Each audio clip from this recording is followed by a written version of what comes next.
All right, people. All right. Hopefully you guys are doing all right. Had a bit of a late start, but we in the building now, so it is what it is. Let's see here. All right, Twitch is cool, YouTube's cool. All right, everybody's cool. All right. So, how you guys doing and whatnot? You know, happy good morning and whatnot. Happy SnortBucks all around, so on and so forth. You guys know what the deal is with that. Okay, so there's gonna be a lot of multitasking on oh, I initially wanted to start like an hour ago, to be honest, but I ended up catching up on some battle rap stuff and I ended up getting sidetracked. Excuse me. But either which way. So hopefully you guys are doing all right. Let's go ahead and get the ball rolling. Interesting week, I gotta say, from fucking DSP's numbskull ass and shit, because of course it is. And we'll see how that plays out. We'll figure out how we're gonna catch up on that. Also, holy shit, big ups Cat for the 10. Give me a second, actually. Let's see if we can go ahead and see if we can get this to play out. Gary Sycat has donated $9.99 and says he'll start the momentum going this morning. I appreciate it, man. Thank you very much. Big ups. Thank you very much for the 10. That'll go to my next card addiction, which apparently is a thing. Which apparently is a thing for DSP. So we have some options today. We have a lot of catching up to do as it pertains to, you know, getting into our Snort Burnell, getting into some of the weekly nonsense. But I also had offered up over the last few streams a couple of things that we could go back and look at. One of those things, by the way, was the Kino Casino Josh Moon DSP situation, for those of you who may have remembered that. And in particular, we can either go over that entire stream, or we can ISO it, do the Derek part of it, and then we'll come back to all of it on another day. We can get caught up with the weekly stuff.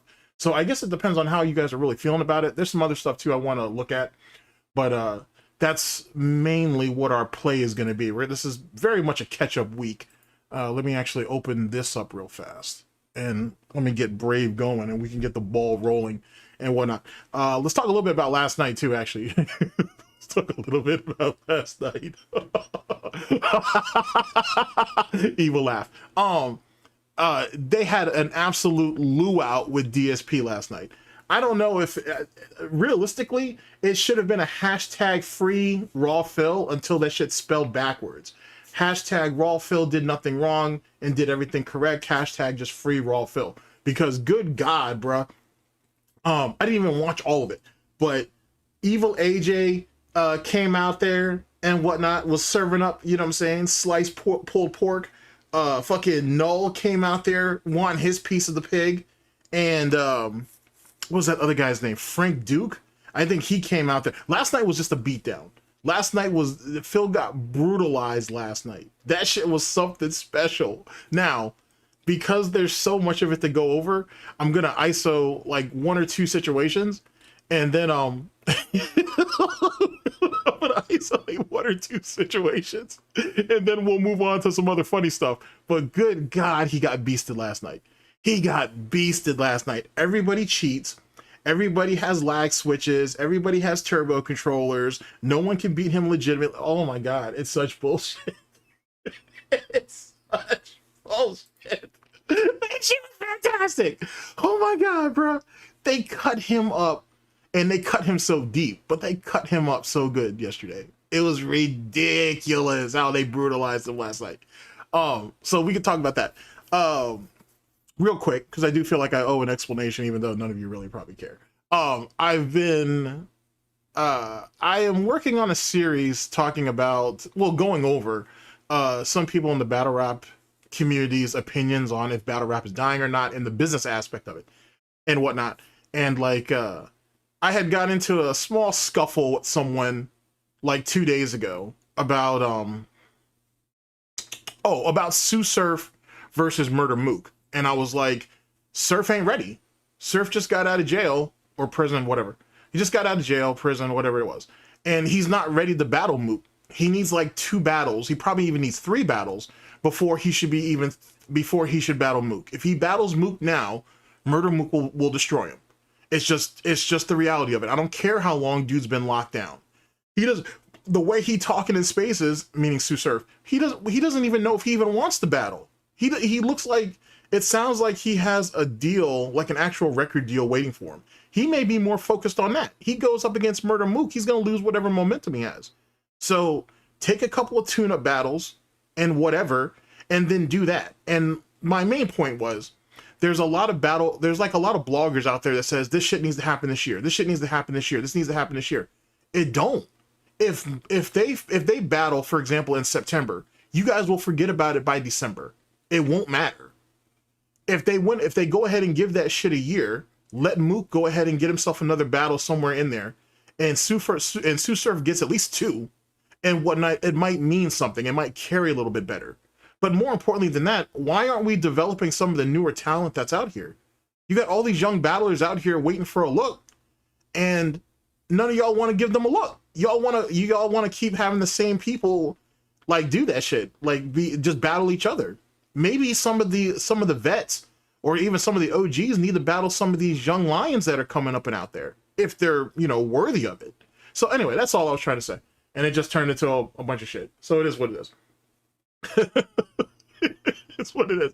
Now, I'm not serving a battle of the beats at the moment, but you'll see. But anyway, that's all I was thinking about with that nonsense. It was an interesting conversation, to say the very least. Okay, where are we going? All right, so we're gonna run over the Rumble really fast. Oh no, you know what? Let me show you guys some silly shit. Let me show you some silly shit from Girl World real fast. Let's see here. That would be Unicorn Pondu, I believe, is the one who has that. Yeah, there we go. Let me show you some silly shit from Girl World really, really fast. Let's see here. So we're gonna jump over here to...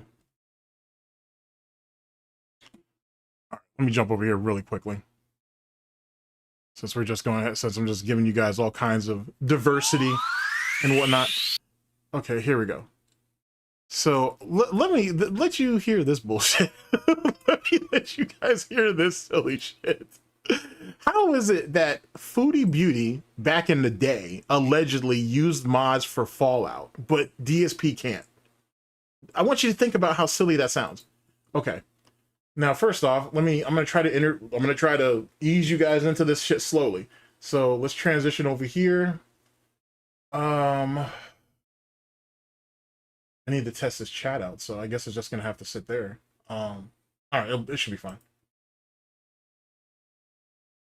Okay, sorry about this. There's 2 chats up there. I gotta test the second thing out, and I was supposed to do it like a week ago, so it'll be all right. If anything, we can move. I can move you there, so I can at least see you guys at the top, I suppose. Something like that. That'll work for right now, anyway.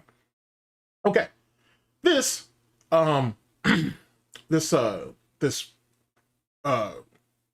creature, person, whatever you want to identify it as, is Foodie Beauty. She says she's 378 pounds. Make of that what you will. Anyway, that's not why we're here. We're here with Unicorn Pondu. This is their video, and I want you to hear this. I want you to hear this part. We're pretty close to it. Here we go. Mod that I used for like some awesome weapons. Here we go. Actually, I'm actually right on the money. All right, here we go. And this is her without the filter. So this is, anyway, this is what she looks like. Oh, I need to play the remake, but the original Silent Hill 2. Oh, again, one of my favorite games. Fallout New Vegas has the best story. I used to play it so much that I got to a point where I was such a high level, and I had like a mod that I used for like some awesome weapons.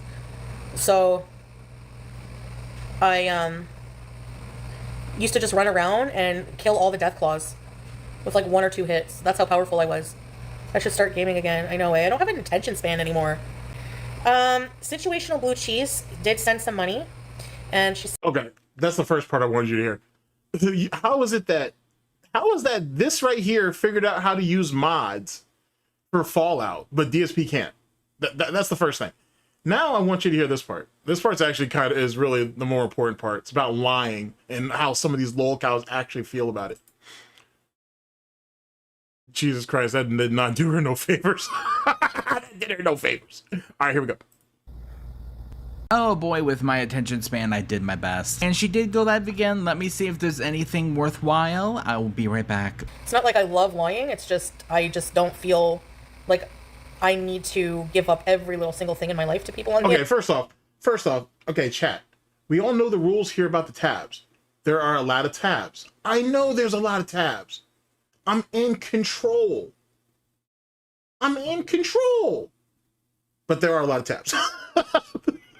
I'd be lying if I didn't say there wasn't a lot of tabs. There's a lot of tabs. I got a lot of interest. See if there's anything worthwhile. I will be right back. It's not like I love lying. It's just, I just don't feel like I need to give up every little single thing in my life to people on the internet. Actually, getting older has made me realize that's not healthy to do that. Like, people who just, like, go online and, you know, are just too open. Like, it's not. You can see how ashamed she is. Sorry, he is. I mean, it kind of looks like a guy, honestly. But anyway, you can see how ashamed she is because she can't even look up at the camera. Good for you in the long run. It's not. If you allow people too much access to yourself, you're doing yourself a disservice, you know? True. And you could not lie. How do I say this super nicely as I can? This live stream is garbage.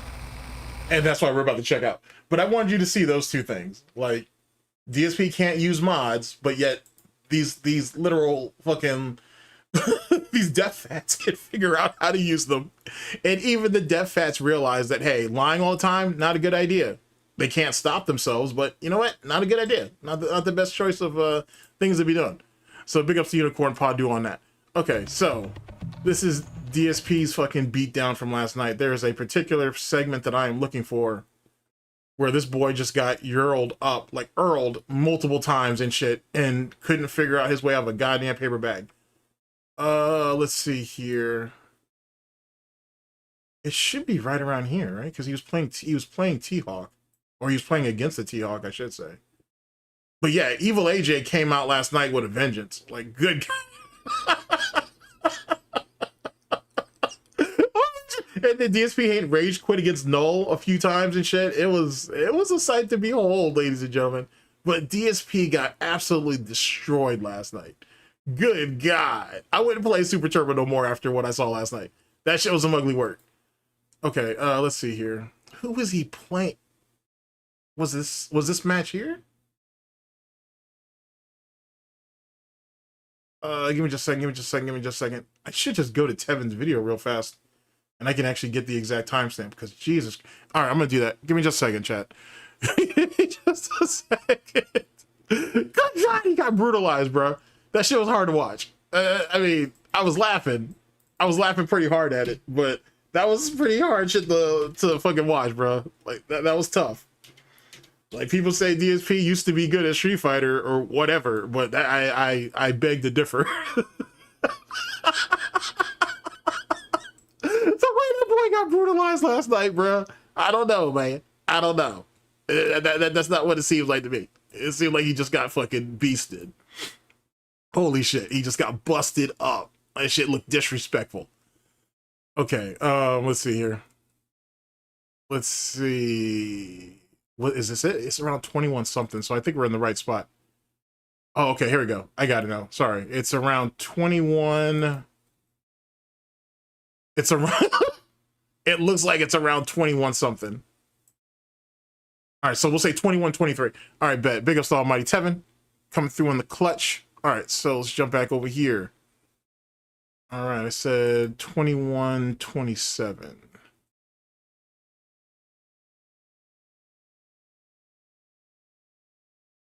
But yeah, Evil AJ was in rare form last night, though. Good God, that shit was kind of disrespectful, bro.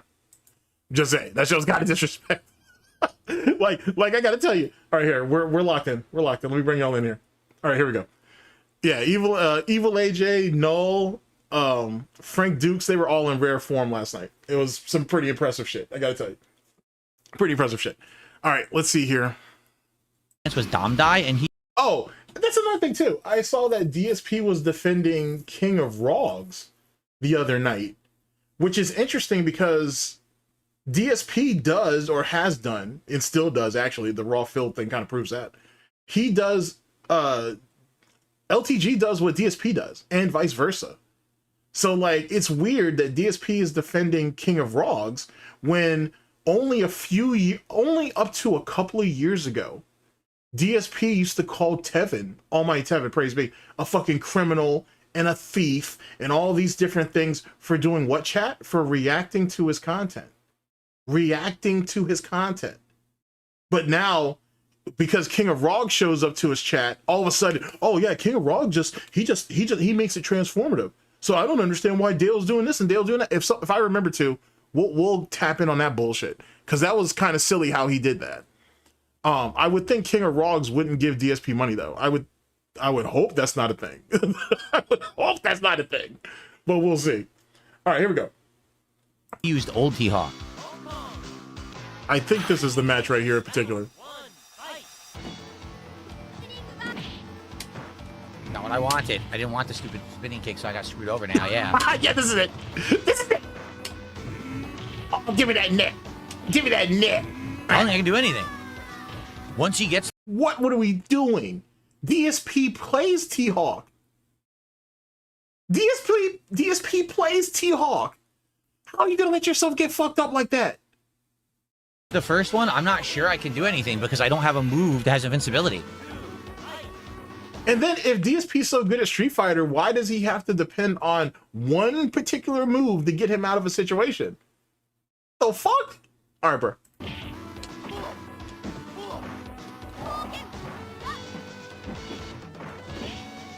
He just grabbed through the Fell for the same setup damn near. This time it was crouching instead of standing.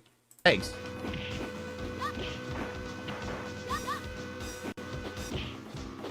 And then we had to spam lightning legs to try to keep him off.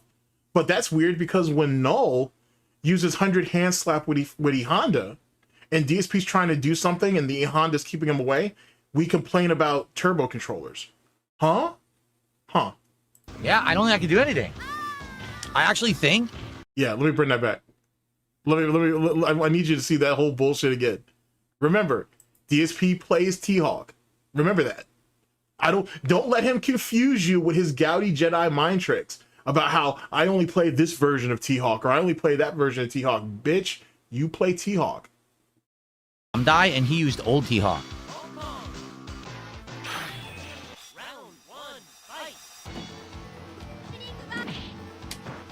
Not what I wanted. I didn't want the stupid spinning kick, so I got screwed over now, yeah. Look at that shit, bro.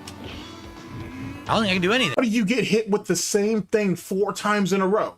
Same setup. Like, you know what I'm saying? Like, the guy didn't have to show any type of variety or anything, or variation, I should say, in anything. He just cooked them with the same thing over and over and over again. How? Die, and he used old T-Hawk.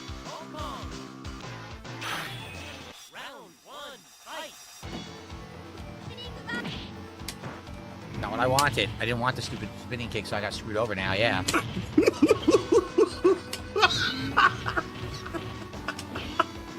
I don't think I can do anything. Once he gets the first one, I'm not sure I can do anything because I don't have a move that has invincibility. Crazy. That's so wild. He just grabbed through the legs. Jesus Christ. Getting yoked. And now we're spamming Yeah, legs, I don't think I can do leg anything. kick or lightning legs. I actually think that locks you in the corner and she has no reversal. She has no true reversal. Keep in mind, this Mongoloid here has been playing this game for over 20 years. Over 20 years. And he's just now coming to the realization that, hey, maybe certain characters aren't... No.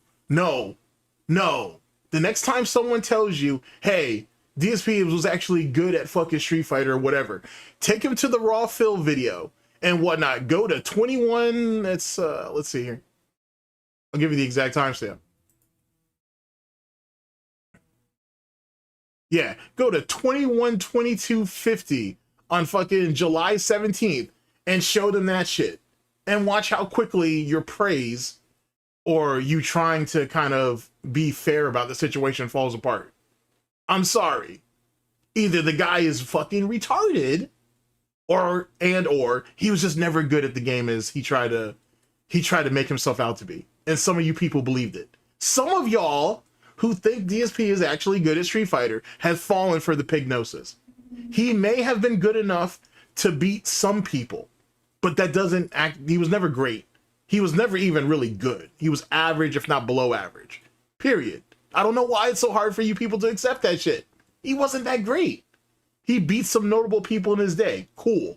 He won a couple of qualifiers. Cool. The guy was nothing. There's a reason why he couldn't break through the ceiling.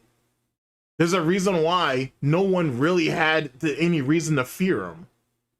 Because when the big dance happened, he failed. Constantly. And on a game that was already dying. Keep that in mind. I'm just saying. No, Phil is actually an interesting hybrid because he's a pattern player and he's a flowchart player. But he's also a dent.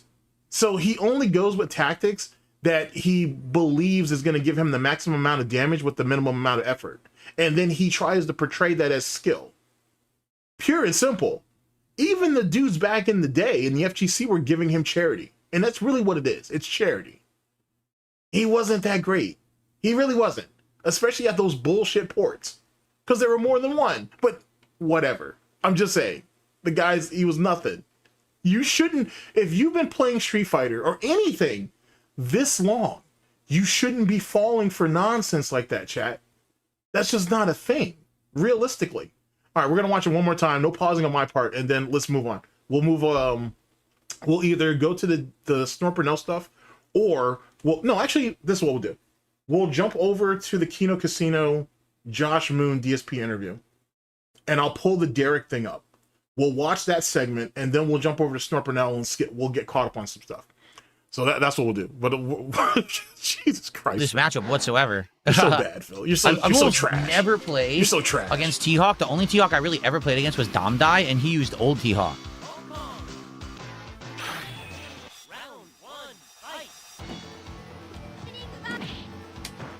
Not what I wanted. I didn't want the stupid spinning kick, so I got screwed over now. Yeah. He's already given. Sorry, I said I wasn't going to pause it, but he's already given up. Mentally, he's already given up. Look at this. This is a pretty big deficit. I get that. I roger that. That don't mean you quit. He's already quit. I don't think I can do anything. Once he gets the first one, I'm not sure I can do anything because I don't have a move that has invincibility. And this is what I try to tell people. If you're aggressive on him early and whatnot, shatter his little bullshit confidence early, he'll crumble. He will fall apart. He will fall apart. There's no grit to him. There's no guile to him. He's got no spine. So all that underdog bullshit he likes to preach, where's it at?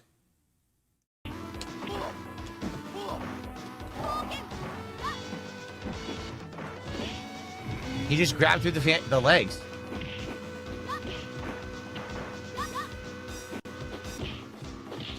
Yeah, I don't think I can do anything. I actually think that locks you in the corner, and she has no reversal. She has no true reversal, besides up kicks, which has startup, so he can throw the reversal on the first few frames. So I don't think she can get out of the tick throw loop at all. I'm curious if she can, but I don't know what she would do to do it. Maybe she would have to do, like, upside down kick? Spinning bird kick? But then she's open after. The startup is too slow, though, dumbass. How come you've been playing this game for 20 years and you still ain't figured this out yet? That's insane. Yeah, I don't know. That's insane. Huh. All right. I just wanted to show you all that. I just wanted to show you that. I thought that shit was embarrassing. I thought that shit was embarrassing. Everybody has a bad game or two. I get that. You know what I'm saying? I get that. But I'll be damned. I'll be damned if people are going to run around here saying that DSP used to be good at Street Fighter and this is what he has to show for it. No. Someone's going to need to explain something to me.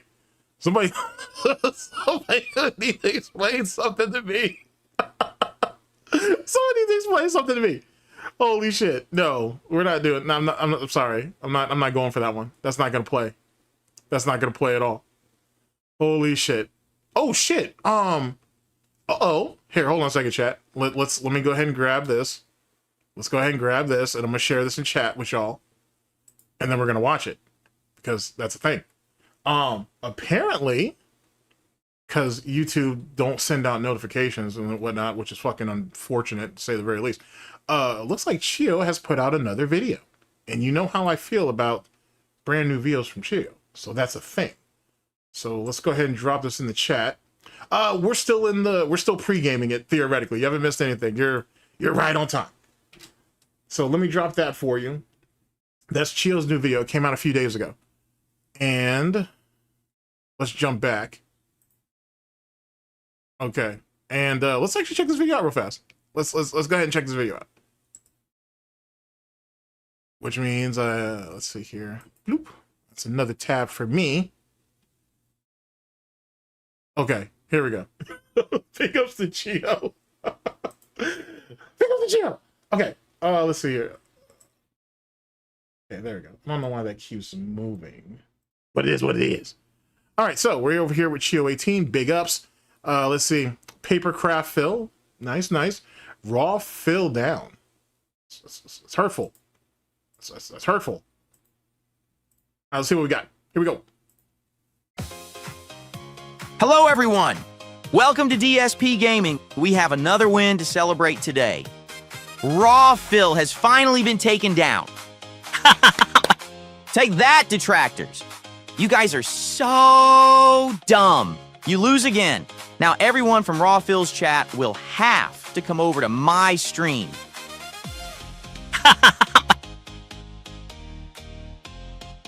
What are you guys talking about? Why should I check YouTube? They got the mannerisms down. They got the timing down for the responses. This right here, this shit right here is diabolical. Oh, Chio is an animal. This shit is diabolical. This is absolutely diabolical. Oh, that's so crazy.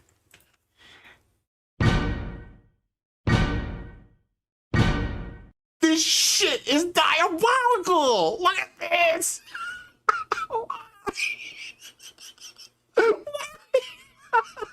It's so good. That's so good. Oh, Oh shit. And the shaky chair shit too. Oh, War were declared. that's fantastic. That is fantastic. That was diabolical. Oh, big ups to Chio. Oh, big ups to Chio. That shit is diabolical. Oh, I gotta tell you, that's good shit. All right, big ups to Chio. This is absolutely diabolical. You gotta be a demon to be doing shit like that. Oh, that's so good. All right. Oh my god. Holy shit. Yeah, the chair shaking was fantastic. The chair shaking was something serious. Okay, so here we go. We're looking for let's see here. We're looking for Tino DSP null. Okay, let's see what we got here. All right. Okay, so we got Ashton's man boobs that has it. We got the Gundam thing. Let's see here. I want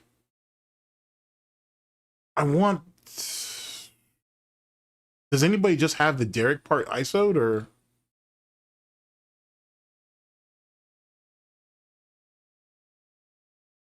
Huh. There's a compilation out of all the times DSP defended Kino Casino saying they would never snake him. That'd be funny. Okay, okay. Okay. We may watch that another day. All right, here, we'll go with this one right here. I'm pretty sure I know exactly where to find our Derek part. All right. And Darksydephil. Here we go. Let's run the chance skips real fast. Okay.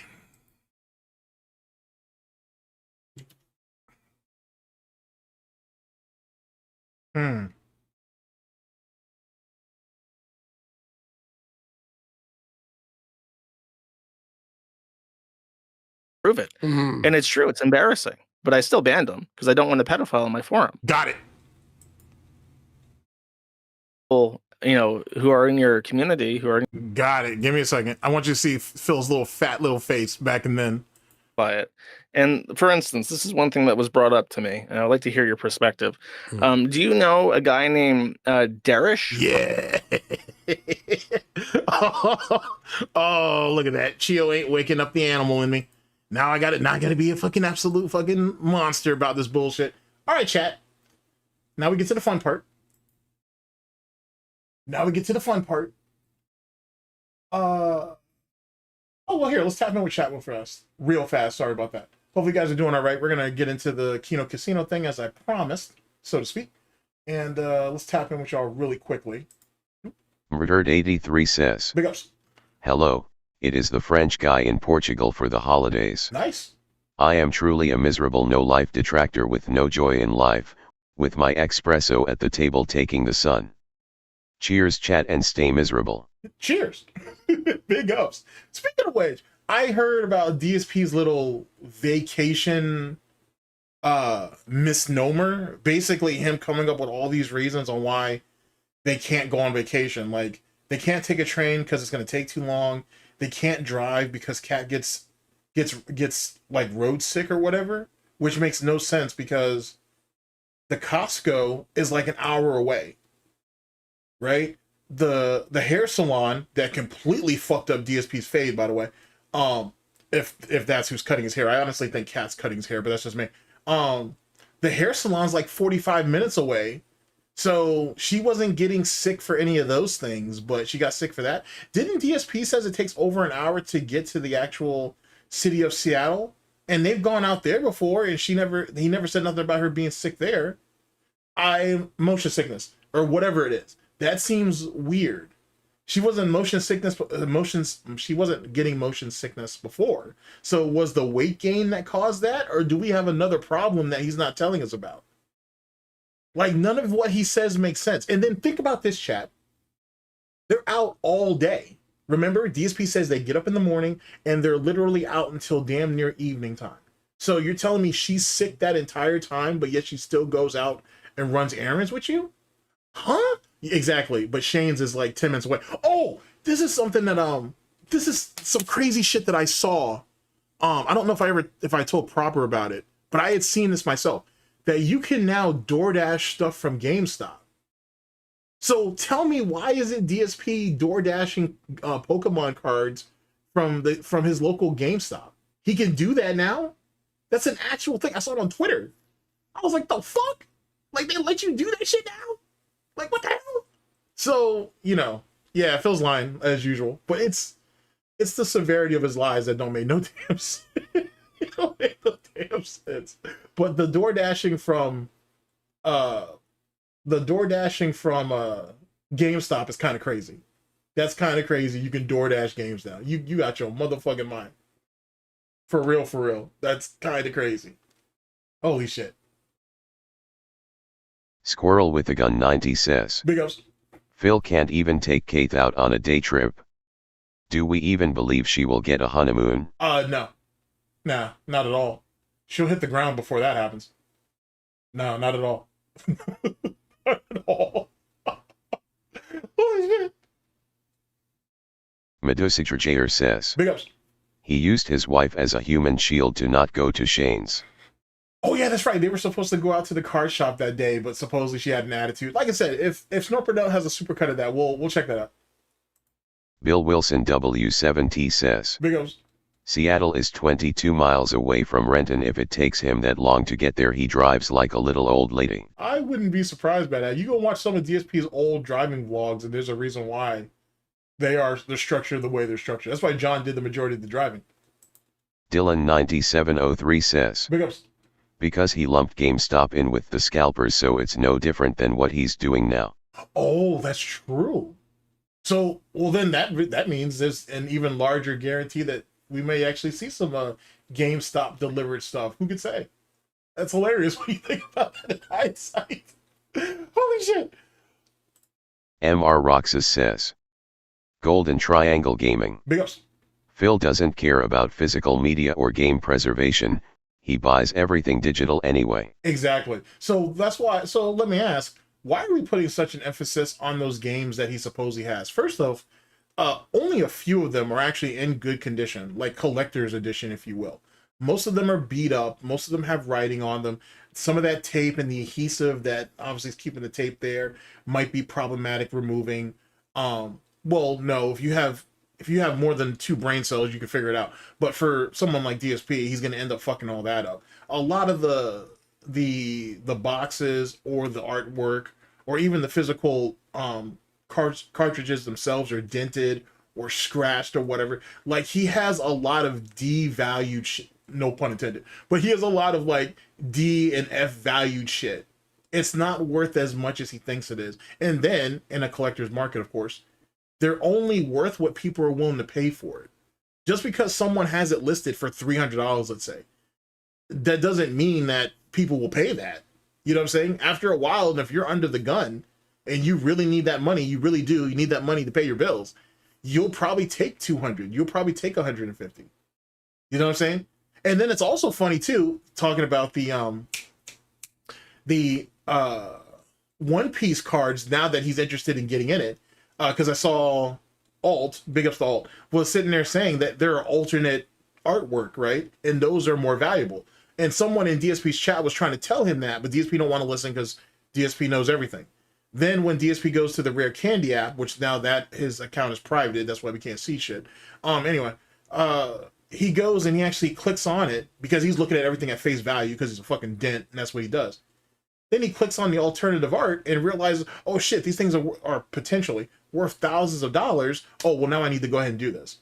Now, so I guess retirement coin for games and these cards, I guess that's starting to shoot up for people who bought into that, because that's kind of what it's looking like. It's kind of retarded, to be honest with you, to just be willing to throw that much money away on a whim. But what are you going to do? RetroDuogmonk7161 says, Big ups. Remember the game boxes with no disc? Yep, Deep Shit Phil prefers digital than physical. He always has. That's facts. All right, ladies and gentlemen, just for context, right? Like, you know what I'm saying? Just for context.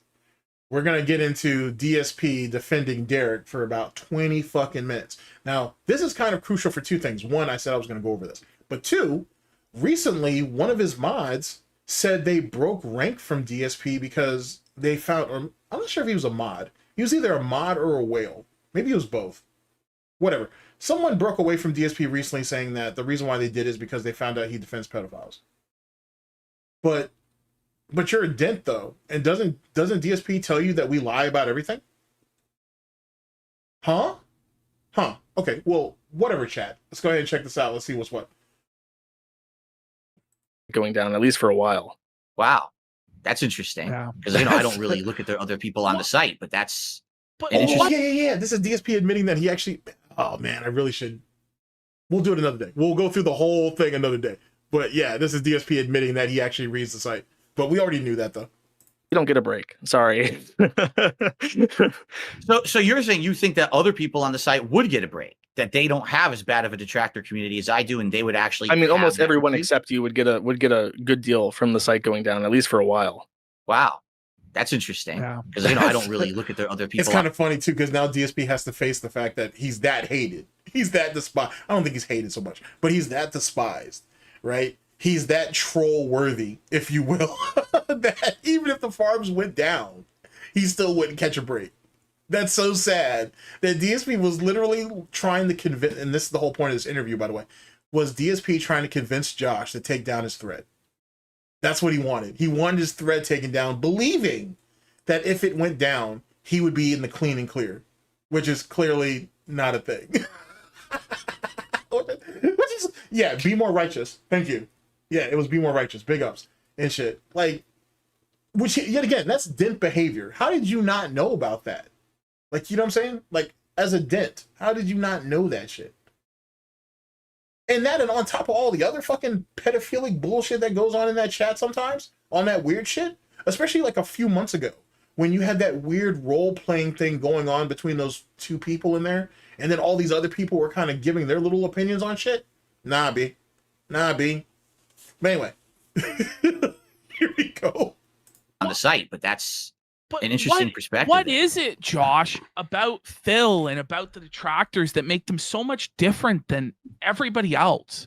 Because like we've just yeah, I'm telling you, the Ozempic or whatever it is that he's on really fucked him up.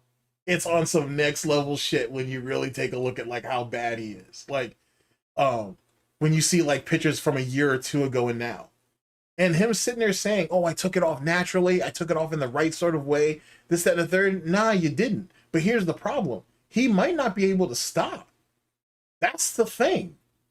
He may not be able to stop using, especially if he has body dysmorphia, which he more than likely has. You see what I'm saying? Like, shit is scary out in these streets, son. Like, Goutopia is burning right now. Well, his part of Goutopia is burning. Like, it's kind of crazy. And the thing is the fact that if Kat was really in better shape than like he's saying she is, he would have already paraded her on stream. So what's really going on? Is she damn near bedridden? Is she getting there? Does the knees hurt? Does her ankles hurt? Is she getting to the point where she's breathing hard and whatever? Is she on so much medication just to kind of keep her docile? Like, what is really her condition? And what is really her situation? Because if she was doing better, really, he'd already have her on stream. Just a random night, he would bring her on. He won't do it. And DSP will literally do anything he can to make himself look or appear to be successful. And he knows that Kat's image is attached to it. And why is that, chat? Because DSP put that emphasis on her when she first got there. Now you're squirreling her away like that. She's literally crying downstairs. Good shit. Like, you're literally, like, now you're kind of squirreling her away and shit. But yet the DoorDash isn't stopping. The unhealthy eating certainly isn't stopping. And Ozempic can't fix everything.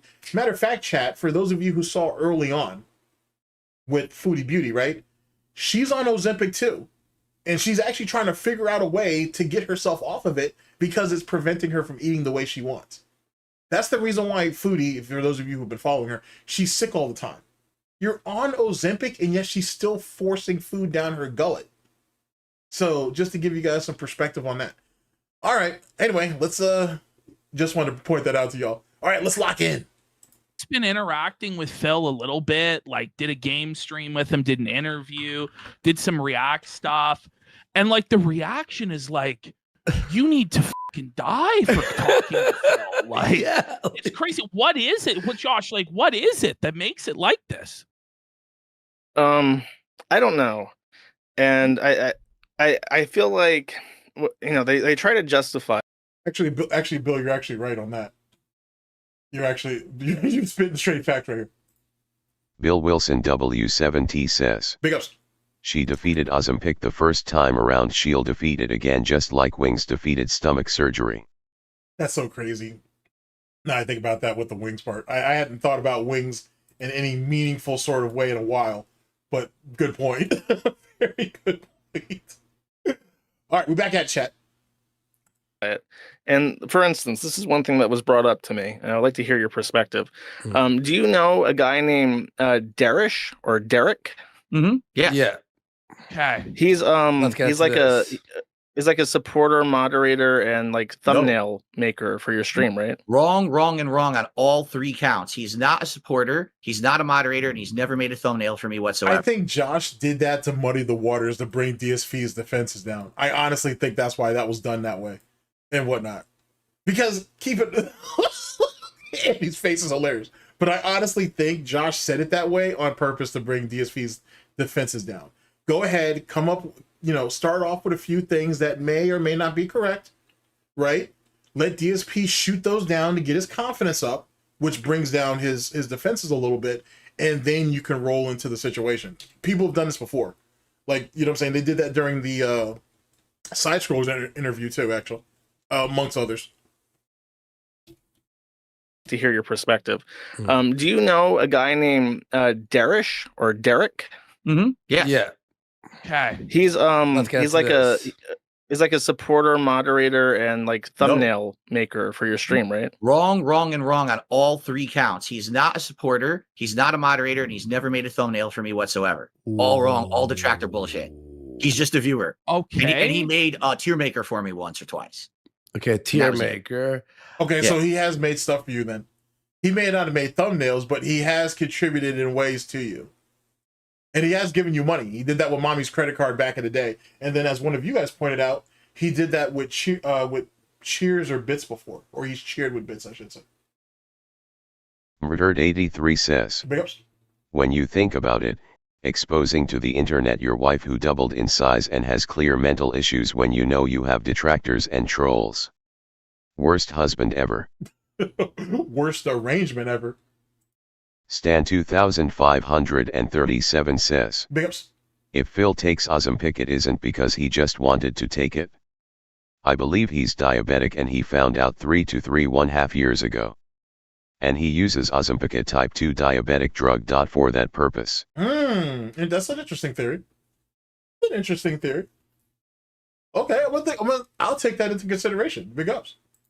Dylan 9703 says, It kind of makes sense. DSP. Derek has cheered bits before. I can believe that. I'm gonna see if I can go back and look, but I wouldn't be surprised by that. Let's see here. Doop. All right, we're good. Oh, here we go. Murdered83 says, I don't get when he plays the good husband after that. We'll see when we cross that bridge. All right, here we go. Now, Okay. Josh, do you have like receipts on that? Or is this what you've heard, or is this what's in his thread, or what? Well, his response is there's definitely a relationship, or when I say relationship, I mean there's definitely like a connection. But his response is actually it falls through a crack. I don't know how to respond to that because the guy is definitely like a fucking weirdo. Yeah, and he definitely has like playlists of like little girls and stuff on his YouTube. Like that's archived independently of the forum. Does DSP look shocked? Does DSP look at taking back? Like, whoa, Josh, what do you mean? Huh? What do you mean he has? No, he doesn't have any of that. Phil, why aren't you contesting any of this?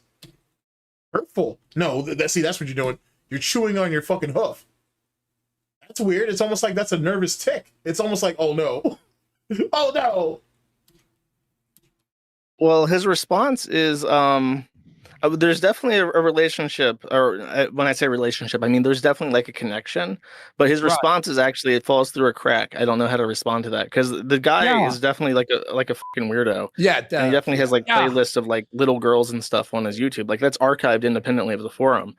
But what do you think? I think I remember seeing like his badge in chat though, that he had a supporter, like a mod sword or something. No, that you're seeing someone gifted him a membership. That's what you're seeing. It's just a gifted membership. Anyone can get that on YouTube. That says he has no power whatsoever on my streams whatsoever. But he's allowed in your streams though. Yes, he is. But he has playlists of little kids on his YouTube channel. Yeah. Okay. Shall we publicly address this formally? This is good. We can finally do this. Let's talk about this. Yeah. Should we publicly address this formally? What does that mean? What kind of alien speak is that? Shall we publicly address this formally? This is good. We can finally do this. Let's talk about this. It's almost like he forgets like he's actually on camera on a live stream live and shit. Like, you know what I'm saying? Like, it's weird how he does that. Just like how chat, I'm sure you guys have seen this. It's also like when he's like reacting to something and then he'll sit there and look directly down the barrel of the camera and then he looks away, then he looks back at it to like, it's almost like he's making sure like it's still there. Like he's scared that if the camera disappears, he might disappear too. I've always found it to be incredibly peculiar. Like, why are you doing that? And I get it, you know, he's just face fucking himself. All right, whatever. If that's what he needs to do to make himself feel better, so be it. But I honestly believe that sometimes he forgets that he's actually on camera. He legitimately forgets that the camera's on. The camera was on the entire time, huh? Uh-oh. Or let's go. So, like, why is he allowed to be a member of your community when he's such a creep? That's the one thing that's really fucked. Yeah. Here's my philosophy. You guys can compete. That is never a good way to start something. Hey, why do you got pedophiles in your chat? Phil, why are they allowed to be in your community? Okay, this is my philosophy. No, that's not a way to respond to something. And then look at the prayer hands. Can we get the prayer hands in? Don't do this, chat. But can we get the prayer hands for some understanding while I explain to you why I let this pedophile run around my community ruckshot for years and never did nothing about it? Jesus Christ, Phil. It's scary. I'm scared, chat. I'm scared. That's really fucked. Yeah. Here's my philosophy. You guys can completely disagree as streamers yourselves, and everyone out there watching, you may also disagree as well. All right, but allow me to lay down my methodology here. Sure. Okay. I'm a content creator. All right, you know what, chat? Let's make a decision here. Do you guys just want to do this whole? Do you just want to go over this whole video? Like, we can. If you guys really want to just go ahead and just go over this whole video ruckshot, we can. If not, then like I said, we'll just go over the Derek segment, and then we'll run and then we'll catch up with Snort Burnell. Like, what do you guys think? How do you guys feel? Like, it's literally viewer's choice. I'm cool with whatever you guys want to go with, and we will do that. Because I really appreciate y'all and whatnot. I know I jump around a lot and all that silly shit, but if I can give you guys something a bit more cohesive, it'll flow better and whatnot. I can do the whole. We'll start from the beginning and we'll just do the whole thing. If that's what you guys like to do, I'm cool with that. Like I said, it's viewer's choice. All right, cool. All right, let's do that then. All right, let's start from the very beginning. It'll be fun times. Damn, Phil, oh, okay, never mind. This is the first 30 seconds. I was wondering why you looked all crazy like that. All right, chat. Don't skip play. All right, no problem. Then that's what we're gonna do. We'll go ahead and go ahead and start from the beginning. Okay. All right, chat. We all ready? We're all ready to go and whatnot. Like I said, big ups. Yeah, absolutely. Let's have a fun time with it. Okay, chat. Like I said, we did a bit of a rescheduling, but it's all gravy. And like I said, Josh Moon and DSP on the Kino Casino. Let's go. And Darksydephil. Yo. Hello. Whoa, this is not. I haven't seen this in a while. The Wolverine face mask behind PPP. I haven't seen that in a minute. Oh, this is surreal, folks. Whoever thought it could happen? Josh Moon. And the thing is, in hindsight, right? I want you to think about this for a minute, chat, because I'm already in my bullshit. In hindsight, oh shit, it does work. Hey, big ups for the 10. I appreciate that. Like I said, I appreciate that. Thank you very much. Glad I gotta fix these notifications. I gotta fix where the placement is on these notifications, but I will though. I promise. Stan 2537 has donated $10 and says let's go. I appreciate it. Thank you. It's actually interesting in hindsight, right? That DSP was so confident going into this situation in the same way he thought he was going to be confident going into the Medicare situation, going into the Gundam situation, probably going into the Mutahar situation, because he believed he had backup. He believed that, hey, the two of you guys are going to have my back. You're going to be on my side. You know what I'm saying? You guys will be fighting for me. Well, I'm sure he thought they would be fighting with him, but in his head, he thought they would be fighting for him. And that's why he was so confident doing what he was doing. I find that to be very, very interesting thinking about this in hindsight.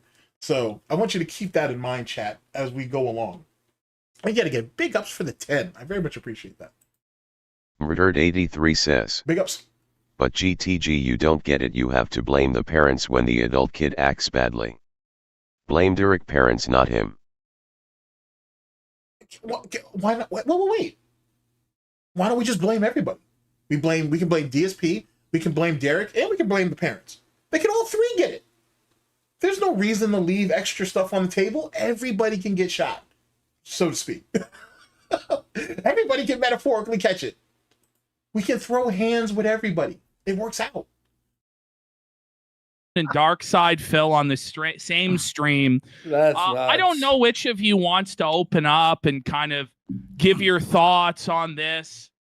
Does anybody have a preference? Well, I mean, for me, like, first of all, like you said, who would have thought this ever would have happened? Because until like early August, I was like the whipping boy of the internet. No one cared about what I thought. No one wanted to hear my opinion on anything. Wait, I thought people did like you though, and people did respect you as a content creator, and you did the Kino Casino thing because you needed a boost, but people genuinely did like you, and those same people that liked you literally came down at you saying, hey, why are you doing this content? Why are you doing this content with those people? Like, that's what you said. Now you're saying that you were the internet's bitch? You were the internet's toilet bowl? Were you literally the Officer Sanders for fucking your detractors, trolls, haters, and critics? And everybody kind of just took turns pissing in your mouth? That's what he said, chat. I didn't say that. That's what he said. Let me bring that back. That's what he said. He's basically saying that, hey, Kino Casino saved my life. That's what it sounds like he's going with. That's what I think. That's what it seems like. Nabulok says, Big ups. Golden Triangle Gaming. That's why I hated the Kino arc a lot. He got so smug, then the Kino boys were showering him with cash, which made him unbearable. I tunned out during that arc. I don't blame you for that, but you got to also remember, like, Kino Casino lost money on that deal. Like, they lost money on that arrangement. And what I big up Shia, and what we just saw we just watched your latest video. Fantastic. Oh, it was diabolical what you did with the with DSP's beard. That was diabolical what you did with DSP's beard. That shit was fucking amazing. Holy crap, that shit was amazing. Actually, hold on a second. Let me drop the link to that yet again in the chat, so all of you guys can experience the greatness that we were able to experience with that. It was fantastic stuff.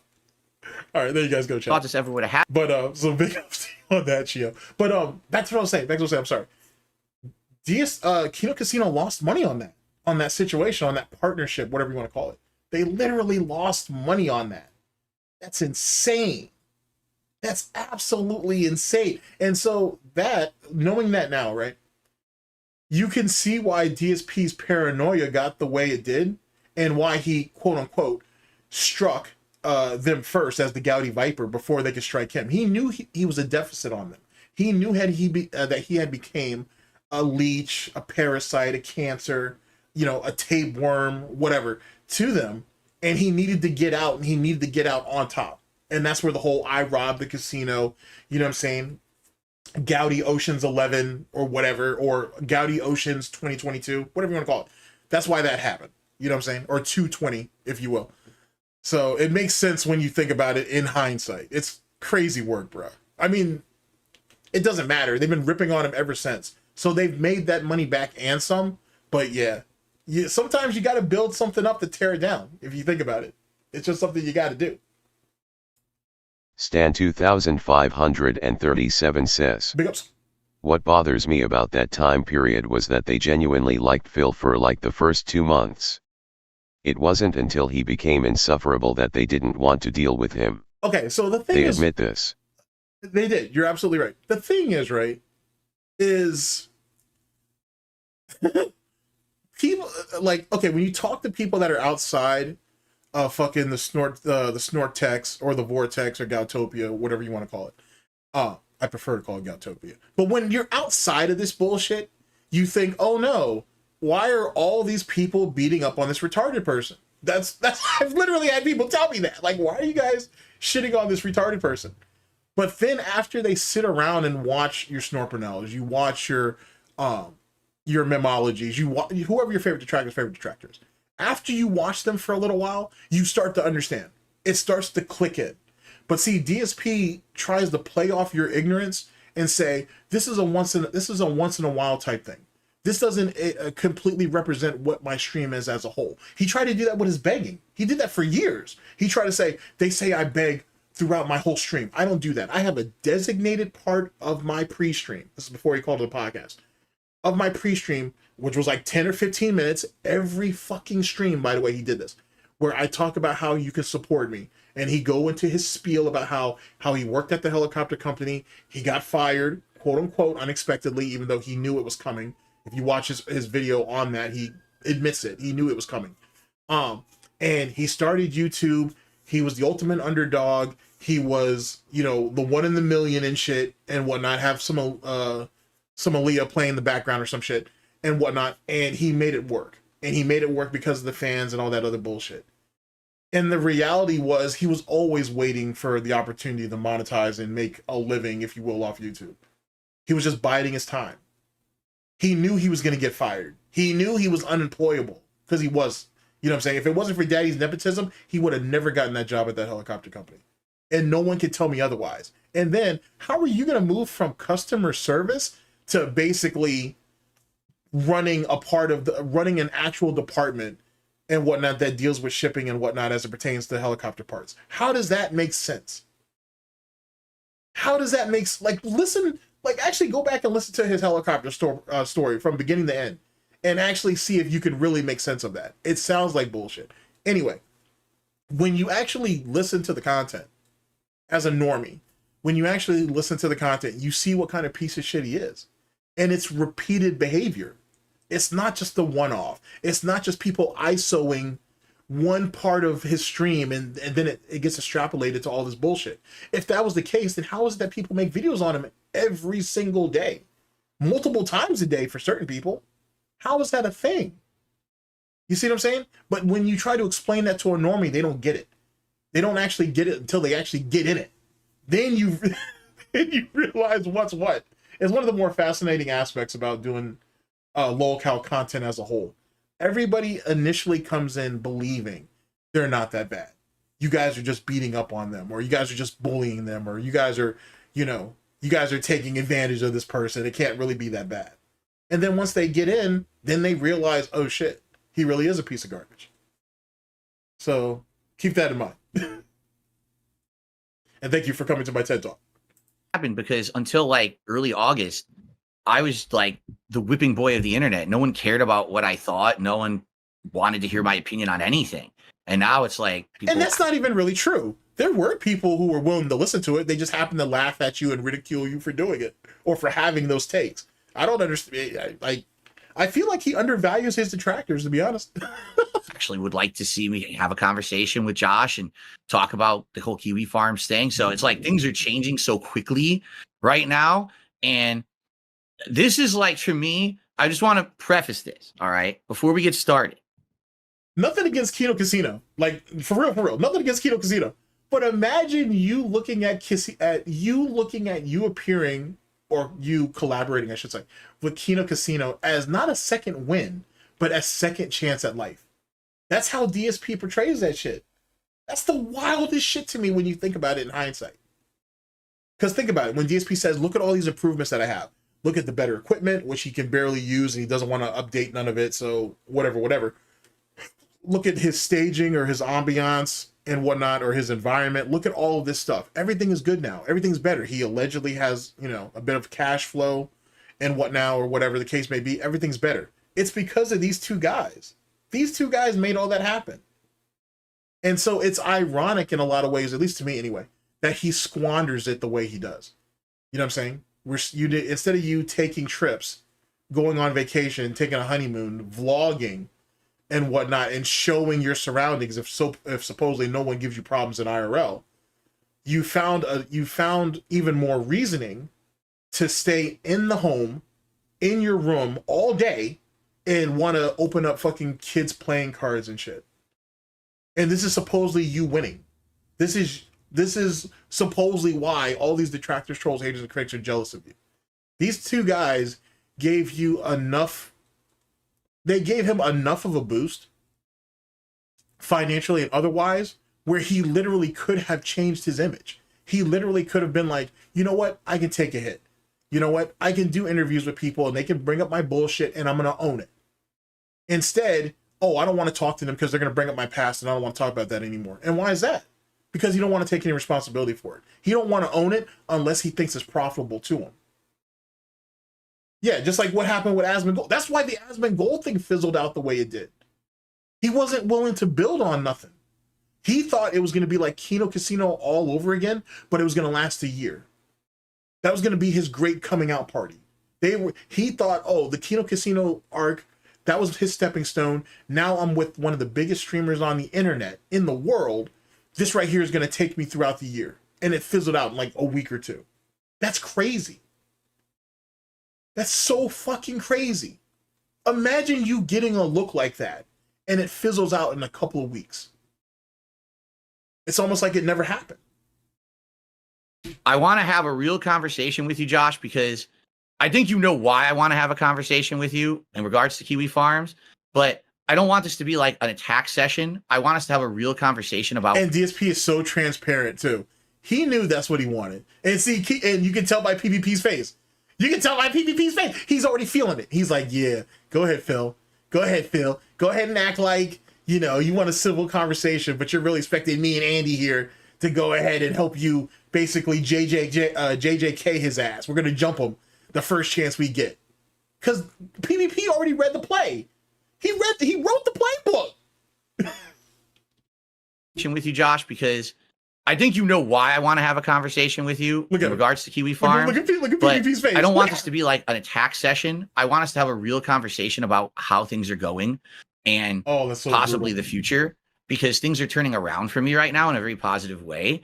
And this is like a door opening. You know what I'm saying? Like it's public opinion about me is changing, and now would be the time to have civil conversations with people. How does that make sense? Why would if the notion about me was, you know what, GTG's a piece of shit and fuck that guy and he does this and he does that, you want to sit there and let that shit linger instead of addressing it right then and there, and then you have to wait for an up and coming, you have to wait for a come up for you to start addressing that shit.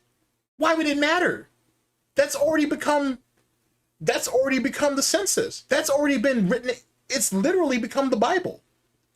And now you want to try to address it years later? And now you want these two to bail you out? Like, tell me the logic. Make it make sense. That's not how that works. And see, that's the reason why he can never get a leg up on nobody. That's legitimately why he can't get a leg up on nobody. Sonicicago 5962 says, Big ups. Golden Triangle Gaming. Someone looked through DSP's content and TOS violations, and they looked up two words DSP says both are bannable offenses. Good. But I mean, I'm telling, like, truth be told, if you really dig deep, you can find all kinds of TOS violations, bro. Like, DSP has been breaking TOS for years. And trust me, people have, on good authority, I know people have tried to report him on it. You know what I'm saying? And that's where the theory comes from that DSP is on some type of whitelist.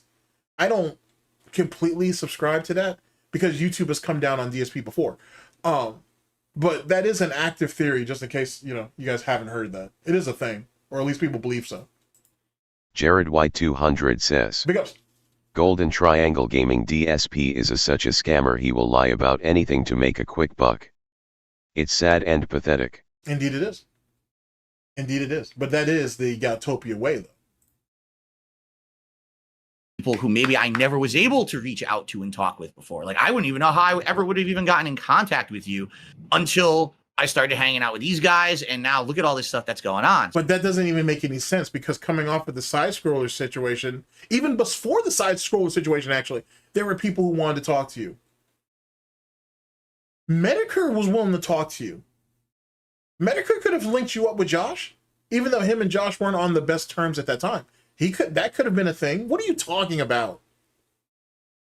So, all right, I well, just Josh, understand that. I don't want this. I'm not going to be attacking Josh or anything like that, but we have things to discuss. Yes, because Josh is so scared of all the smugness, like your little piggy face here, bro. God damn, son.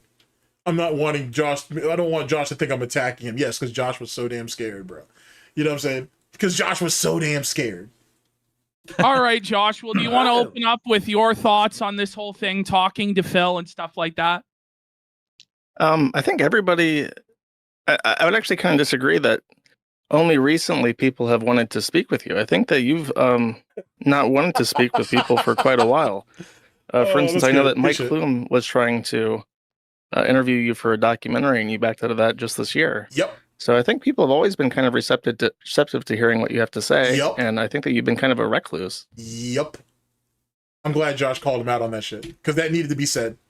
All right, Josh. Well, do you want to open up with your thoughts on this whole thing, talking to Phil and stuff like that? Take a sip. I think everybody, I would actually kind of disagree that only recently people have wanted to speak with you. I think that you've not wanted to speak with people for quite a while. For instance, I know that Mike Plume was trying to interview you for a documentary, and you backed out of that just this year. So I think people have always been kind of receptive to hearing what you have to say, and I think that you've been kind of a recluse. The thing is, the things that people wanted to talk to me about are not things that are anyone's business, nor do I want to talk about. They want to talk about my personal finances. They want to talk about what I have in the house. They want to talk about my mobile game habits. They want to talk about my bankruptcy. Stuff that make up your content. That's why Andy's laughing at it, because he already know. I don't want to talk about that stuff. I want to talk about games. I want to talk about having fun, chilling, just having a conversation. But you don't know how to talk to people, and you're bad at games. And theoretically, and people will remember this in a decade or so, you'll be one of the reasons why gaming has been dumbed down the way it is. I don't think you're going to change anybody's narrative or ideas on that. The reality is anything that you have to talk about, no one cares because there's nothing to it. That's pretty easy to tell. If you can't hold the attention of your diehard dents when it comes to opinions that aren't drama, what makes you think anybody or everybody else is going to care? Doing normal things that people do on the internet that apparently I'm not allowed to do. Well, you're not normal, so it's not that you're not allowed to do it. You're just not normal. You're not conditioned well enough to be able to do those things. Because I was the focus of the internet's ire for the greater part of a decade. Mm-hmm. Now, all of a sudden, I appear on Kino Casino, and it's like night and day. Everyone likes me now. Everyone wants to hang out with me. Everyone wants to talk, see new content from me. It feels very different. Wow. You know what I mean? Like, the Mike Klum documentary was going to have a No, lot go ahead, of the kind of Josh. toxic stuff. Oh, go ahead. Yeah. Well, I was going to ask, do you know? I have an answer for this, but do you know what has changed? No, he don't. Because DSP is a surface level thinker. He's a mongoloid and whatnot. And he found two people that were willing to deal with his stench for a little while. And that was enough. That's how much of a lonely piece of shit this piece of garbage is. Keep in mind, chat, this is the same piece of garbage who was harassing Wings at like 3 o'clock in the morning to get him to talk to him. This is the same piece of shit that was in Kino Casino's chat for like 6 or 7 hours and whatnot, trying to hang out and trying to, be cool and get their attention. Does that sound like normal behavior? Just saying. I thought I'd just put that out there. Just throwing it out there. Murdered 83 says, Big ups. I mean, to believe Phil at this point, you have to believe that all the people on the internet are bad and Phil was and is the only good guy on the internet. Victim of everyone. Crazy. Indeed. Indeed. Discofanal Boss says, my favorite part about them dumping Pigroach is how Andy admitted to hating him. Dude was holding it in for months. That's crazy though. Like, imagine you having to... That's kind of crazy. I'm surprised Andy lasted that long. You know what I'm saying? To be honest, like you have to tolerate a lot. You have to tolerate something a lot to be like that. Just imagine you fuming at someone for months and you have to hold that shit in. You know what I'm saying? Just for the shits and giggles. It wasn't even about money. I honestly feel like in some ways, Andy legitimately felt bad for him. And so he didn't want to come down on him and actually like hurt him and shit, which it doesn't make no sense to me. Like, fucking put your boot on his motherfucking neck and keep the pressure on that shit all night and keep applying. But, and keep in mind, Andy came out of fucking like internet blood sports days. Like, you ain't supposed to have no mercy on this bullshit. The only people in the internet blood sport days who were supposed to get mercy were the innocent. And even some of them caught strays. But DSP's not innocent. Just because he's a fucking mongoloid don't make him innocent. Just because he's fucking functionally retarded doesn't make him innocent. He's aware of the shit that he does. So how is it that the internet has supposedly turned a corner on you and you can't even explain how? Would you like to? Oh, go ahead. Yeah. Well, I was going to ask, do you know? I have an answer for this, but do you know what has changed? Would you like to take a guess at what I'm thinking? I would say public perception, just because I don't know, because someone gave me a chance. And I thought you didn't care what the public thought about you. As long as you have your core audience and you have your part of the internet to be able to do what you do and make a living doing it, you didn't care. But you're admitting right here you give a fuck about what people think. Now, we already know this. Keep that in mind. But he's literally admitting to something that he said he's never cared about. And that's why he's constantly trying to appeal to his detractors, trolls, haters, and critics. he cares about those people's opinion. Well, I guess I'm included too. But like, he cares about our opinion, but then he'll tell you in the next snort that he don't. So pick a lane and stay there. Either you care or you don't. Either you care or you don't. If you really believe you didn't do anything wrong, then why do you care about people's opinion on what was done? You know what I'm saying? Like either you're built for tough or you're not. Joe18 says, Big up shit. Triple P, I think, felt bad for Phil, more than Andy. At least nearing the middle/end of things, but they both started to legit loathe him. That's fair. And I mean, one could also make the argument that PvP had more, how do I word this? PvP had more exposure to him at that part of the arc too. You know what I'm saying? And to be honest with you, they both probably still feel bad for him in some way, shape, or form. Whether that's warranted or not, I can't say. But actually, Mr. Third here might actually be able to help me with this off the top rope. Murdered83 says, Big ups. if you show empathy with Phil just one time, you lose.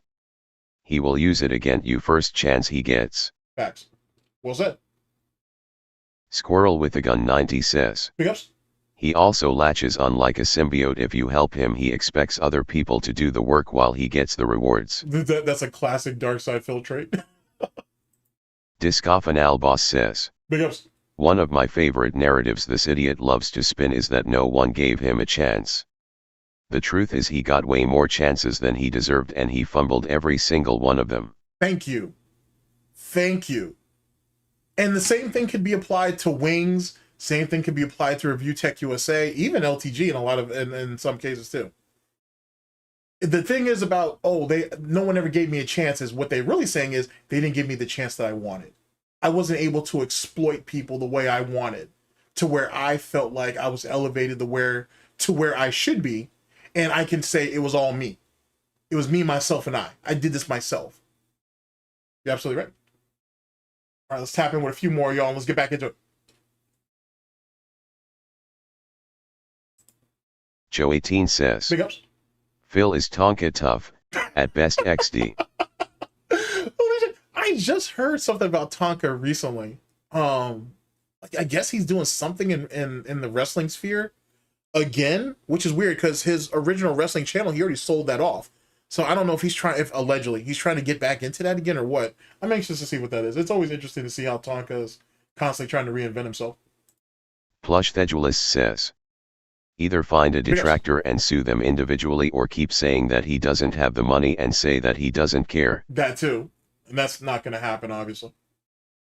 Smith says, Big ups. and the truth is he doesn't have the money. He lives stream to stream. I would not be surprised if he doesn't have $1,000 and cash that is disposal. Oh, I don't think so. I personally don't think so. I think if DSP got sick, if DSP or Cat got seriously sick tomorrow, I'm not wishing that upon either one of them. I'm just saying, hypothetically. If either one of them got seriously sick, they're fucked.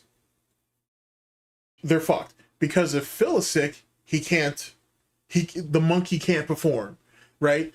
And that means Cat would have to shoulder the responsibility financially, which clearly, because of her situation, plus who knows what her job situation is, she definitely wouldn't be able to do that. If it's the other way around and Cat gets seriously sick, Phil is definitely fucked because he can't keep the bullshit scam up and he can't keep up his excessive spending because it all has to go to Cat. And obviously he's not going to like that and he's going to become begrudging over it. And you'll see that attitude show up on stream, I promise you. That's how transparent DSP is. Joe18 says, I was talking about the Tonka toys from back in the day. Oh, well, all right, fair enough. That was a bait and switch, by the way, Chio. That's kind of messed up. You know what I'm saying? I thought we were on the same page. You know what I'm saying? All right, fair enough. You got me. You got me. Pick up, Chio. You got me. You eat too much says, Oh, good morning. good evening, GTG. Oh, well, Big ups from the Philippines. big ups. Oh, shit. All right, we're back at it, chat. All right, one more, and then we're back in. Murdered83 says, Oh, big ups, Sir Golden Connor. Triangle Gaming. Do you think that Phil will at some point use his health to beg? Yes. Yes. Hell yes. Yes. Yeah. The real question, my friend, is not if or when DSP will use his own health to beg, is when will things get so bad that DSP will use cat's health to beg? That's the real question. How bad, like, because right now he can't, well, like I said in a previous video, he can't say, oh, well, Cat's really, really, really sick and I can't talk about that. You know what I'm saying? That has to be private. Because then, like I said, assholes like me are going to be like, oh, you're killing that girl or you're killing that woman. You know what I'm saying? And he can't have that. You know what I'm saying? He can't have that. But how bad will it get to where he's forced to? When are we going to get the black shirt or white shirt or his little gay fucking GTA shirt cosplay nonsense where he comes out and says, guys, Cat's been really sick and she's been really sick for a long time. And, you know, the American healthcare system is so terrible and yada, yada, yada, yada. And, you know, I really need, I really need support. You know what I'm saying? I really need support to help with these bills, because if I can't get these, if I don't want to lose my wife, man. I don't want to lose my soulmate. When is it gonna get that bad? That's the real question. When is it gonna get that bad to where we have to do that? And that's gonna be scary. Because maybe not for me, because I don't have a conscience, as you guys know, I'm a piece of shit. But someone like Alt, he's gonna feel a certain type of way if he feels that, yo, Cat, if he finds out the Cat's terminally ill. He's gonna feel a certain type of way about that, which he should. What's DSP gonna do then? What's DSP gonna do when his detractors, trolls, haters, and critics mobilize against him and say, you've been slowly killing that woman for years? And he did, like, systematically. You deprived her from what little semblance of an online community that she had while she was streaming and making content on YouTube, right? So, because she has no social media, in air quotes. You know what I'm saying? Every time you try to bring her onto your own streams, or you tried to include her into your own content, you literally did it just to monetize her. You wanted to own the monopoly on her, right? You participated in different types of acts that led to bad eating, or terrible eating, really, to just an overall poor and toxic life cycle, or not life cycle, sorry, lifestyle. And that's all your fault. You literally did this yourself. Everything that was inflicted on that woman was because of you. There is no, if the trolls left me alone. The trolls aren't in your bedroom. Well,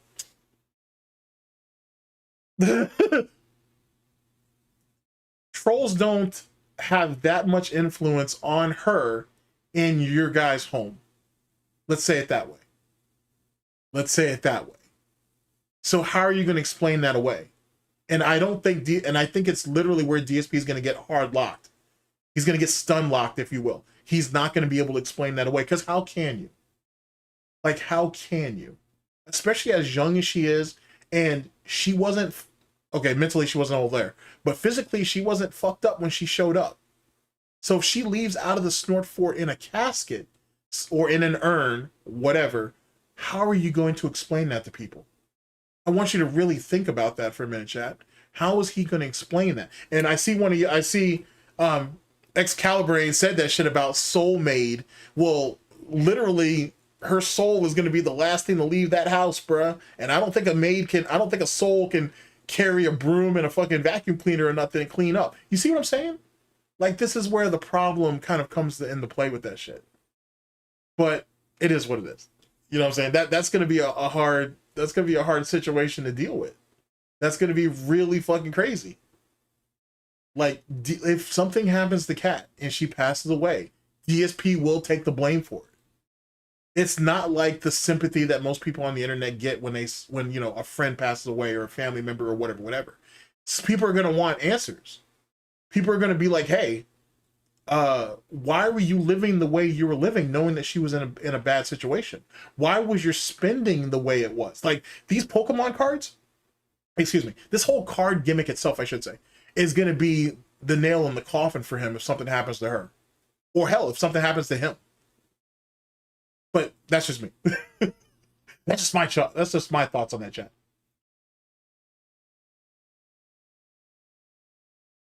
Zion Artwork says, Big ups. after telling PPP Cat was not sick and he was snaking them, then telling his audience she is actually sick. That's how it works around these parts, sir. that's how things happen. Joe18 says, Big ups.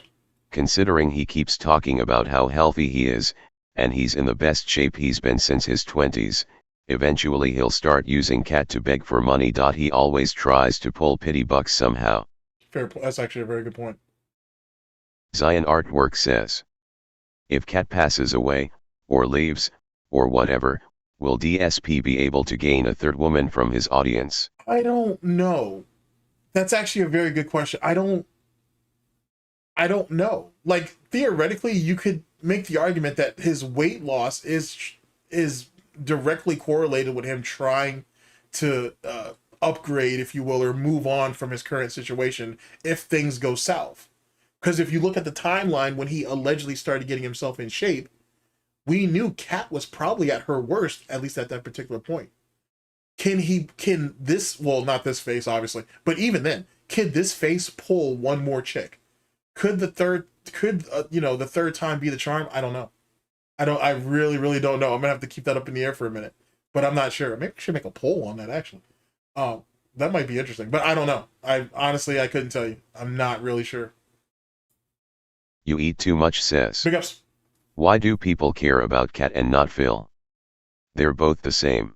They are, but I think also the things that he's inflicted or he's brought upon Kat, don't be wrong, Kat's an adult, she made her own decision. But I think that some of the situations that he put her in, I think gives people it allows her to get a bit of grace. Let me give you an example really fast, and then we'll get to this video, because I know I've been holding off. I apologize on that. I talk too damn much. I talk too damn much. Him and Kat getting married, for example, I think that's one of my best examples. You knew, or Phil knew, I should say, that you were not in a financial situation to be marrying that chick. You knew that you weren't in the right mental state, nor was she. But you locked her down anyway because you knew that because you didn't want her to leave. Because she was necessary to you at that particular time. He's admitted this. He's admitted that he couldn't afford anything. He knew they weren't going to do anything. He didn't think they were ever going to be able to do anything. But he needed to lock her in. It's situations like that. That's egregious, right? Like, imagine you marrying this person, telling them that, promising all these things that you're going to do in your future, and then coming to her later and saying, well, we can't do it because the mistakes that I've made online and all the people that hate me, and we're never going to have a real life. So what you have right now is the best it's ever going to get. So you might as well just get used to it. Do you know how fucking disgusting that sounds? I'm being rhetorical when I say this. I'm not trying to direct this to you in a certain type of way. But you know how fucking crazy that sounds? But that's how he really believed it. That's how he still believes it. That's literally one of the excuses he used just yesterday or the day before. Excuse me, as it pertains to that whole vacation nonsense. He literally said things are getting good for them, and he thought they would never be able to do anything. And they kind of just were content with it until things started to turn around. Who has that mindset? That's literally the mindset of a failure. You can have a rough couple of years, right? Because everybody's gone through some type of hardship of some time. But things will eventually get better. No one just says, oh, everything's fucked up and it's just going to be fucked up forever. So, you might as well just get used to it, honey, because that's all it's going to ever be. No rational person thinks like that. That's not realistic on multiple fronts. No matter how bad today is, as long as there's a tomorrow, then there's always an opportunity. There's always a chance to change things or to fix things or to right wrongs. Now, maybe that's just me. Maybe that's just the household that I came up in. I don't know. But like, I've never heard anybody talk with the absolution of failure like that. That's ridiculous. Now, whatever you may think about Kat, being rhetorical as I'm saying that to you, but however, whatever you think about Kat is whatever you think about Kat. But no one deserves to be in that type of situation, whether by their own ignorance or otherwise. No one deserves that. And I'm the last person to give Kat some mercy. Please believe. But I will have to say, or I have to acknowledge, that she went into a very fucked up situation. And she didn't have a full grasp of what that situation was. She fell under the pignosis to some degree, just like everybody else. Well, everybody who's a dent. You know what I'm saying? Like, let's be honest, Kat's running at half capacity. You know what I'm saying? Like, she's not completely fully functional. So you got to keep that in mind. But that's just me, though. That's the best interpretation I can give you. Everybody gives mercy to Kat for various reasons. It depends upon the person. Obviously. But big ups. Let's see here. Let's catch up a little bit. Here we go. Joe18 says, Big ups. I think Alt or Meerkat had that thought as well. That he's trying to get into shape, because he's looking for his next MIF. It's all possible. It's all possible. But the question is, if the house is all fucked up though, right? Like, okay, him changing his own aesthetics is one thing. But what about the actual dwelling itself? What about the Snort Fort at large? There are all these things broken, there's all these things messed up, there's all these things fucked up. How do you convince another woman of, let's say, a woman of full capacity? Let's say a woman who's a bit older, who may have her shit together, but she's looking for somebody else, who doesn't have the degree of desperation that Kat had. How do you find that woman and how do you bring her in there? Because one of the main selling points for Kat is she was desperate. She was in, I guess. You know what I'm saying? That's if you believe everything about the Superman situation. But like, she certainly was desperate at the time that she basically finally went in there. How do you find someone else that is equal to that or worse? Like, if that's the case, he might as well go ahead and shoot for Jenna. If that's the case, you know what I'm saying? If we're trying to scrape the bottom of the barrel. But if you bring someone in there who's competent, then how does that work? And don't get me wrong, I understand that men and women will settle for the worst of the worst for themselves. I get that.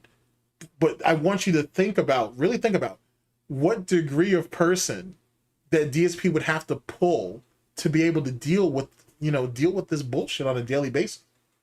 You know what I'm saying? You got to really keep that in mind. That's the scary part, I think. Or I think that's one of them. Let's see here. Let's pull... Stressful. Onothimogen224 says, Big ups. can we try to find the identity of only iced coffee? I'm sure people are already working on that. I'm pretty sure there's already people on the case for that. Holy shit. I'm sure there's already people on the case. I can't tell you that from anything, but I'm pretty sure someone's already on the case on that one. Roachbait2591 says, cheaters always cheat. That's true. And Kat is a cheater, so that is a thing. You eat too much says, Big ups. no one deserves to be in that kind of situation, but it's her choice and we know what happens when we make a wrong choice. Agreed. You can't stop people from being sympathetic to it, though. You know what I'm saying? And there's always going to be someone that's sympathetic to someone else's plight, whether they walk themselves into that problem or not. DSP is a shining example of that, just as an example. All right, here we go. Let's keep going. Let's keep going. Sorry, we're 3 minutes in, and I've been talking you guys' ear off for like 45 minutes. My bad. But that doesn't mean I won't do it again. And I think that's what it is. No one ever gave me a chance to be humanized. Instead, it was easy to beat up on Phil. You've never exhibited yourself in a way. Sorry, Chad. I know I said I wasn't going to do that. You've never exhibited yourself in a way that gave people a reason to humanize you. You've always made it seem like you were above it all. So, I mean, you can't demand what you haven't given.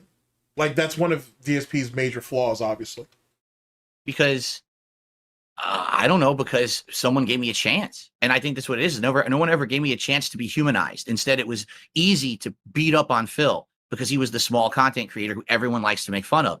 But now that people gave me a chance to see me in a different environment rather than just my own stream, things have changed. Yeah, chat. Having 200,000 subs and whatever, it makes him a small content creator. And all of you in chat right now, and all of you guys watching, you should be ashamed of yourselves for punching up on him or punching down on him. I don't know. For Phil, it might be the same either which way. Whether it's an uppercut or an overhead, it might be just the same thing to him. Y'all should be ashamed of yourself. All of y'all. All of y'all, according to him. I'm not ashamed of any of you. But y'all should be ashamed of yourselves. Oh, shit. It is actually, I'm glad you pointed that out about how DSP talks about himself in the third person. It is kind of, it's a bit off-putting. It's a bit off-putting. I was going to ask, do you know, I have an answer for this, but do you know what has changed?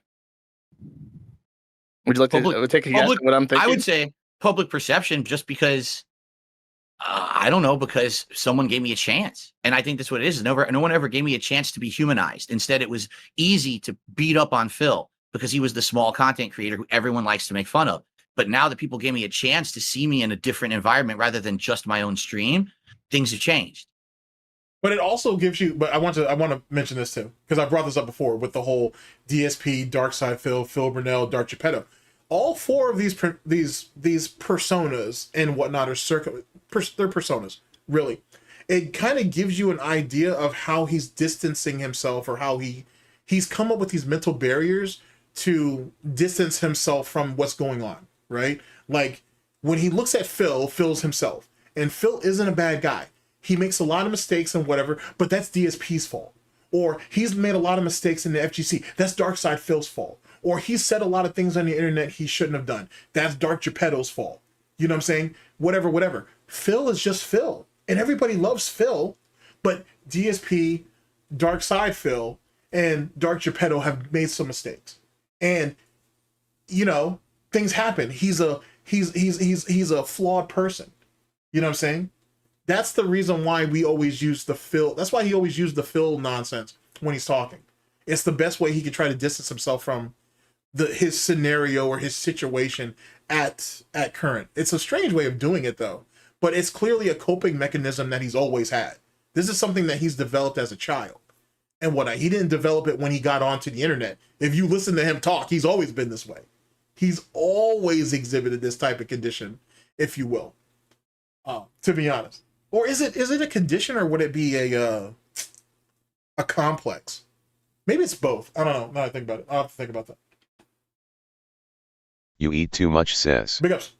I have no sympathy for Kat. You know why? She got herself into that situation and yet does nothing. I agree Golden with you 100%. Triangle Gaming. I agree with you 100%. I agree with you 100%. Like if she wanted to leave, she could. But if you've had this piece of shit wearing you down for multiple years, right? And you're already mentally at a deficit, let's say that, right? What other opportunities does she think she has? And then with all the weight, and then with the weight gain, right? That must have crushed that woman's confidence. So there is no way out at this point. I'm not making excuses for her. Let me be very clear about that. But there is no way out for her at that point. You know what I'm saying? If she still had her, I guess, her looks, so to speak, and whatnot, if she had her health, like fuck your looks at this point. That woman sounds like she needs to be fighting for her life. If you're fighting for your health, who's really willing to pick up the fight at that point? You know what I'm saying? That's a hard sell, to be honest. But that's neither here nor there, I suppose. Diapered Porcine says. Big ups. The internet provided a layer of protection for him with his alter ego that he felt comfortable being the piece of garbage that he is. There you go. Well said.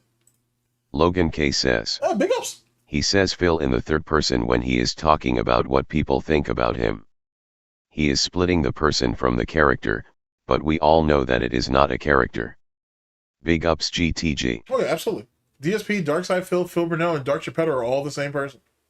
There's no denying that. I think that part of it is that I've watched a little bit of you and the Kino Casino, and a lot of what they're doing is like showing you other people and you're reacting and in the same way that like detractors would. And it's very funny. It's very funny hearing you rip on Ricada and get like a first impression reaction to things that he's done. Because it's like you don't know anything about him, but yet you're pretty close to the mark in regards to that. That's people are receptive. So wait. I'm just going off of not what Noel's saying per se, but DSP nodding in approval. Oh, because I'm insightful, that gives me carte blanche to go ahead and shit on whoever I want on the internet, even if I don't know them. Well, that's weird, Phil, because you shit on people like myself, Tevin, and all these other people, and you say we don't know you, and you say we won't take the time to get to know you. So how are you guys going to shit on me? But yet you're okay with doing it with other people just because Josh gave you a head pat? Wild, bruh. That's because wild shit. You know you're kind of taking shots at people, and I think that's really funny. Yeah. Yeah, and you know, thanks you guys, Kino Casino, for giving me that opportunity. Because again, the people who wanted to interview me previously are like, "Oh, we'll have you on, but we're just going to be, taking shots at you constantly. Let's talk about your finances and shit." Side scrollers, right? That was side scrollers. Yeah, exactly. Yeah. I when they contacted me, it was supposed to be, just be a guest on our show like anyone else. But then they turned it into this 3-ring circus interview And then you decided to lie to him for 5.5 fucking hours and shit. That was the justification for it. Okay. have to be interrogated for 5-6 hours before I even qualify for the chance to be a real guest. And then they cancel. So you thought you were gonna lie your way through that shit as long as you end up getting to the guest appearance later on. It was okay. That's crazy. That's legitimately mental illness. That's legitimately mental illness. Hey, I'm gonna lie to you guys for 5.5 hours straight as long as I get my guest appearance later on down the line. I'm just gonna feed you guys what you want for the time being until I can get to what I want later. And you didn't think that was gonna change people's perception of you? That's scary. That's really fucking scary when you think about that shit in hindsight, chat. The chance for me to be a real guest after the interview when they saw how much money they were making. Right. Oh no, here, actually, real fast. Don't worry, it'll be just as one. Big ups to Oathkeeper. Oathkeeperiku07 says. Makes you wonder what he's like off camera without any cameras so he can be DSP. When there's no camera, he's likely completely meek. Phil Burnell, a nobody.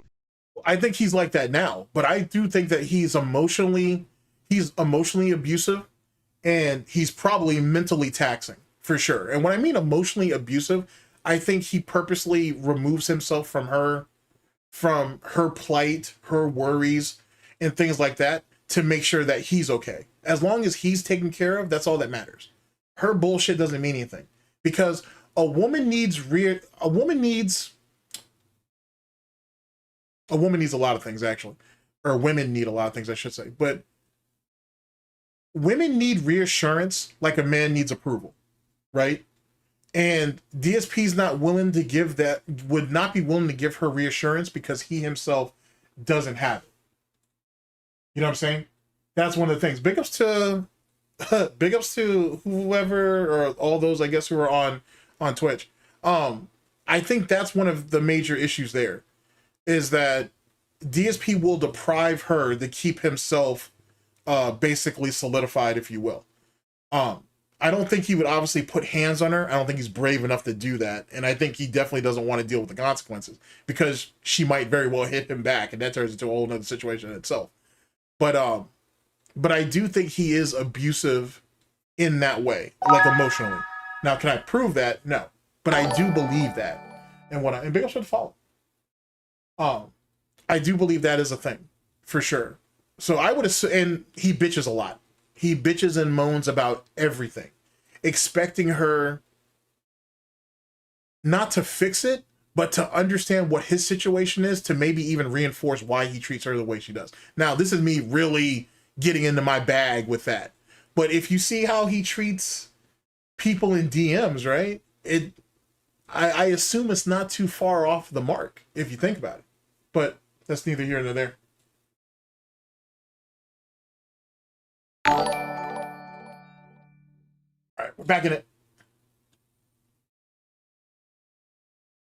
Oh no, you're good. You're good. I'm actually kind of glad that the combined chat works, so now I can see you guys on Twitch and on YouTube and whatnot. So big ups.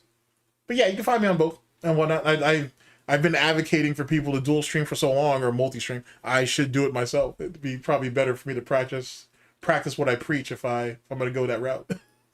But big ups, I appreciate the follow. How much money they're making? To be honest with you, go where it's convenient for you. You know what I'm saying? Go where it's convenient for you. What? From that interview. Because that interview that they did with me was literally 100% negative stuff. I thought, if they're going to do an interview that's fair, right? You're going to have some positivity to it. Ask me about things over the years that are good. Ask me about my fan base, why people like me, stuff like that. But instead, it was just like, they just talked directly to my detractors, had every negative question lined up. Boom, boom, boom, boom, boom. Who were they going to talk to that was going to be positive about you? If I'm going to go off of his notion, who was it that was going to stand up for you and say, yeah, DSP is a positive guy, or DSP has done good things for me, or DSP has helped me out in some way? Like, where were we going to find these phantom people who were going to do that? You know what I'm saying? If you want to think about it. Like, you try to wish something into existence that just doesn't exist. The reason why people tend to, the reason why most people even know about DSP is because of his detractors, trolls, haters, and critics. They are very much the driving force behind all that. Then they're going to want to know what their plights are. or what their grievances are, if you will. Then they go to you to address it. You can't have good without evil. You know what I'm saying? Or, well, I really say you can't have the good. It really should be you can't have the bad without the good, and vice versa. You know what I'm saying? And in an interview, that's what people want to hear. The problem is, at least for DSP, is everything is bad. Legitimately, everything is bad. And so how do you draw good from that? You know what I'm saying? You can't pull a clean thing out of an unclean thing. Literally 100% negative stuff. I thought if they're going to do an interview that's fair, right? You're going to have some positivity to it. Ask me about Shield, that might be true. It might be true that Craig pulled or a few of DSP's fans may have reached out to Craig. It's possible. And I wouldn't put it past anybody, to be honest. It's very possible that was the thing and whatnot. But I mean, yet again, who's the real driving force in the situation? So, but it's, you know, you're bringing up a very good point. things over the years that are good. Ask me about my fan base, why people like me, you know, stuff like that. But instead, it was just like they just. Well, here's another thing too. Here's another problem that I've always had with DSP. DSP is like, well, why don't you ask people why do they like me? Why doesn't he ever say, why don't you ask people why they think I'm entertaining? Because that's two separate things, chat. You can have people who think you're entertaining, and you can have people who actually like you. Why is he so hell-bent on needing people to like him and be overly, truth be told, be overly committed to him as a person instead of actually liking the content? And the reason why is he knows the content's shit. So he needs you to be heavily invested in him as a person so you can overlook his flaws. We saw that with John and Howard, to be honest. Well, and that, yeah, he starved for attention. That too. Fair, right? You're going to have some positivity to it. Ask me about things over the years that are good. Ask me about my fan base, why people like me, you know, stuff like that. But instead, it was just like they just talked directly to my detractors, had every negative question lined up. Validation that he's never going to get, though. He's never going to get that at all. And he's been chasing that on the internet, I should say. He's been chasing validation for over 20 years. And he'll never get it. And the thing is, it's setting in that he's not going to get it. That's why he needs these two. That's why he needs people in general. He needs people to prop him up. He needs to be elevated, if you will, for that to be a thing. And even then, that doesn't work. It doesn't take long to see that he's a piece of shit. You know, you can't hide that. You know, but I see what you're saying. Boom, boom, boom, boom, boom. And then the day after the show, when they said they were going to be doing a decompression session, where they're just going to play like Mario Kart or something, it was a shooting gallery against me, and I wasn't there to defend myself. It was them talking to my detractors. You didn't defend yourself very well in the interview itself. So what were you going to defend after the fact? And then wait. Didn't you say you were waiting for Craig to respond back to you so you could send him the evidence about the WWE Champions account not being yours? Which, ironically enough, chat, 18 months later, he ends up admitting, oh yeah, I lied to you. The WWE chat was mine. He literally admitted that the night before, if I'm correct, the night before him and Stuttering Craig had their interview. He literally admitted that he had lied about that. So what evidence were you going to send to Craig? You were going to send him a dummy account, but it wasn't aged properly. And what I mean by that is the dates don't match up. Keep in mind, at that time, Craig was talking to Gundam. He was talking to Agent Proper. He was talking to, basically, at that time, the who's who, for the most part, some of them. He was talking to some of the who's who knew what the fuck was going on, bro. So you were going to throw off a dummy account on Craig, and you thought Craig was going to run with it without validating or verifying if it was actually true? Do you know how crazy that sounds? That's wild. Big ups, like Yamamoto. Big ups, everybody in chat. But that's wild that you thought you could pull that off. The entire stream receiving donations and contributions to make fun of me. They were literally laughing with negative memes about me and making bank. And that's not what that interview was supposed to be. You know, take a look at the difference between that interview and the appearance on Kino Casino. I think you'll see night and day how it's ironic how that ended later. That's ironic how that ended later. I was mistreated a year ago and how now things have changed because I was given a chance. You got thoughts on that, Josh? Well, would you agree that an interview should be balanced to include a sort of responses to criticisms and concern? Just like Nebulok says. Big ups. This whole thing was about Super Chat's Golden Triangle Gaming. Well, now, see, here's the thing. I don't know if it will, well, I'm making a jump in assumption here as it pertains to whether we're talking about this interview with Josh or we're talking about side scrollers in general. DSP tries to sell you on the idea that the reason why he's mad at Craig is over money. But that's really, in my opinion, I should say, I don't think that's actually it. I think, I believe, fuck it. I'm not gonna sugarcoat this bullshit. I'm not walking on eggshells. I believe what I believe, so it is what it is. What I think is he looked at Stuttering Craig and side scrollers as his second chance for actual gaming legitimacy. I honestly think that's what he was expecting to get out of it. They were building themselves up in the gaming sphere. They were talking a little bit about politics, but mainly it was about gaming. And he thought I could use their legacy and I could use what little legitimacy that they have in the gaming sphere to prop myself up and to get myself in. That's what he wanted. I think he still wants it. I don't know if he's emailing Stuttering Craig anymore. I wouldn't be surprised if he has. I wouldn't be surprised if every once in a while he shoots out an email to Craig to take his temperature to see where they're at. But that's what he wanted. And I still think he wants that. I still think he wants some type of legitimacy when it comes to games. That's why he wants a big name to only talk to him about games. But because he's a fucking mockery, he's a joke. Him as a person, he's worthless. to be honest, he's absolutely worthless. But he feels that his gaming persona means something because he's been around for a long time. But what has he really accomplished, chat? Like, ladies and gentlemen, like, what has DSP, Darksydephil, Phil Burnell, Dark Geppetto really accomplished on the internet? You know what I'm saying? Like, I want you to really, like, take note of that. Like, I want you to think about that for a little bit. It's not much. You know what I'm saying? And I'm firmly of the belief that DSP will forego money for his ego. You know what I'm saying? Because money comes and goes, to be honest. But his ego needs to stay intact. And I think that's one of the things that, as it pertains to this gaming shit, that's why he latches onto it. That's why he still does it. Because he can't do anything else. And he's not known for anything else. So whether for good or bad, the gaming aspect of it needs to be propped up. It needs to always be there. And I think it's one of the hardest things that it's one of the, even more than detractors, trolls, haters, and critics at some points. It's the hardest hill that he has to try to keep fighting against, is proving that, hey, he is a gamer. He is a good gamer. He may not be great, but he is a good gamer and he needs to be acknowledged for it, because that's linked to all the problems in the FGC that he has. If he can get people to believe the lie that he does have something to say about gaming itself, then he can carry that over to the FGC and say, hey, I do have value. Because that's one of the things DSP has been fighting for years.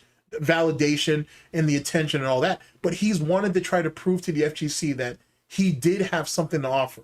Yeah, he was a massive piece of shit. He was a massive piece of shit on the forums. He had sat there and fucked over people. He did a lot of crazy shit. I'm sure Alt will get to some of that shit later, because there's far crazier nonsense DSP has done that Alt hasn't spoken about yet. But he's always felt like the FGC has to embrace him. They have to respect him. That's the whole reason why he went to YouTube. He literally went to YouTube to prove to the FGC that people would listen to him, that he does have a voice, he has something worth saying, and they need to acknowledge that. And they didn't. And he's been fighting that fight ever since. I honestly believe that. I know that's a far out there type thing, but I honestly believe that. And that's why he's so pissed off at Stuttering Craig. It was the closest that he's ever gotten to real gaming legitimacy, and it's gone. And he may never get it back. Yes, we talk about Asmongold. Asmongold plays games, but he's known for internet drama, basically.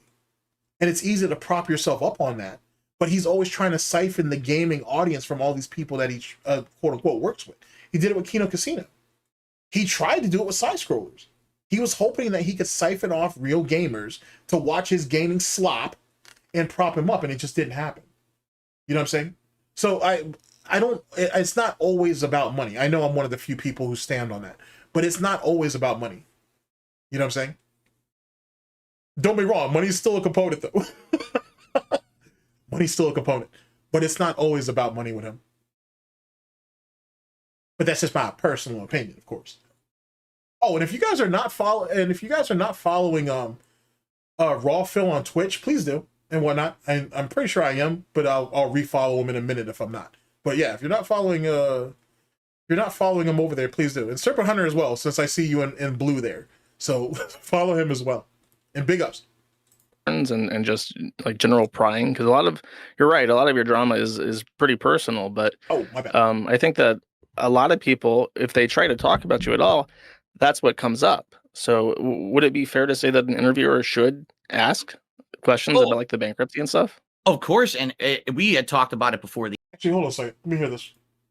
Onothimogen224 says, do you think Phil fits the definition of a hikikomori?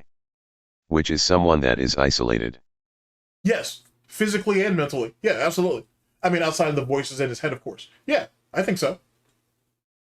For sure. I think he's scared of the world behind. He's scared of the world around him for two reasons. One, he doesn't understand it, and two, he can't control it. And that's why when people are on the fence on whether DSPs are racist or not, he is. And he is because he doesn't understand the people around him and he doesn't want to. He already has an idea of what superiority is, and he's obviously part of it. And that in itself is enough for him. Which is weird, because if you think you're superior to like someone like a Justin Wong based on the color of his skin or his race, or even low tier God, for example, why do you chase them down so damn bad? That seems strange. That's an odd thing. But anyway, semantics. But yeah, I would say that for sure. I would say that 100%. DSP's scared of the world around him because he don't understand it and he can't control it. So it's easier to go ahead and isolate yourself in a very small space, have a very small group of people around you that you can control, and live like that. Look at as of late, like since the Raw Phil situation, he's been botted damn near every fucking day, and he's scared of it. He's scared of it for two reasons. One, that YouTube might actually hurt him for it, which could very well happen. But two, he's scared that there might actually be real people that actually see him for what he is, and he can't control that. I honestly think that's one of the hallmarks of it, and that's the reason why Kat was important when she came in at the time period she did. DSP feels strong, or he feels relevant, or he feels important when he has control over other people, not just in the physical sense, but also, online or mentally or whatever, however you want to look at that situation. And Kat was just another component of that.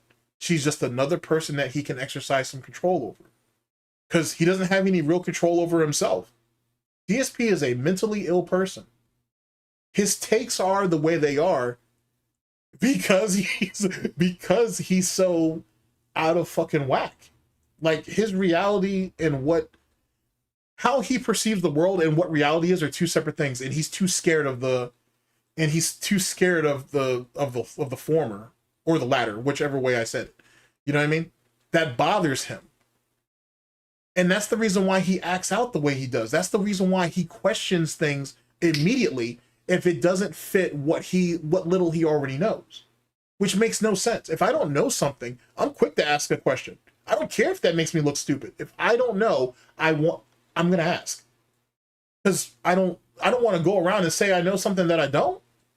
You can't be scared of that. That's something as a child people grow out of, really, some people. You know what I mean? So, yet again, if you're isolating yourself and if you're in control of this little fucking bubble, who can really tell you anything? Who can really say anything to you? You control everything in that space, or at least you think you do. So, yeah, I would say he fits that description. Absolute. Murdered83 says, Big ups. I think that Phil manipulates dents all day and thought he could do the same with side-scrollers, and he felt cornered when he couldn't, just taking it for 5 hours to claim some sort of victory later. In the exact same way as Monday Matt did when he went on the kill stream, he was up there for the better part of an hour, and maybe a little bit longer than that. And he took that beating believing that he would be able to squirm himself out later. Because if you run, you're automatically guilty. So sit there, take the punches, hope they tire out, rope a dope if you will, and then hope you can walk away with at least some type of mutual understanding. I didn't do this thing. But if I did do this thing, here's my reasoning. Here's my justification. And I'm willing to take all these hits from you now, but understand why, if I did do it, why I did it. Same concept.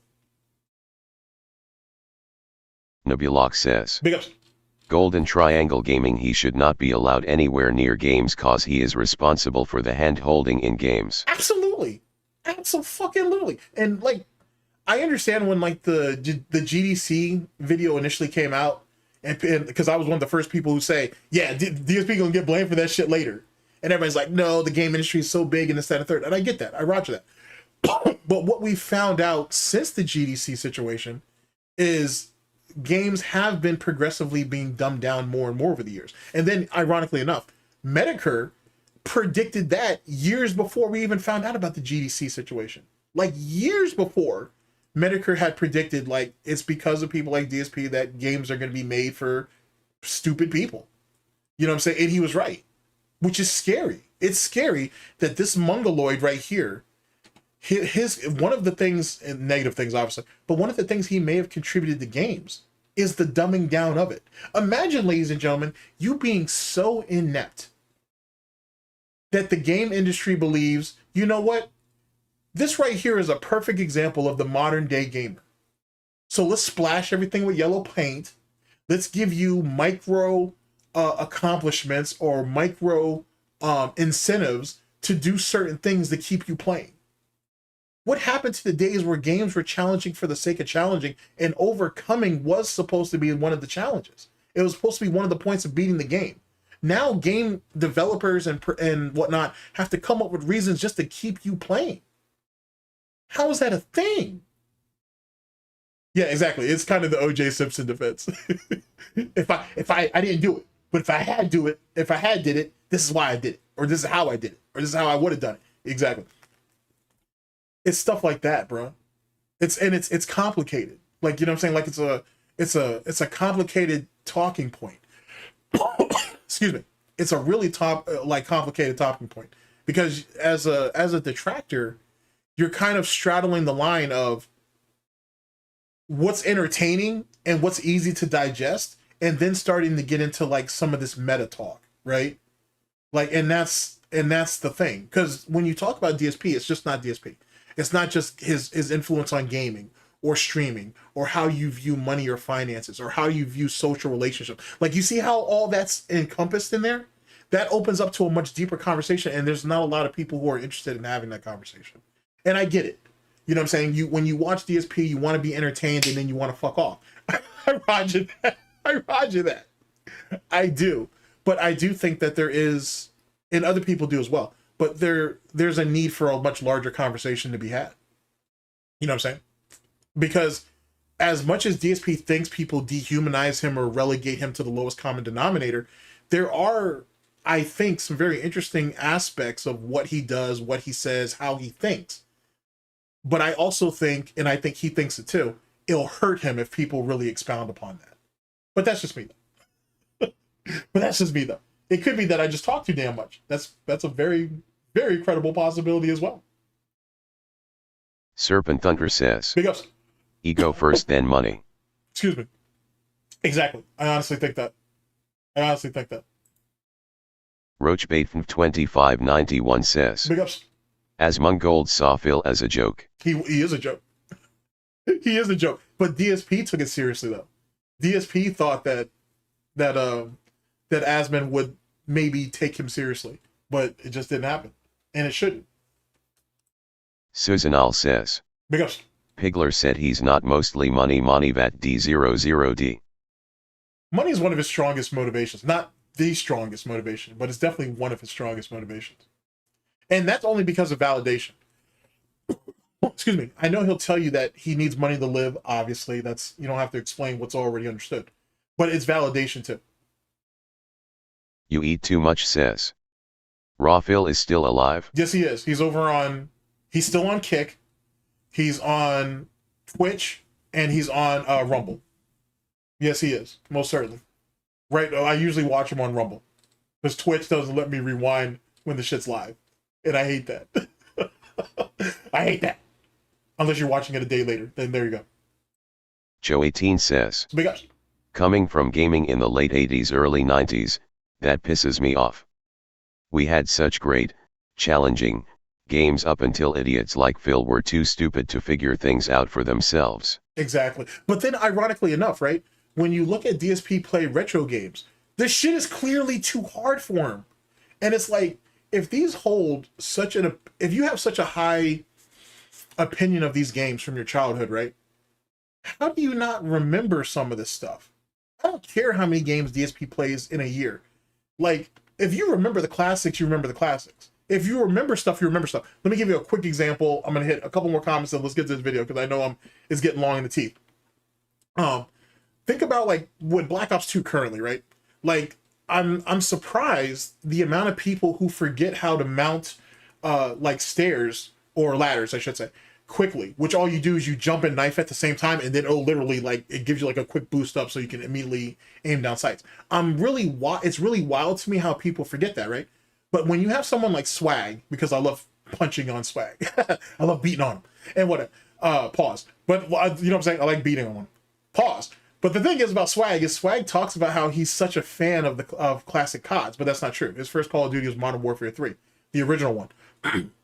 But when people have to tell him that, hey, you can do this, you can do that, these little micro things that game publishers and developers put in their games, it obviously exposes that you really don't know, or you really weren't in love with these games, or you really don't have any nostalgia for them. And that's fine. But then don't try to sell yourself on it. And that's what DSP does. He tries to sell himself on other people's nostalgia, not his own. And I think that's one of the bigger problems with not just lol cows in general, but I think in people who want to belong. Because if you can't sell yourself, then you have to sell the idea that you like what these other people like too. And that right there almost never works. And that's why a poser or fraud or whatever you want to call it, that's why that exists. That's why that terminology exists. And it's not hard to sniff out a poser or a fraud. It doesn't take much. And that's why I try to tell you guys as it pertains to the FGC, DSP was always a fraud. DSP didn't love the game, because if he did, he would put more time trying to understand the game and understand the community and respect it. He never did any of those three things. DSP found himself a small niche in a dying game that he was hoping to exploit before the game fizzled out. End of story. He was, he was good enough to where he could get some attention on him. But the reality is, the reason why people know DSP or even remember him has jack shit to do with his gameplay. It's who he is as a person. And that's why Alt's Dead Sea Scrolls doesn't hit, well, I don't know what Alt's actual motive behind it was, but in the people that I've spoken to, it doesn't hit, it makes DSP look far more pathetic. It almost gives people a reason to pity DSP instead of looking at everything that he did, good and bad, and showing it for what it is. It just makes Phil look even more pathetic. Now, I don't mean to take anything from Alt and what he did. He did great work. What I'm saying is that if Alt was trying to present it in such a way to give DSP, to just show you both sides of the coin, it doesn't hit proper. It doesn't hit. And what it does, it just makes DSP look like a pathetic person. And he was always a pathetic person. Now, if that was Alt's intention, then he hit the mark. If he was trying to give you the best of both worlds, it doesn't hit. It doesn't hit like that. It just makes DSP look like a massive piece of garbage from a very young age, who only mutated into something far worse as time went on. Now, yet again, if that is Alt's intention, then he succeeded. And well, he should get big ups no matter what. But he succeeded if that's what he was trying to do, right? Because, Alt has a background as a teacher. That's the reason why the Dead Sea Scrolls is formatted the way it is. I don't mean to put his whole game plan out there, but that's how I interpret the Dead Sea Scrolls. He presents it to you from that of how a teacher would present it to you. But if there's a big difference between understanding the subject and then sympathizing with it, I think. And I think if you just feel bad for DSP. It's just a really sad, pathetic display of who Phil Burnell is and how he never grew out of it. And that's really wild to me. You know what I'm saying? Like, you've been on the internet damn near since the dawn of the internet, and the internet somehow made you worse. You know what I'm saying? Or maybe the internet didn't make him worse. Maybe it just gave him the fertile grounds to allow him to be what he was always going to be. Maybe there's that. But like I said, I could be overreading it. I do that a lot. Nabulok says, Golden Triangle Gaming, there is this channel called Ratsel Sanger that has some classic Street Fighter beatdowns Phil got in the FGC days. Oh, for real? All right, let me take that name down. Big ups on that. Let me take that name down. Because you know I'm always down for a beatdown. I'm always good for that. IC Yamamoto says, Big ups. Golden Triangle Gaming, did you hear that BSDSP said that he was playing a character to make a game look as bad as possible? I say to that, so you did this for 18 years and it never worked, why do it? No, that sounds like something he might say. I can see that being I can see that being a thing, but I have no recall of that at the moment. But I will take your word on that. I'll look that up, actually. That's always something interesting to actually look into. That sounds like some dumb shit Phil would do. A 1594 says, Golden Triangle Gaming, just like Phil thinks a rainy day fund is saving money for a thing, and if it rains, spend it on something else. That is one of the most outrageous things that DSP's ever let come out of his mouth. And then to blame it on a bunch of nuns, on a bunch of on a group of women, right, who have taken, you know, vows of celibacy, who interact in the world in a very limited capacity, so to speak, and you want to blame your ineptitude on them. Think about that. Think about that. Imagine you blaming nuns for your financial irresponsibilities. That shit's almost beautiful if you think about it. That's crazy. Big ups. All right, we're back on this. I'm sorry, I'm talking you guys' ear off and shit, which is what I do, but we could progress a little bit as we're doing this. The interview, and he said he was going to bring up topics like that, and I said, yeah, we can absolutely talk about that stuff. What was not discussed is that the day after, they were going to change their schedule to literally do a dump on DSP stream for profits. Because when you do a fair and balanced interview, okay, you might not even like the person you're interviewing. You may not even believe the answers they've given you. Then I wouldn't interview you. First off, okay, I can't say that I would interview someone that I don't like unless I have some type of ulterior motives. Now, if I don't believe something that you're telling me, then that's a bit, I don't know. I think I'm clever enough and I'm witty enough that I can pull the answer. I can pull the answer out of you, even if I think I'm lying to you. But I want you to take that in, chat, that, hey, these guys probably didn't like me. And maybe that gave me carte blanche to lie to them if I did. But they should have still treated me fair. Huh? See, this is the reason why I do all this shit in fucking video form and shit. Because I'll talk y'all ears off all day. How the fuck are you going to go up there with, if you listen to this, he basically is admitting that he went up there with the intention of lying to them. Topics like that. And I said, yeah, we can absolutely talk about that stuff.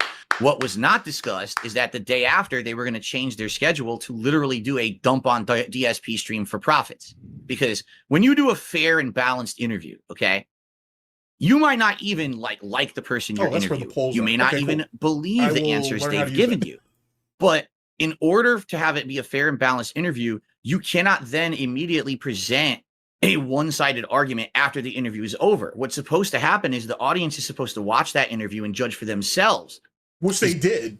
And remember, you're the one who said that you wanted that to be the definitive interview for all questions that people had. Which is weird because the whole thing was based on a lie. Which, yet again, chat, makes me believe he went out there, he was always planning on lying to them in that interview.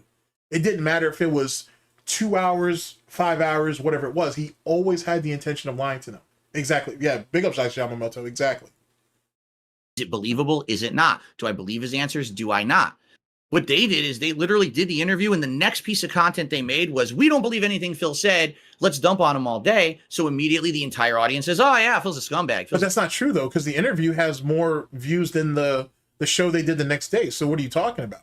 And then you admitting 18 months later that you lied to them basically reinforces why they dumped on you the next day. Because them, quote unquote, chat, dumping on him the next day was them saying we didn't believe anything he told us, which they were right to do so. Piece of shit, that's great, you know? And they did it for personal gain. If they weren't receiving all those donos from all of my detractors, they never would have done that. That's full of shit, because DSP says that about his detractors now. I'm going to do a video, actually. It's really more of a questionnaire, so to speak, but it'll be like a hypothetical conversation between myself and basically you and the audience. That do you feel that money, or do you feel like monetization, let's say it that way, do you feel like monetization may have fucked up the concept of detracting? And I'll be shooting from the hip, but I do have a general idea of how I want the video to be framed at the very least. But I say that to say this. DSP says that about his detractors. Well, how many detractors do you have out there that aren't monetized?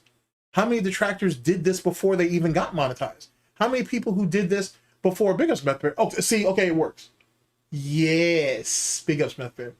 I got to tell you, man, that was like that was literally my only option. Like, I've talked to 2 people from YouTube and they couldn't explain it and whatnot because I don't have anybody on my list. I don't have a filter, so I don't know how I got you there. So the only way I could get you there was that. And like I said, you've been good to me over the years. Like, I know I've reached out to you. I was probably bothering you and I didn't mean to, but you were one of the few people that I could talk to about a particular situation that was in your background. And so I've always appreciated your time. But that was the best way I could get you in there. So big ups. But yeah, like, anyway, sorry, I'm really sorry. Detractors have been doing this before money was ever involved, right? And most detractors don't even have their actual content monetized. If they stream, yeah, you can give the money there, but most of them don't run ads or anything like that. So explain that. And how many detractors do you know? I can name one detractor, but how many detractors do you know who flaunt what they make? So you can't say that it was all about money. People shitted on you before that, and you had a fucking multitude of reasons on that one. You see what I'm saying? So you can't box Stuttering Craig and them in there and say it was all about money and that's why they dogged me.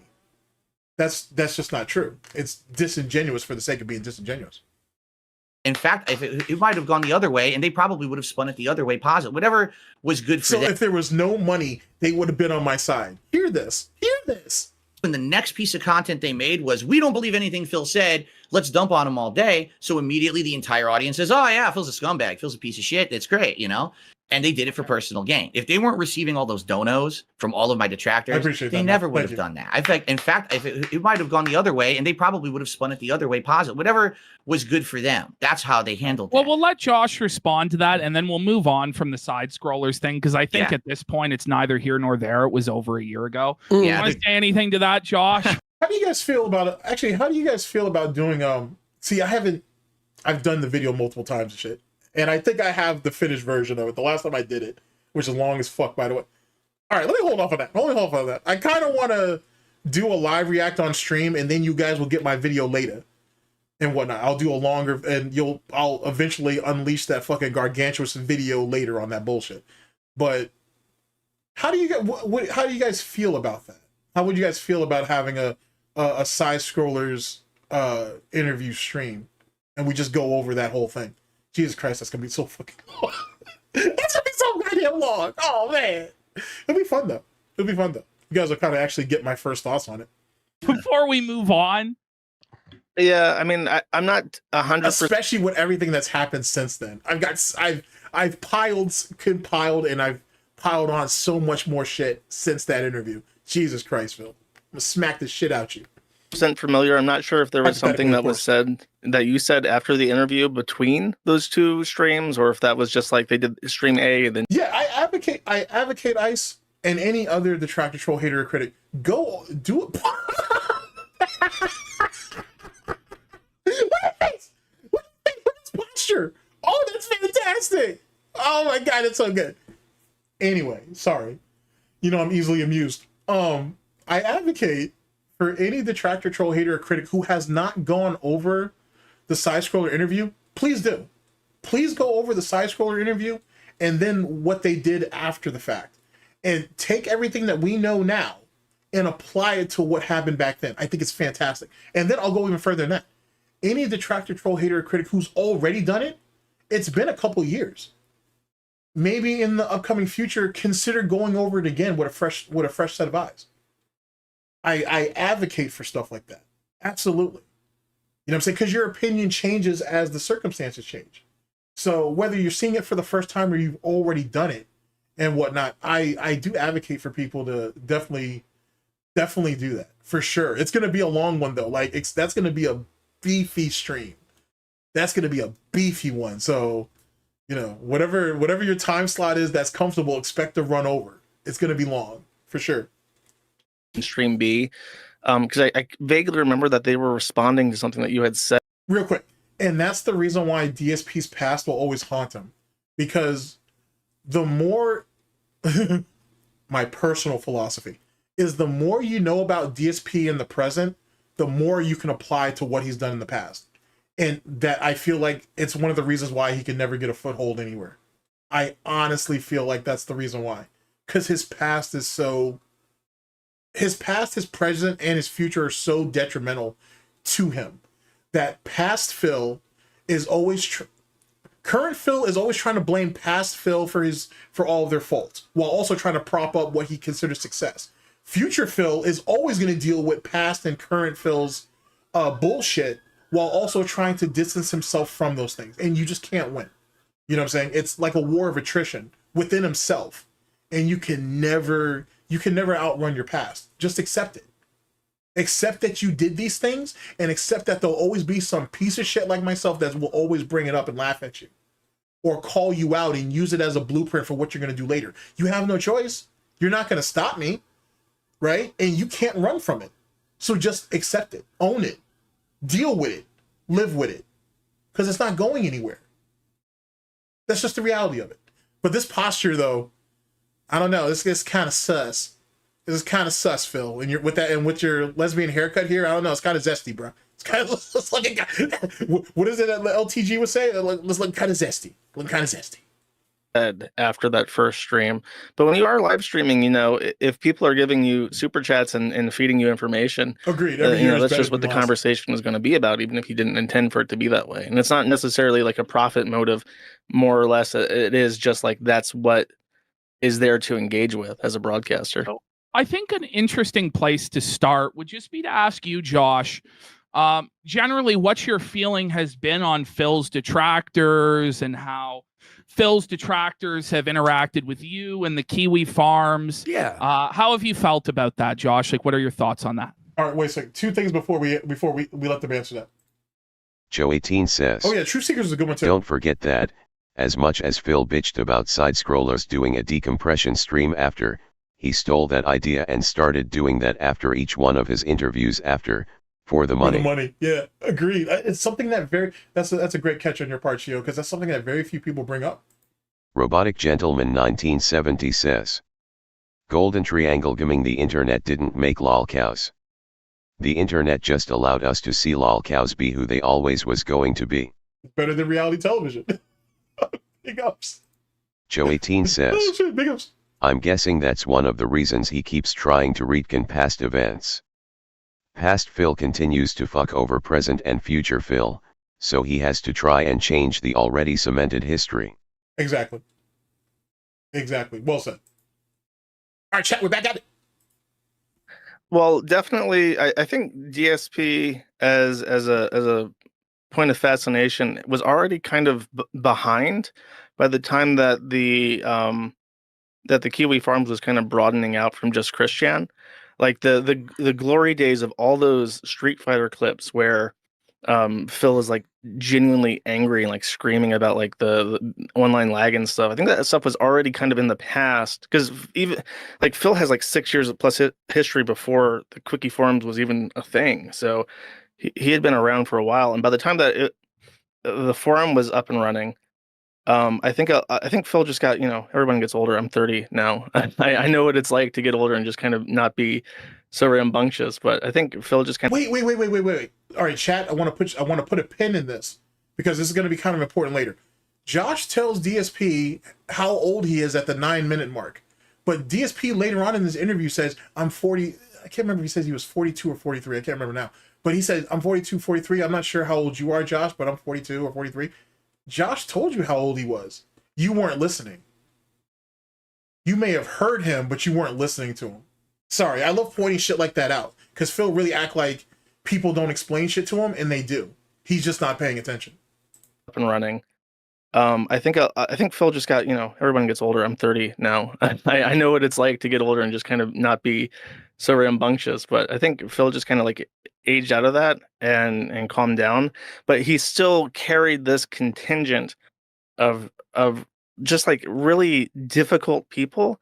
And when I say this, I have to be careful because if I try and lump the forum into this, people get angry at me. But there is like a genuinely unhinged contingent of people who hate Phil, and it's a complete enigma to me. And they try to justify it, and I just don't get it. It's not. I feel like it's not that bad. I don't know why Josh feels compelled to defend this piece of shit and other pieces of shit like him, but it's really not that bad.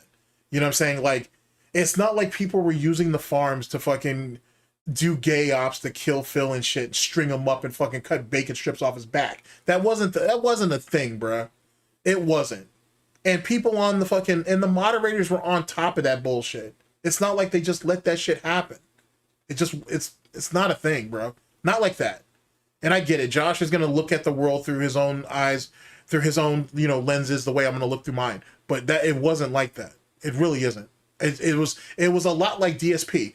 That the DSP forum or thread or subthread or whatever was incredibly popular.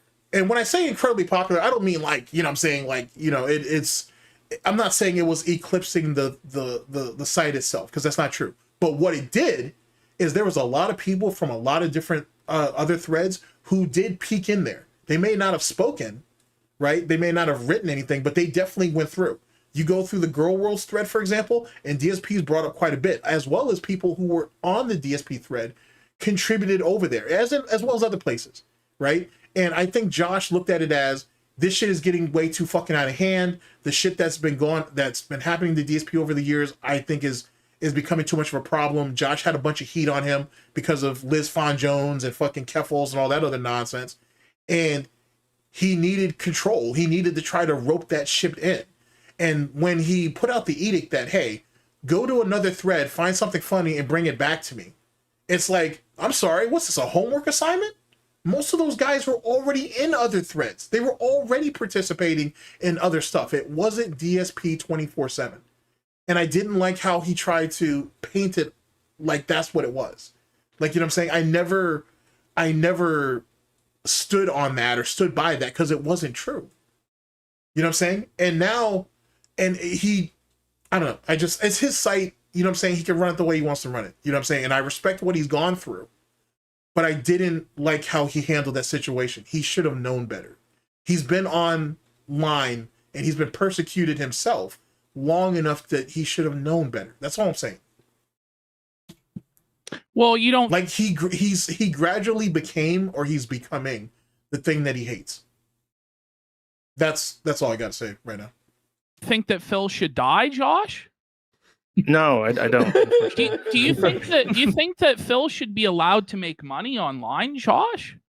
I do, and that's actually one of the first things that was a point of contention between me and certain people, certain elements in his hate fandom, is that they went after him for like his monetization schemes, and that was right when the Kiwi Farms was just starting. Remember, he's acknowledging them as schemes.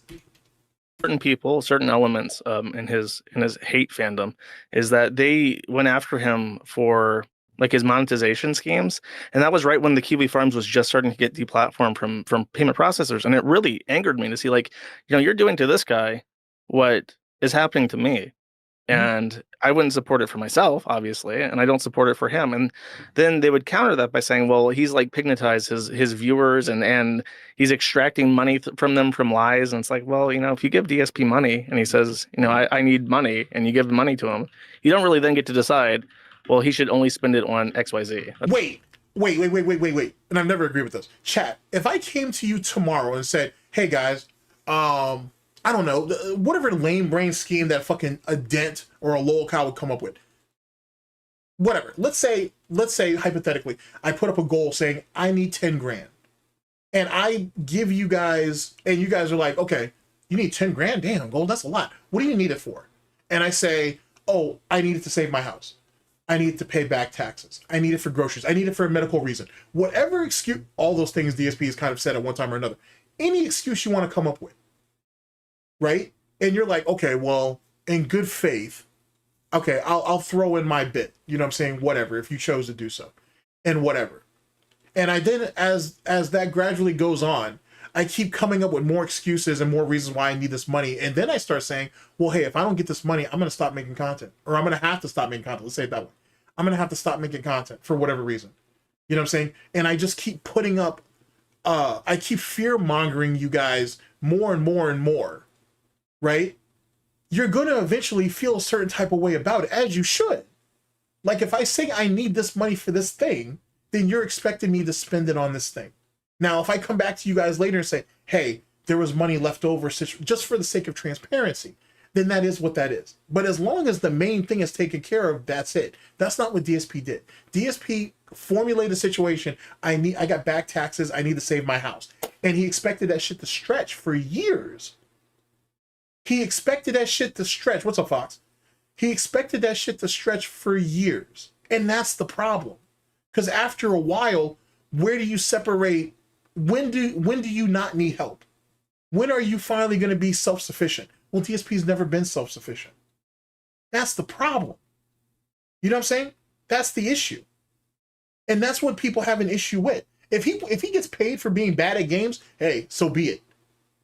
So be it. But when you're begging, or when you're saying that you're going to have to stop doing something that you're doing because of a circumstance that you need large amounts of money, that's where the problem comes up. That's why during Vestry, he got so frustrated when people were like, hey, you made all this money off Vestry, where'd it go? It went to bills, dummy. It went to taxes. It went to, he couldn't even come up with an excuse for what it was. He spent the money as quickly as he got it, and he spent it on shit that he didn't need. He spent it on shit that he wanted. End of story. Because DSP needs to be in peril. He constantly needs a reason or justification to always extract money out of you. But when is he going to give you something that's entertaining? When is DSP going to give you something or provide you with something? Let's say not even give, provide. When is DSP going to provide with something that you feel has value that you want to contribute to? When is that going to happen? It doesn't. That's why he begs. That's why there always has to be some existential reason for you to give money and support him. Because he doesn't provide you with anything. It's trash. It's garbage. He knows that. He knows that. That's not how it works. Yeah. I think everybody here is in agreement on that, right? Like, Phil's money is his money. He could do it with whatever he wants. If he chooses to spend it on WWE champions, if he chooses to spend it on Jin, or if he chooses to spend it on invest. I love how they're enabling the shit. I like when you go back and see this shit was poetry in motion, boy. I gotta tell you, I understand a lot of people hate the Kino Casino arc, but the way they built his ass up just to tear his ass down later, in hindsight, it's a work of art, I gotta admit. Weed or fucking whatever the fuck. It's not really our business, right? Like, I don't really get it. Yeah, would you agree with that, Phil? That if people give you money, it's like yours to spend, and it's not really any other business after that? The line of argument that, you know, DSP is disingenuous. You are. All right, because I'm on a stream and I'll be like, well, if I don't raise money on this stream, I can't buy groceries later in the week and shit. You said that. Or I can't continue playing this game. If I don't make money on this stream, am I going to just stop the stream, Phil? No. But you threaten stuff like that. Hey, if you guys don't support this game, I can't play this game anymore. Hey, if you guys don't support the stream and help me out with this, I'm not going to be able to pay my taxes. Hey, guys, if you don't help support the stream and shit and help me hit this goal and shit, I'm not going to be able to afford video games. I'm not going to be able to eat. We're going to have lunch meat sandwiches and shit, which is ironic that he says that because he eats Arby's. And I fuck with Arby's too. I don't want to hear chat. I don't want to hear any criticisms about Arby's. I eat Arby's every once in a while, even though I have really good delis around me. Like, I've got some fantastic delis around me. I've got this, dude, there's an Italian deli that's around me who have women in there that are fucking drop dead fucking gorgeous. And it hurts my soul having to go in there because, you know, you have these absolutely just beautiful women and they're taking your order and it's fantastic. They turn around, boy, and I lose my motherfucking mind because they got all these ham hocks in my face and I can't, and I'm, let me stop. The women are beautiful. That's all I gotta say. There are women that are in there absolutely drop dead fucking gorgeous, bro. And Jesus Christ. But then when they turn around though and them ham hocks are out there, it's like, no, this is wrong. Jesus help me. It's a thing. It's a problem. But I'm dealing with it. Shit like that. Okay. Has that ever happened on my streams? Yes. They do have great curly fries though. Like for real. They got, you know, has actually surprisingly good fries. Dairy Queen. To be honest, like for whatever strange reason, I mean they're just regular crumple of fries. You can buy them at the store, but for some reason, like them, they hit. And Checkers has fantastic fucking fries. Holy fuck, they got fantastic. Checkers has ridiculously good fries. Holy shit, they're fantastic. Shit like that. Okay, I'm here to be honest with you guys. All right, I'm fessing up to everything. And yes, Chris, they do it on purpose. I know. It is what it is. They got me, son. There's been times where, and this, I'm not talking about this week, you know, I'm talking about in the past. And the reason that stuff like that happened is because I went through a really bad financial time. I was going through a bankruptcy. I couldn't pay for anything. This was over 4 years ago. And there were literally weeks where, like, if I didn't raise a certain amount via tips that week, I actually would not have been able to pay a certain bill or actually do things like that, get the groceries or whatever. So should I say that kind of shit on my streams? No, of course I can't. But human. And wait, of course I can or of course I can't? Sorry, it's the way. Let me check this out. I couldn't pay for anything. This was over 4 years ago. And there were literally weeks where, like, if I didn't raise a certain amount via tips. You're saying this is over 4 years ago, bitch? He was at this time. He was still begging like that. Eat a dick. I'm fessing up to everything. Eat a dick. And there's been times where, and this, I'm not talking about this week, you know, I'm talking about in the past. And the reason that stuff like that happened is because I went through a really bad financial time. I was going through a bankruptcy. I couldn't pay for anything. This was over 4 years ago. And there were literally weeks where, like, if I didn't raise a certain amount via tips that week, I actually would not have been able to pay a certain bill or actually do things like that, get the groceries or whatever. So should I say that kind of shit on my streams? No, of course I can't. But human. And I was. Of course I can't. I'm sorry. I need to pull out. Wow. I should have. That's not what I meant. I need to pull out. Wow. That's not what I meant. But we're gonna need to pull a closed captioning up for this. Or actually do things like that, get the groceries or whatever. So should I say that kind of shit on my streams? No, of course I can't. But of course I can't. Okay, it doesn't sound like that though. I get it, but that's not what it sounds like. For some strange reason. All right. Human, and I was desperate, and I needed to say and do things in order to raise the money I needed to get by. And the good news is So you really think because you were desperate that gives you just a free pass just to lie to people? That's a weird thing to say, bro. And I mean, don't be wrong. In desperate times, desperate measures, we all know this. But nah, how do you expect people to trust you? You lying to me when you're desperate, and then you lying to me for the sake of hiding something that you're embarrassed about. How do I differentiate between the two then? You know what I'm saying? Like, how do I come to that conclusion? Or how do I how do I differentiate between the two? How can I tell the difference? No, of course I can't. But human, and I was desperate, and I needed to say and do things in order to raise the money I needed to get by. And the good news is I'm not in that position anymore. And in the last 4.5 years, I've stopped doing those kind of streams. You're not going to see me say, hey, we're doing $1,000 goal today. And if we hit it, some crazy thing's going to happen, but I really need this money. Oh, you mean like those Pokemon cards, except for $1,000 goal, you know, $50, $100, and then every $50 after the fact. I can't take you seriously, bro. I don't do that anymore. I canceled all those events that I used to do. I don't even do like goal-based streams anymore. We're going to raise line his ass off a certain amount of members, and then I'll do a marathon. I'll just do the marathon to have fun with my viewers. I don't have anything based on that stuff anymore. But the problem is with my detractors. That's literally not true, because he would do financial buildups leading to those marathons, and then he thought the marathons would have a massive payoff for him. Just like why he does DSP Tries It for free, knowing damn well that he's already made a crazy amount of money leading up to the DSP Tries It, and then he's more than likely getting a refund on his DoorDashes anyway, because he goes out of his way to find excuses and or reasons on why it's bad. Now, don't get me wrong. If you get the wrong sandwich, that's one thing. But to sit there and say, oh, this sauce isn't very good, or, oh, this isn't the right temperature, despite the fact that the food's been sitting downstairs for the better part of an hour, so on and so forth. Yeah, you can't sit there and literally report that shit to DoorDash for like basic human error. You know what I'm saying? That's not a thing. But then again, this is the same mongoloid who tried to order DoorDash during a fucking flood, like a flash flood in his fucking area. There's that too.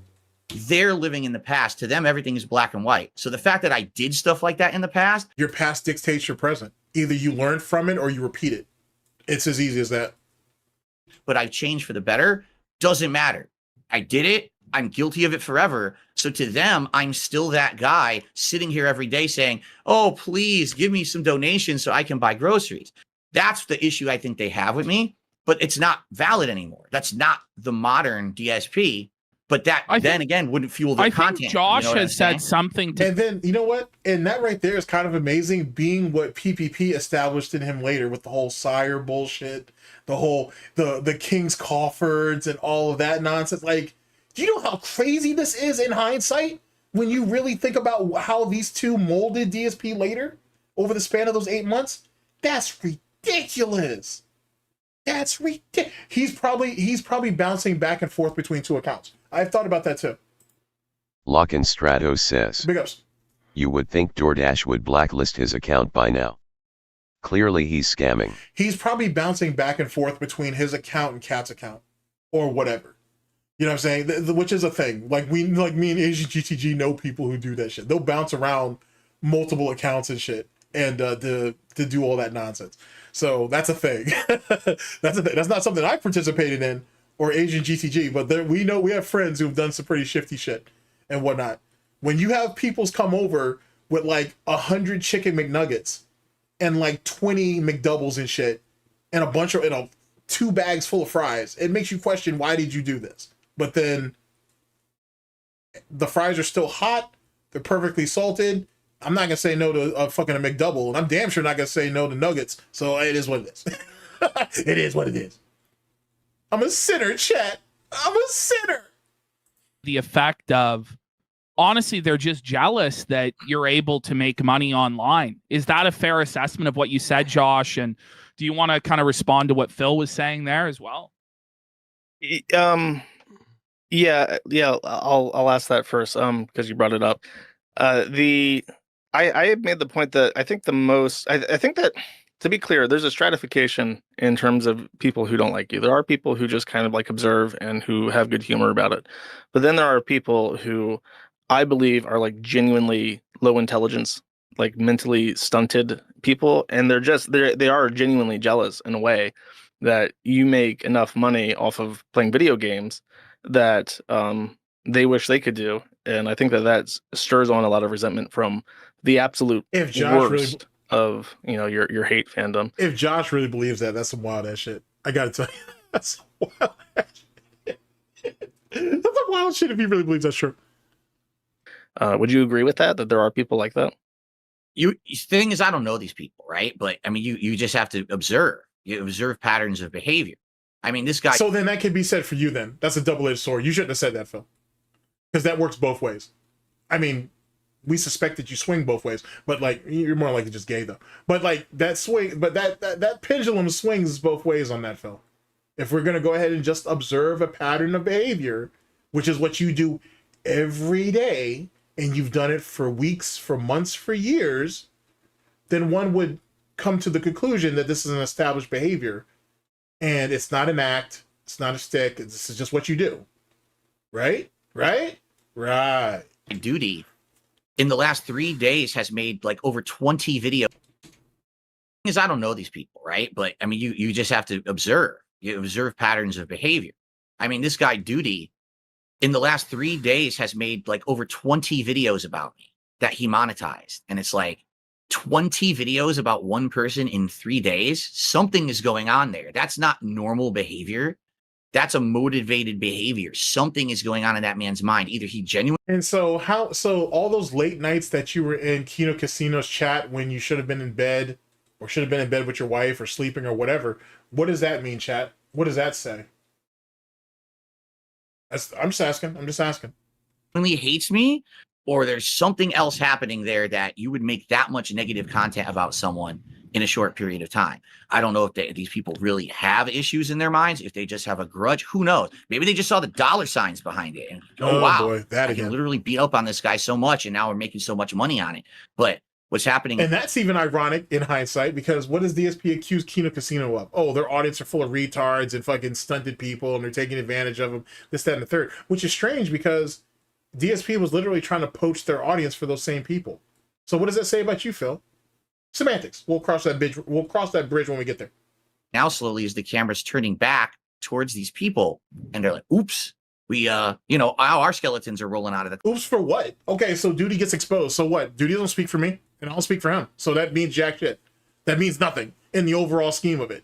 You can't take one detractor down and think that you can just get everybody else. That's not how that works. And you're so desperate to get someone to do a documentary or whatever, and it's like, oh, okay, one detractor ended up taking the hit, which they'll still make their fucking 8 to 10 videos a day anyway, so that doesn't change anything. So what, Phil?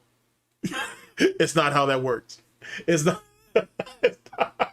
Just because one of the horses ends up breaking their leg doesn't mean that the carnival stops. That's not how that works, son. Closet, and things are changing for the better. But no, I agree with you, dude. Normal people don't act like one of these detractors. They don't sit there and make the entire existence of their being to hate on someone, to interject into someone's life.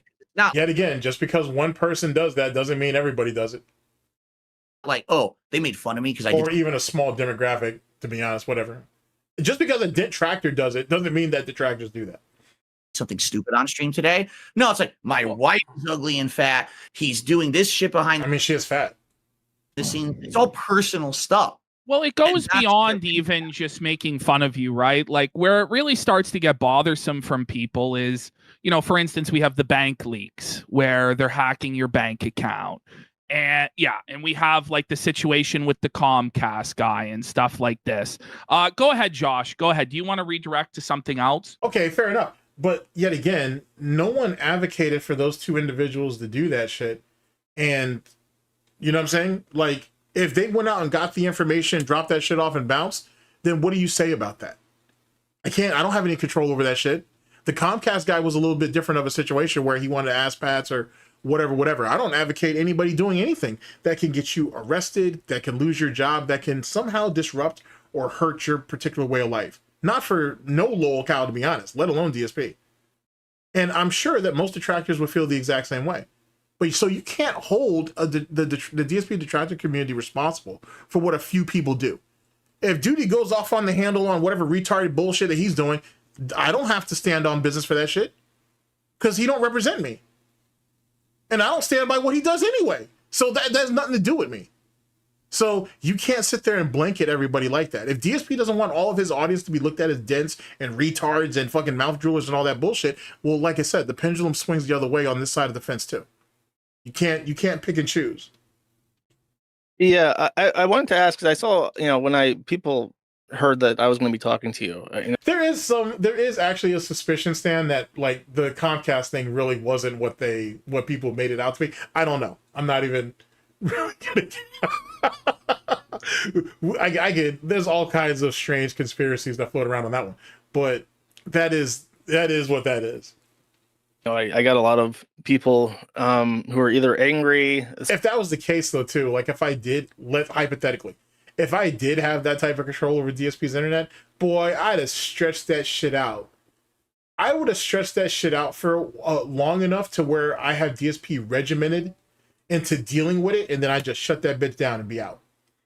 But I would just let it happen. That stream in itself is going to be enough to feed detractors for weeks. And then everybody else can basically fill in the dots on the timeline and everything. That's the fun part. Some people were mildly amused, but then a lot of people were trying to like give me information. And one thing I want your opinion on this, like how you feel about this. Twitch had published in 2020 a infograph showing the loyalist fans of any streamer, and you were number one. Per subscriber or per tipper, you got like $36, and like the average on Twitch is like 4 or 5. And I'm wondering how you feel about that. Like, is what, for him being the original e-whore / e-thought? I mean, if there is any prestige to that. Is having such a high return per subscriber something that, like, just how do you feel about that? Well, first of all, I heard that report, but I didn't hear it from Twitch. So another YouTuber, I guess, had like done a react to it or something. And of course, you got to question the validity of the data, because I don't know what data they're going off of. Is it just super chats? Is it the paid? See, this is retarded, because that infograph comes from the hack that ended up happening around that time. Everybody knows this. Like, well, those who care, I should say, who already know that. So I don't know why he would think Twitch would tell him that. I don't know why he would think any site would tell him that, to be honest. But okay, whatever. Great screenshot, by the way. Oh, Phil, you're looking extra drunk today. Subscriptions? Is it obviously that doesn't factor in other things outside of Twitch, like tips and stuff like that? Wait, I just caught that. Why would you think tips would have anything to do with that? Oh shit. Now keep in mind though too, ladies and gentlemen, DSP does get donated behind the scenes, off stream. Keep that in mind. That's the thing. It's been a thing for a number of years. Since Tevin revealed it over the DSP was using Streamlabs at that time. I think he was using Streamlabs, and I'm pretty sure DSP was using Streamlabs, because I remember watching Tevin stream on that. Tevin went over to his leaderboard, and it was like $1,100+ from a tipper that didn't tip that on stream, because at that time everybody was really watching Tevin, Dark Dave Mirrors, and LSB a lot, so people would have remembered it. And after that, DSP made that leaderboard disappear. So congratulations, Phil, for fucking yourself on that one. But same type of concept. It's a real thing, bro. It's a real thing. I don't know what data. But why would you think that Twitch would pull information on your tips when your tips go through PayPal? They don't have any regulation or control over that. Why would you? Makes you think. Heard that report, but I didn't hear it from Twitch. So another YouTuber, I guess, had like done a react to it or something. And of course, you got to question the validity of the data, because I don't know what data they're going off of. Is it just super chats? Is it the paid subscriptions? Is it obviously that doesn't factor in other things outside of Twitch, like tips and stuff like that. And also, what year was that? What you said, it was a 2020 data, or was the report in 2020 and reporting on a previous year? See how he's already trying to muddy the water? Because Phil, any information as it pertains to finances would be literally through the site of Twitch. I don't even know why we're being a mongoloid and trying to explain that. But then after that, he tries to muddy the water and shit to try to change the narrative in real time, and he thinks he's slick. Factor in other things outside of Twitch, like tips and stuff like that. And also, what year was that? What you said, it was a 2020 data, or was the report in 2020 and reporting on a previous year? I'm just curious. It was either, I think it was 2020 or 2021. I think it was data for that year. Because likely the reason that report was so overinflated is because I was going through my bankruptcy. And that was the year when a lot of people knew that. How was that overinflated? So wait, we question how they got the information, where they gathered the data from, what were the different vectors that they grabbed it, and then we immediately finish with, oh, it's overinflated. Huh? How do we do that exactly? That's weird. And then, ironically enough, the excuse, I'll bring it back. The excuse he's about to give you is the same excuse damn near the same excuse he gave you for when he got kicked out of the YouTube ads, ad program, AdSense. When he got kicked out of the YouTube AdSense back in the day. He's literally about to give you the exact same excuse. Oh, I didn't tell anybody to click those ads. I didn't do that at all. No. What I did is I told them about how I got fired from my job, and people started to click the ads because they wanted to help me out and they wanted to support me. I never once told people to click ads to help me. And then obviously the video evidence came out. And then he said that people like myself lied and twisted it to make it seem like it was something that it wasn't. Because, you know, that's all detractors, trolls, haters, and critics do. They lie about everything. So there's that. 20 or 2021. I think it was data for that year. Because likely the reason that that report was so overinflated is because I was going through my bankruptcy. And that was the year when a lot of people knew that, and they came out and were actually like overly supportive. I got a lot of extra support that year because Do you know how crazy that sounds? I was in peril, so that's why people came out to support me.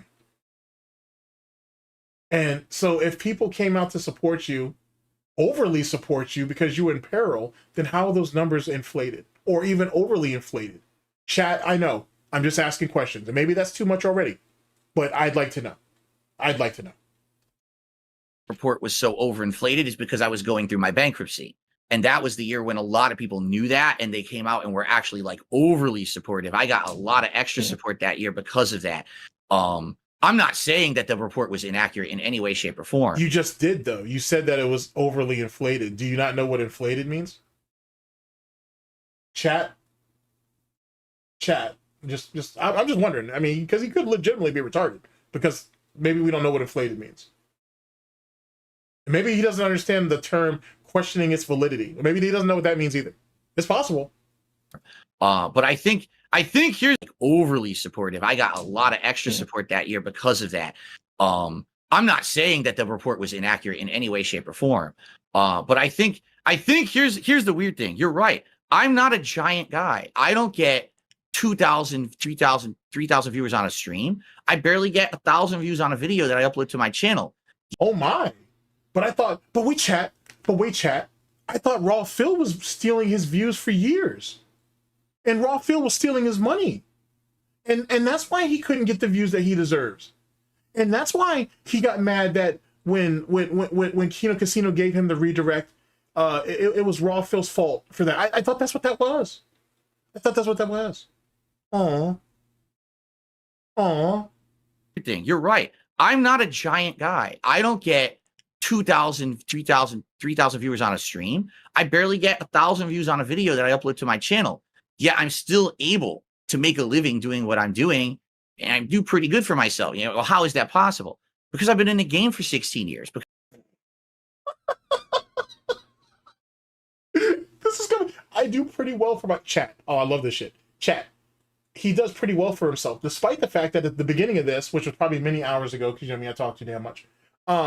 He literally said, I was in a rough spot. I was the whipping boy of the internet. I had a lot of problems before Kino Casino decided to help me. Now he's saying I'm doing pretty well for myself because I've been around for 16 years. Pick and choose a lane, bruh, stay and stick to it. For real. Just pick and choose a lane and stick to it. I think here's the weird thing. You're right. I'm not a giant guy. I don't get 2,000, 3,000 viewers on a stream. I barely get 1,000 views on a video that I upload to my channel. Yet I'm still able to make a living doing what I'm doing, and I do pretty good for myself. You know, well, how is that possible? Because I've been in the game for 16 years, because I have notoriety for various different reasons, some good, some very bad.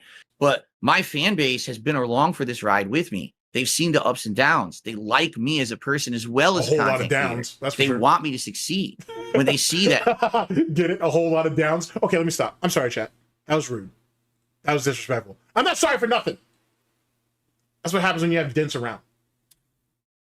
But my fan base has been along for this ride with me. They've seen the ups and downs. They like me as a person as well as a content creator.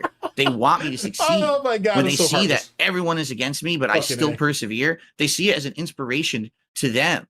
And they've told me, I get stories all the time from my viewers. You inspire me because you don't give up with all the hate and the shit that people throw at you. You're still doing it every day. I would have quit years ago, but I'm not going to quit. You don't have a choice. What else can you do? You don't have any options in this. You don't have any control of the situation. You are here because you can do nothing else. Period.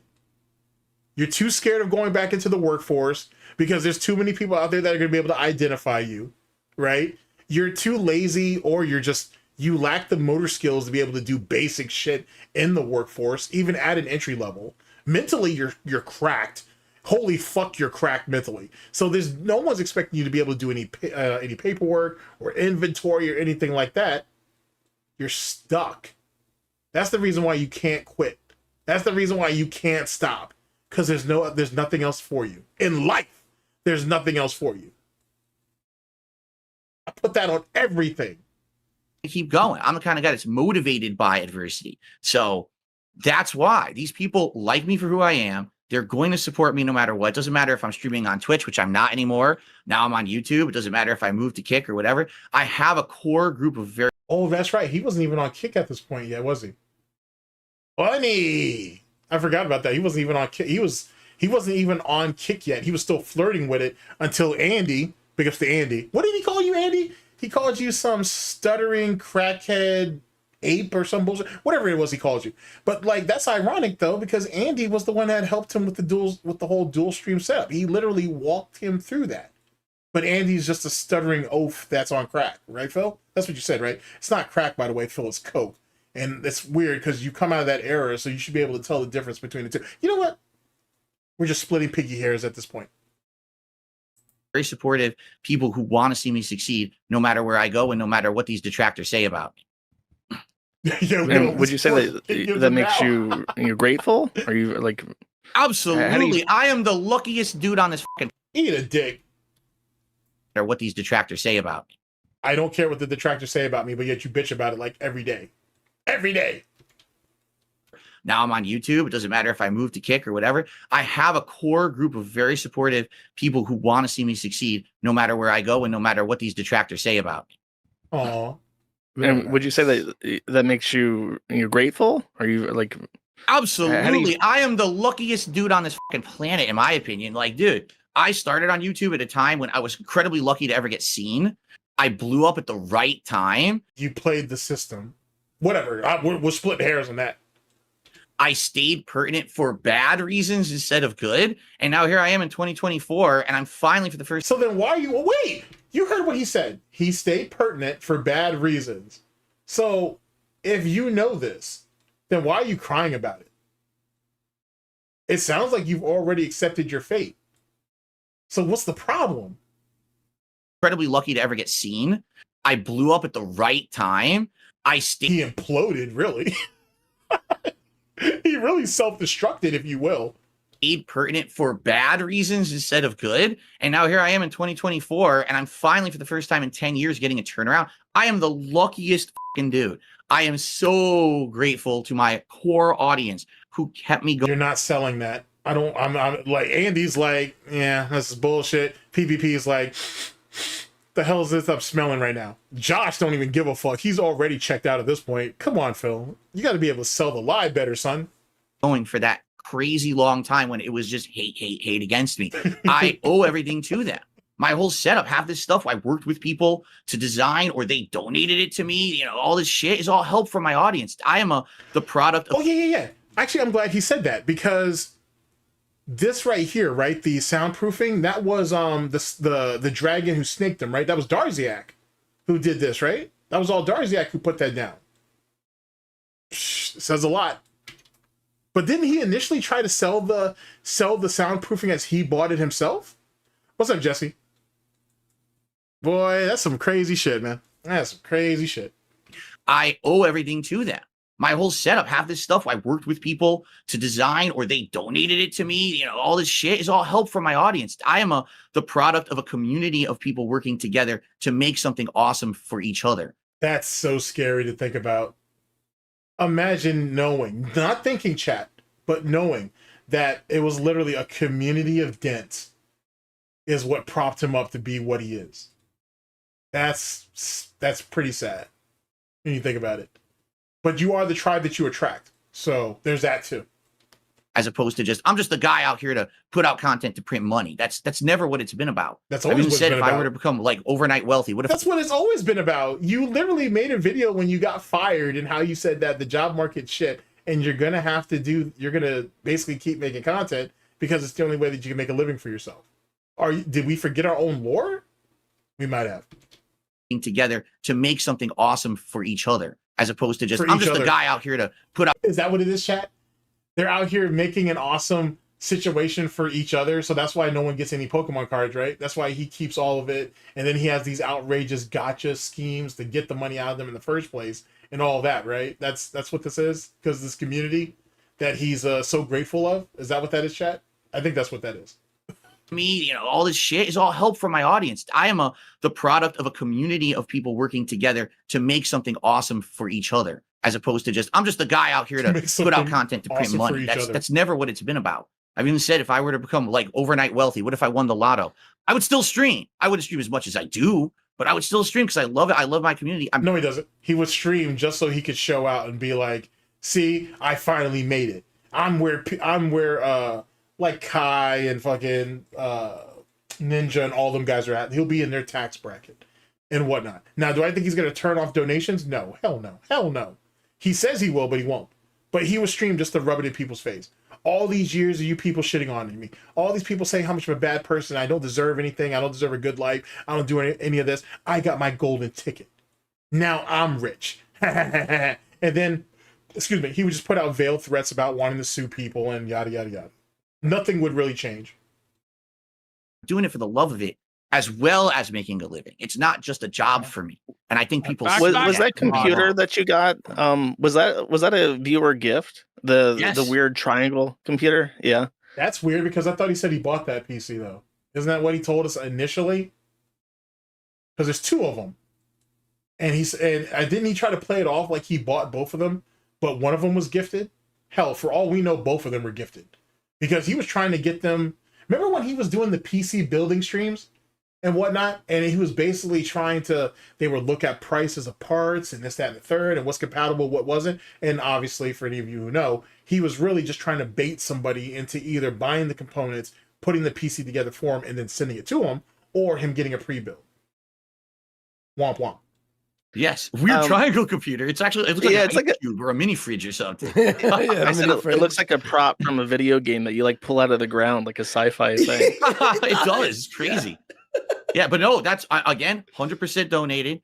That was before I started doing much better for myself. Yeah, just like the TV, just like all the consoles, just like the controllers, just like the games themselves that you don't want to admit to. Yeah, I got you. This month, by the way, that was before I appeared on Kino Casino and everything. And again, now I'm a PC gamer, and that's because of the people who like me and want to see me succeed. It's amazing, you know. All right. Yeah, I watched that video. Now that I think about that, Jesse, I wonder, did he actually raise money for that $3,000 lemon, that cyber power PC? I wonder if he actually the original one, the one that's been collecting dust and runs 24/7. Well, it used to run 24/7.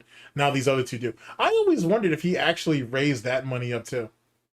And did I would be I have to go back and look. I'll go back and look just because that would be just a funny thing to fucking dig back up. Of you setting that up, and because it is strange how he tells you, chat, that he spent over 10 grand on moving to Seattle and this, that, and third. Which is not true, by the way.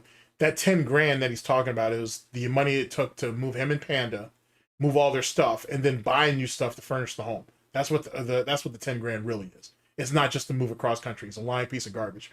But he thinks everybody's fucking stupid. But somewhere down the line, he was able to just to pull up $3,000 despite declining views and interest to buy a CyberPower PC. Nah, I don't think so. I've been thinking for a number of years that someone must have paid for that, or at least helped pay for that. And that was just some more behind the scenes shit, because the way DSP does anything is the way DSP does everything. I don't know. It was pretty difficult for me because you were so frustrated, and I felt like you were. Well, first off, someone who's not a man, to be honest with you, just like any lolcow, to be honest with you, lolcows don't feel shame. If you can justify something, then that kind of removes the shame from it, because you've been put into that situation against your will, and you're just trying to make something out of nothing. That's how a lolcow would probably look at it. You got to remember, there's no pride here. You know what I'm saying? I understand that your favorite detractor might tell you DSP has that, but he don't. He don't have no pride. Doesn't have any of it. Doesn't have a lick. Never did. You were kind of angry that people like gave you the computer and said like, "Hey, set this up." You know what I mean? No, I when I get in a way, if I get whoa, sorry, because I was running my damn mouth. We're missing something. All right. Yeah.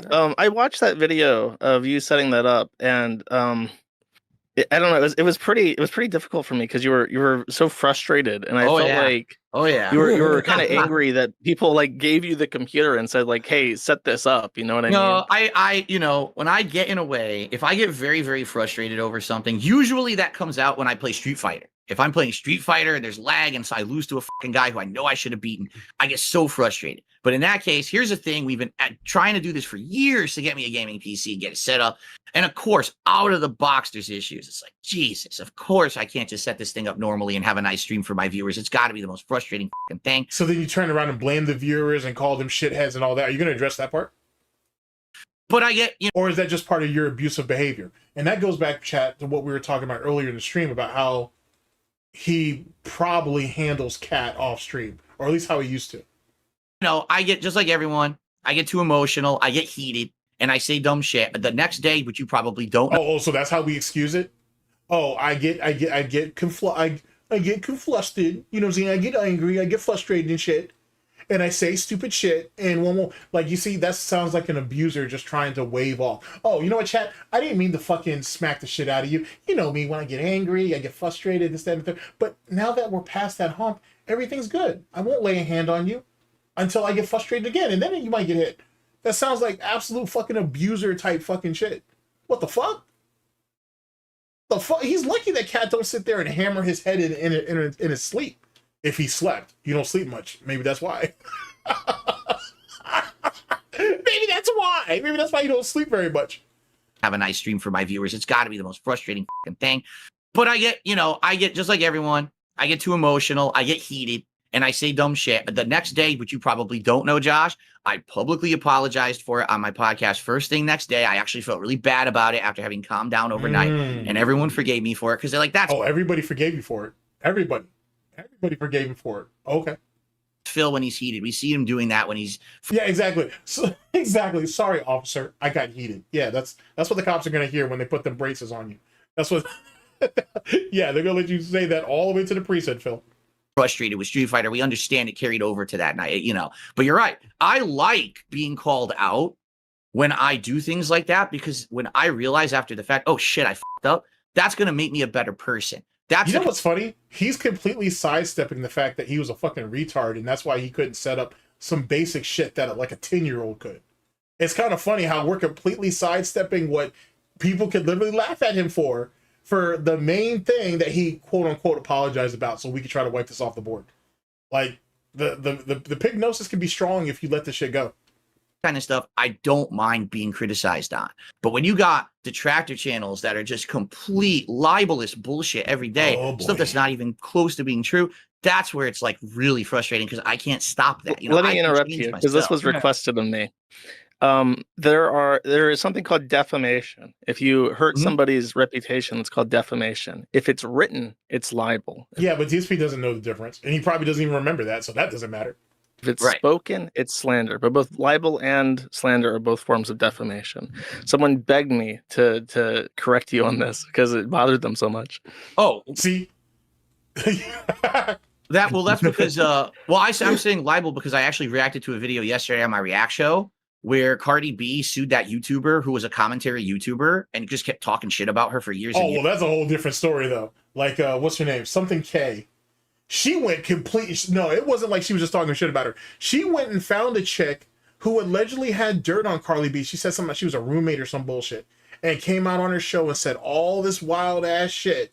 And that's the reason why fucking something K. Trisha K or something like that. Or Tasha K. It's something like that. That's the reason why that chick basically is going to work for Cardi B for the rest of her goddamn life.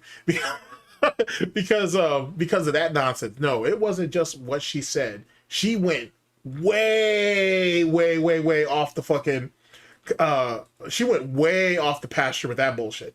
For real. She went way off of that bullshit. She went way too far with that and whatnot. She didn't have to do all that. She acted out. She got paid. She had to pay for it. And Cardi B sued her. Yeah, Tasha K. Thank you. That's what that was. Like, shit, bro. It was crazy what that woman did. Like, you knew you were going too far, but she thought, oh, it's YouTube journalism. You can't really do nothing. And then by the time she had showed up to court, it was because it was in Atlanta when she went to court. By the time she went to court, it was already too late. She was already knee deep in the bullshit. She was already knee deep in the bullshit. Like, fucking A. Her for libel in court and won a $4 million ruling. So I think technically, if anything were ever to go to court, it would be for libel. But I don't know. I'm not a lawyer. It would be Yeah, so you were talking out your ass, but then when people try to correct you on stream, which is the reason why Josh brought it up, you called them idiots and you said they didn't know what they were talking about. Womp womp. for definitely Similar to what happened with, like I said earlier, about the One Piece cards yesterday. Remember how that was, right? Right. information unless it's written. If someone writes a Unless we tweet had- about you that says something, If But only if we it's had spoken, Lord it's slander. Baldo here to give us. Help us.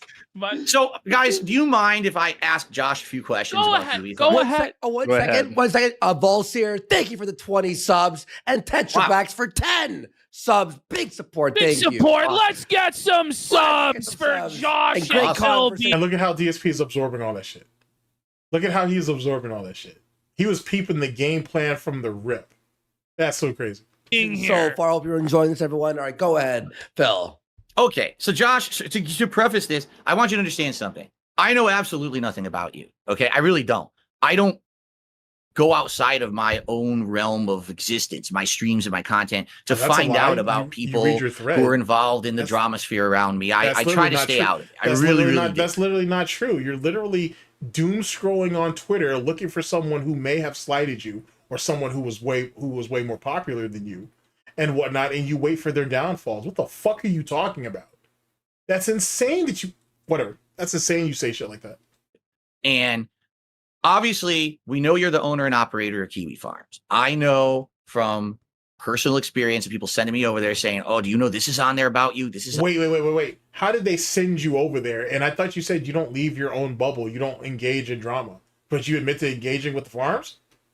Fucking retard. And Dead. obviously, we know you're the owner and operator of Kiwi Farms. Fucking I dead. know from personal experience of people sending me over there saying, "Oh, do you know Oh yeah, exactly. Then why go at LTG? Why go at Wings? You know what I'm saying? Why go at Rich? Fuck Rich, by the way. But why go at Rich?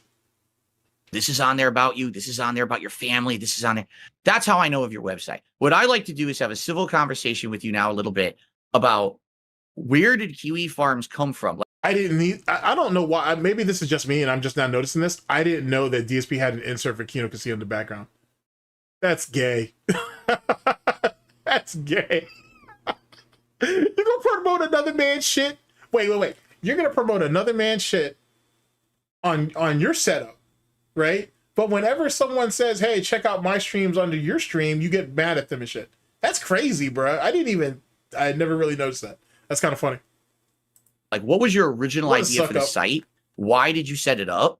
And how did that all start? Because obviously, I would think that today, a lot of the stuff that's on there is not what your original intention was, unless I'm mistaken. So I'd like to hear it straight from the source. What is there to be mistaken about? You said you didn't know anything about him. So, huh? All right, whatever. Why did you set up Kiwi Farms originally? What was the idea? Well, you're completely free to ask me any question that you'd like. As far as where the forum comes from, it was originally specifically dedicated to Christian Weston Chandler, and in 2014 we branched out to this broad category of people that you would know as lolcows.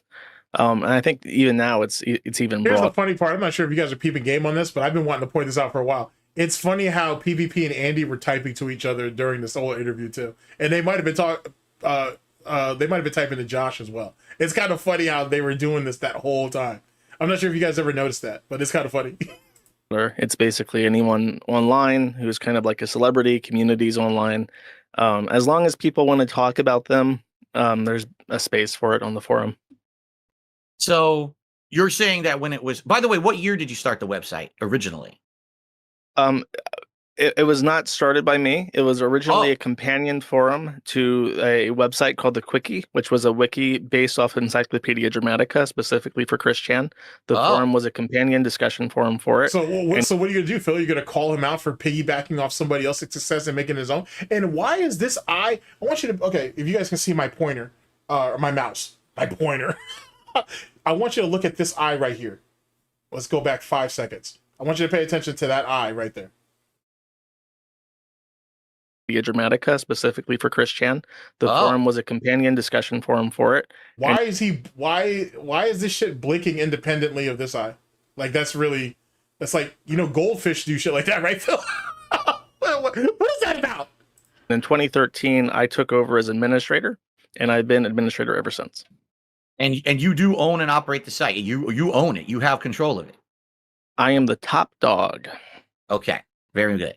So when you So what, Phil? You thought you were cooking with that? Were you trying to get him on camera saying you own and operate this, right? This is yours, right? Is this what you were trying to do? What are you doing, Phil? You're not clever like that. You're not witty. Stop. branched off and made it its own thing. The idea was to have a place for free and open conversation about Chris Chan particularly, but then you saw that there was actually a desire to have another place for other discussion of other people. And that's how it kind of extrapolated and expanded into what it is today. Correct. Okay. So I'm curious because I think we've all heard stories or we've even been affected. The guys from Kino Casino here, I'm sure, can also chime in. We all have been affected by things that have been put on that website. We've been doxxed. We've had information leaked. No, fuck you. You've been doxxed way before that. That doesn't mean anything. You can shut that shit the fuck up. These two right here literally used information from the farms to go after people. And obviously people went after them. But these two were doxxed before their threads too. So you can't, no. Big ups on the follow, actually. Big ups on that. But like, thank you. You can't sit there and put that on it. No, you're a dickhead, Phil. You're a goddamn asshole, Phil. No, you can't do that. That's no. You know, stuff on there. And I guess to start the real conversation here, at what point did you see that perhaps people were not doing things in the best judgment? Now, I know there's two different discussions. There's a legal realm and there's a morality realm, right? Mm-hmm. There's the letter of the law and the spirit of the law and all of that. And we could talk about that all day. But the stuff that's been put on your... How is someone who begs online for a living going to talk about morality? How do you do... All right, bro. Website. All right, bro. Has been very harmful to many different people. I think we can agree there. Now, from what I'm to understand, you are against that, correct? You don't want people putting harmful information on that site? Who said that? That's a very broad question, and I'm not answering this in a legal sense. I'm trying to. I wonder if Josh and Andy actually prepped DSP for this shit. I'm actually kind of wondering. But see, here's the thing. I'm the type of asshole that if I was in their place, because look at how they're laughing at it. I'm thinking, hey Phil, here's just some thoughts you should throw at Josh, and then they go to Josh and be like, hey, this is some of the stuff Phil's gonna ask you. Just so the three of us are on the same page. DSP thinks he's in the loop with the three of them, but the reality is the loop is... Be very specific. Sorry, the loop is actually with these three here. I wonder if that's the case. Because if you... And I'm only going from memory because it's been a while since I've watched this. If you see how egotistical he gets about certain shit, and the way these two right here are giggling and whatnot, it makes me think... It makes me think they had him roped in from the jump. And maybe that's the reason why Mutahar didn't end up doing, didn't actually do the thing or whatever. Not because he thought he was going to get set up, but because he was just like, yeah, I'm not going to give this piece of shit anything. Fuck him. I wonder. And ironically enough, by the way, chat, ironically enough, when the interview or the play along or whatever they were supposed to do with Medicare, or not Medicare, with Mutahar, literally is only like a few months before Mutahar got exposed. So keep that in mind. Just imagine what that timeline could have been. Oh man, Mutahar fucking dodged the bullet with that bullshit. I mean, he ended up eating the bullet later, but initially he dodged the bullet. About what I'm saying. If, in general... See, and these two are writing to each other too. I know they are.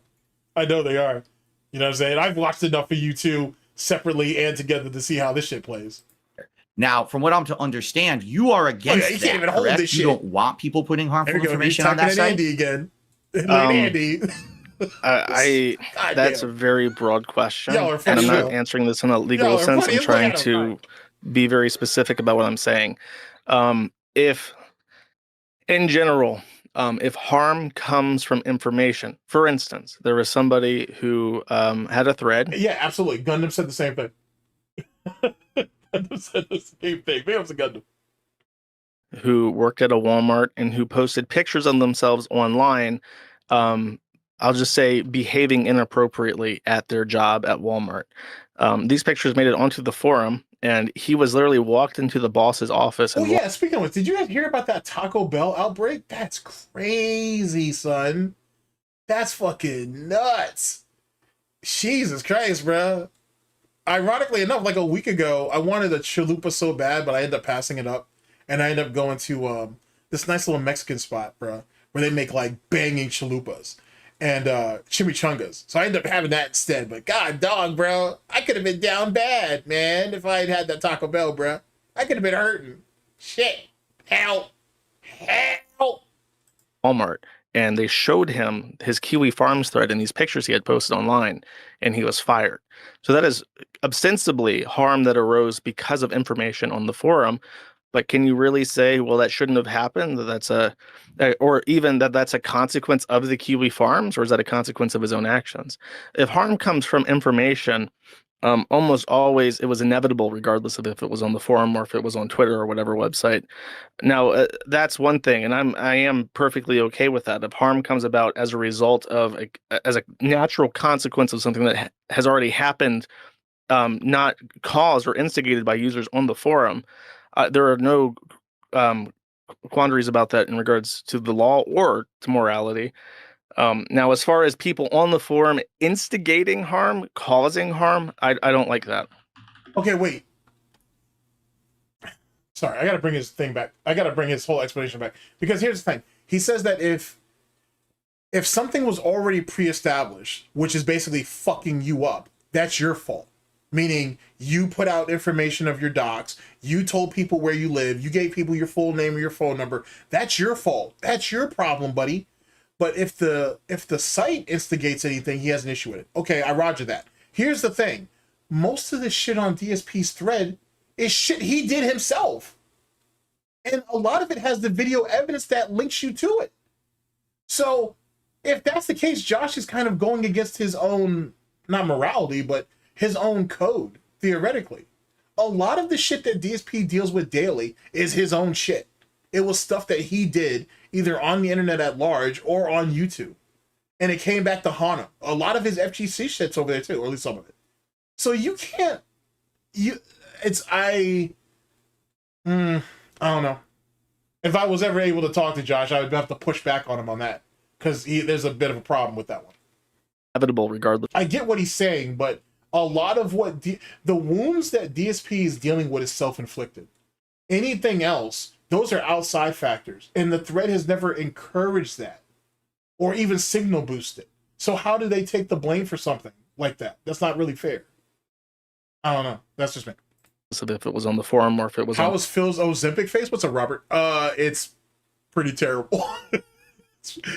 We're only another injection or two from Crypt Keeper type shit, to be honest. Twitter or whatever website. Now, that's one thing, and I am perfectly okay with that. If harm comes about as a result of as a natural consequence of something that has already happened, not caused or instigated by users on the forum, there are no quandaries about that in regards to the law or to morality. Now, as far as people on the forum instigating harm, causing harm, I don't like that. Back to Phil. So here's a question. How do you determine on your forums what's being posted up is too far or is acceptable? Do you have like a moderation team who actually takes care of that? Do you ever review cases? Is there a rule set that... There's no way he could review everything. That's just being ridiculous. Like the way Josh talks about the thread, like the DSP thread in particular, he talks like he's in there, but he's not and whatnot. And I've seen Josh in other threads, and he don't go into other threads on some big dick, you know what I'm saying, big willy shit like he did with the DSP thread. That's the first problem, because I wish he would go into Girl World's thread and whatnot and try to pull that bullshit and see how things really get popping. But he already knows that. He knows better. So no, he can't monitor everything. It's not fathomable, to be honest with you. It's not conceivable to be able to be in every single thread and monitor everything, especially since a lot of threads are dead. They're dead threads that someone will go in and just resurrect out of nowhere. Or you get threads that are fucking new that just go crazy out of nowhere. For example, the KiwiTuber thread, to be honest with you, is a perfect example of that shit got wild Like over fucking night, that shit damn near got crazy and shit. It's a good thread too. There's a lot of good shit in there. There's a lot of gems in that bitch. But it's like that. You know what I'm saying? Whereas like the commentator thread used to be really popular, and now it's, you know, people in there every once in a while. Fucking the what's it called? The Comicsgate thread used to be I mean, it's still pretty good, but it used to be really popping. But for the most part, it's just your boy Zach now. That's all they talk about in there is just your boy Zach. Because he's a fucking lol cow. He's not even a lol cow in the making. He is a lol cow. And he's consistent. And that's what they talk about. And occasionally, the throat goat will make an appearance. He won't actually go up there, but they'll talk about him. And this, that, and the third. And to be honest with you, I feel like the reason why the Comicsgate thread is like that is because of what happened to Mikey No More. Ever since Mikey got knocked off of YouTube, the Kiwi thread has kind of has taken the turn that it has, which is unfortunate. And like, I really hope Mikey comes back into play. If you guys don't know, he's on Kick, so make sure that you can find him there. And maybe he's on Rumble, or if he's not, he needs to be. If he's not on Rumble, he needs to be. I'll look later.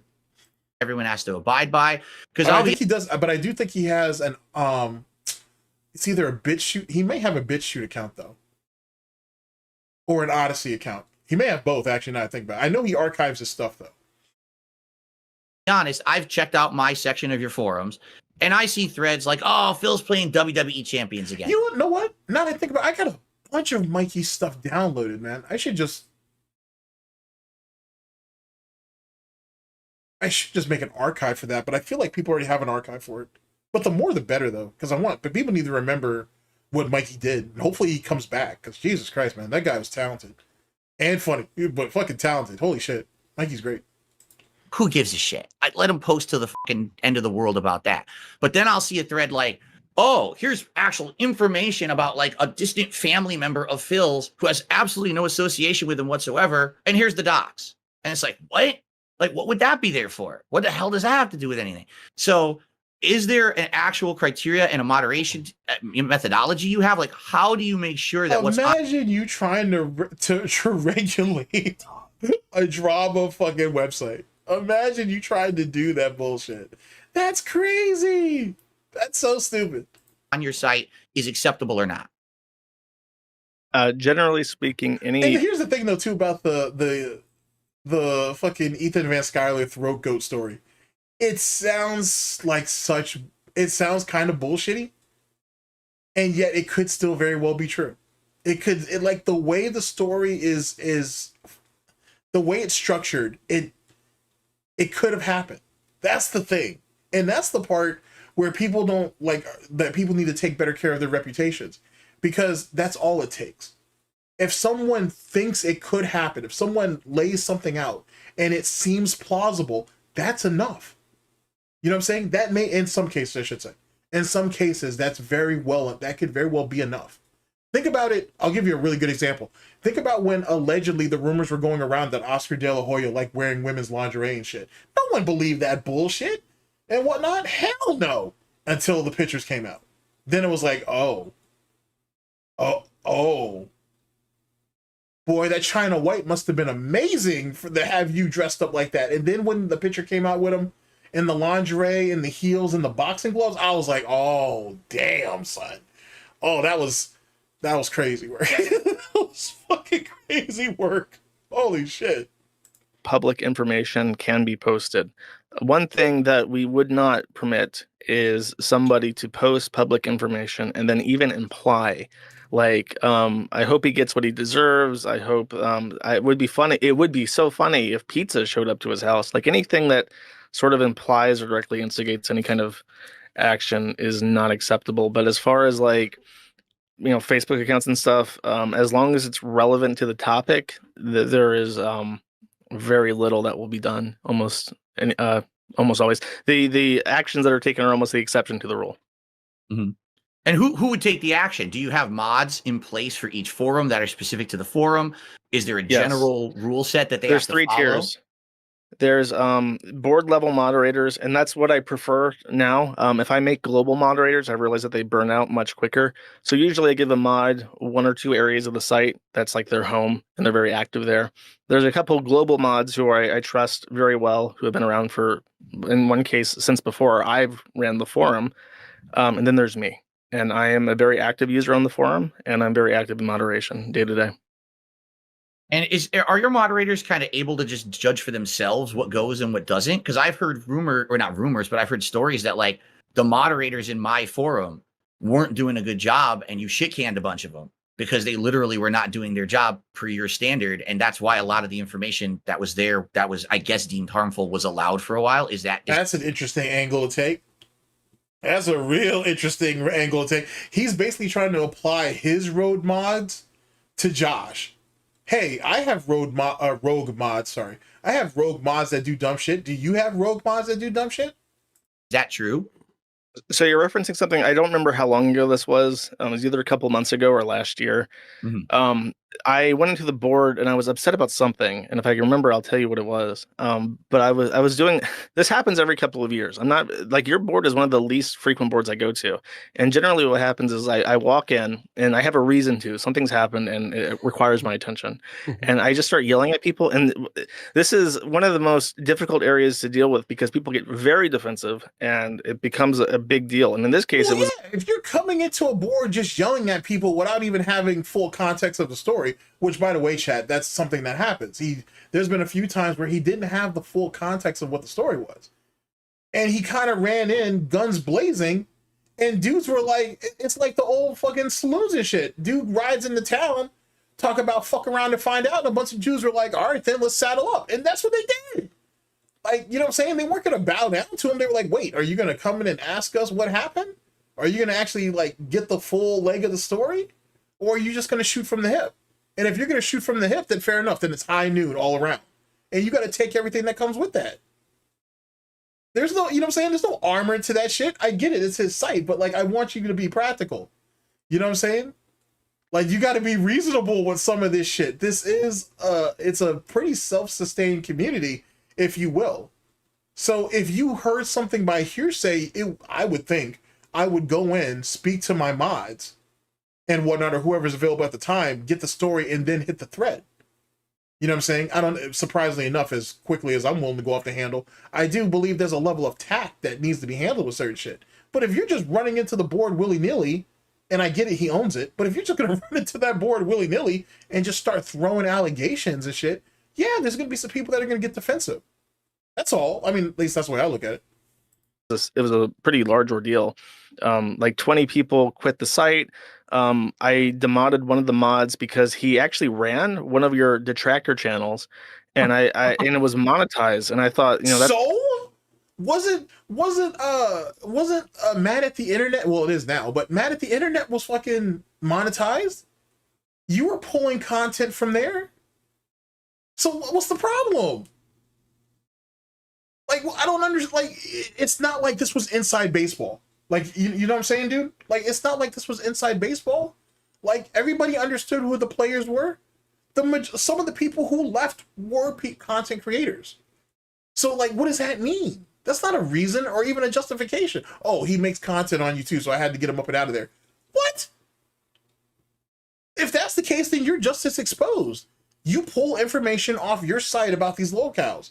So I mean, if I'm supposed to question this guy's validity, then I can question yours too, right? Just because you own it doesn't mean that you don't have stake in it and you have a bias. So how am I supposed to know, as someone who watches your streams, that you're giving this person a fair shake? You have an incentive because you profit from the site, because you own the site.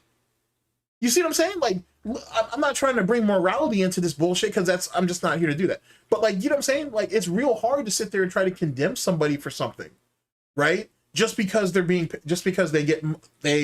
profit. I'm sorry, I don't mean to skip around this bullshit. Oh, some skip to the loo shit. Just because they profit off of it.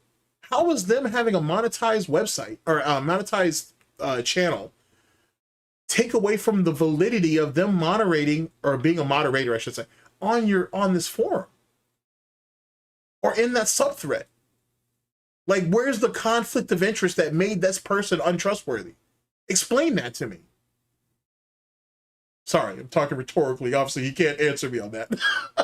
That's a conflict of interest. I don't want, like, you to have a monetized channel and also be a moderator. That's that's never been a thing that we've had before on the site, and I didn't even know about it. And Did then you ask? And keep in mind, the individual in question is Agent Proper, by the way, biggest of Proper. He wasn't even really moving like that in the content space like that. He wasn't moving crazy like that. He was probably the most resigned during that period of time and shit. You know, he really only came out when there was something to say. And he streamed only very occasionally. So let's make sure we have that, you know, out there and in the clear. Like, do we need to really start counting dollars and cents and shit? I don't know. Maybe that's just me. The other mod for the board walked out because he was upset, and they tried to form their own like splinter site to the Kiwi farms, and it hasn't really had any traction to it. Well, yeah, but so there's a theory. Well, not even a theory. From what I was told, and this is from a very reliable person and whatnot, that you were basically behind the scenes and shit, sending people over there to see what they had and whatnot, and you may have possibly undercut that site, like from the knees. Well, first off, there's a bunch of drama sites out there. So why would you feel any type of intimidation from this one site unless you respected the power of the person who had that site?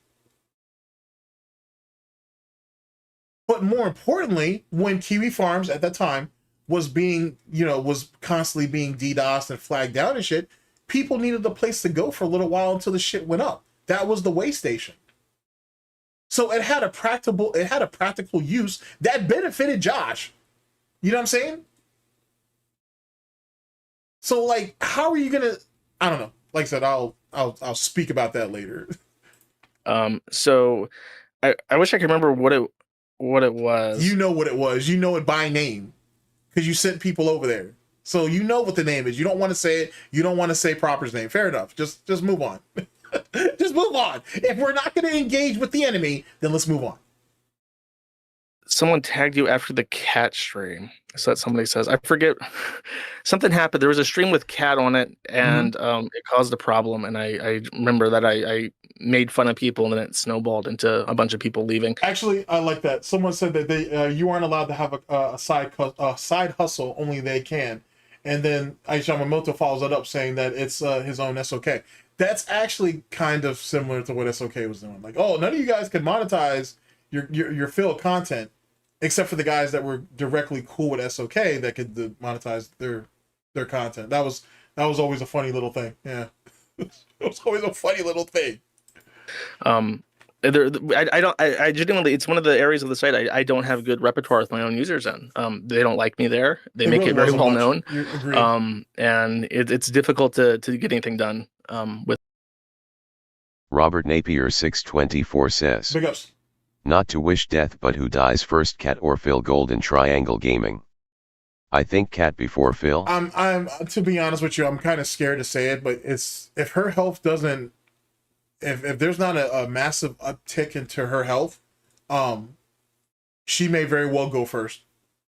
It's very, very well possible. Because seeing Ozempic side Phil now, it's clear that he's fighting for his life. Here's my question. How hard is he fighting for her life?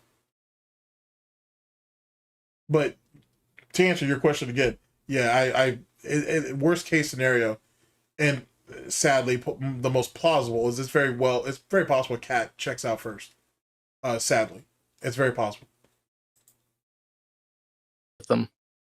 But right now it's a guy. It's sorry, just to close this out. Yeah, there's one guy. Because Phil will always do what he can to save himself before all else. Sorry, now I feel bad. I don't remember his name right now off the top of my head, but he's from another area of the site, and I trust him, and he's doing a pretty good job as a moderator. And he's only a moderator of that board. Okay, so following up on what you just said, so you have a section of the site. There's a moderator that's a known detractor of mine. You agree that section of the site isn't up to your standards, right? Mm-hmm. Why would you keep that section of the site open? Why is it not? Why does one person warrant bringing everything down? That's the question, Phil. Why do you think that? Oh, this one person went rogue. Let's try to Carlos Escobar. They didn't do that, obviously. Proper made it out and whatnot. But like, because this one person fucked up. Hey, Josh, why don't you just get rid of the rest of my thread, bruh? It's already contaminated, right, Phil? That's what you're trying to imply. It's already tainted. So, you know, you couldn't get him. So go ahead and just get rid of the thread. Shut the fuck up, Phil. That's not how the world works. If it's not up to If that was standards the case, you would have been off YouTube a long time ago.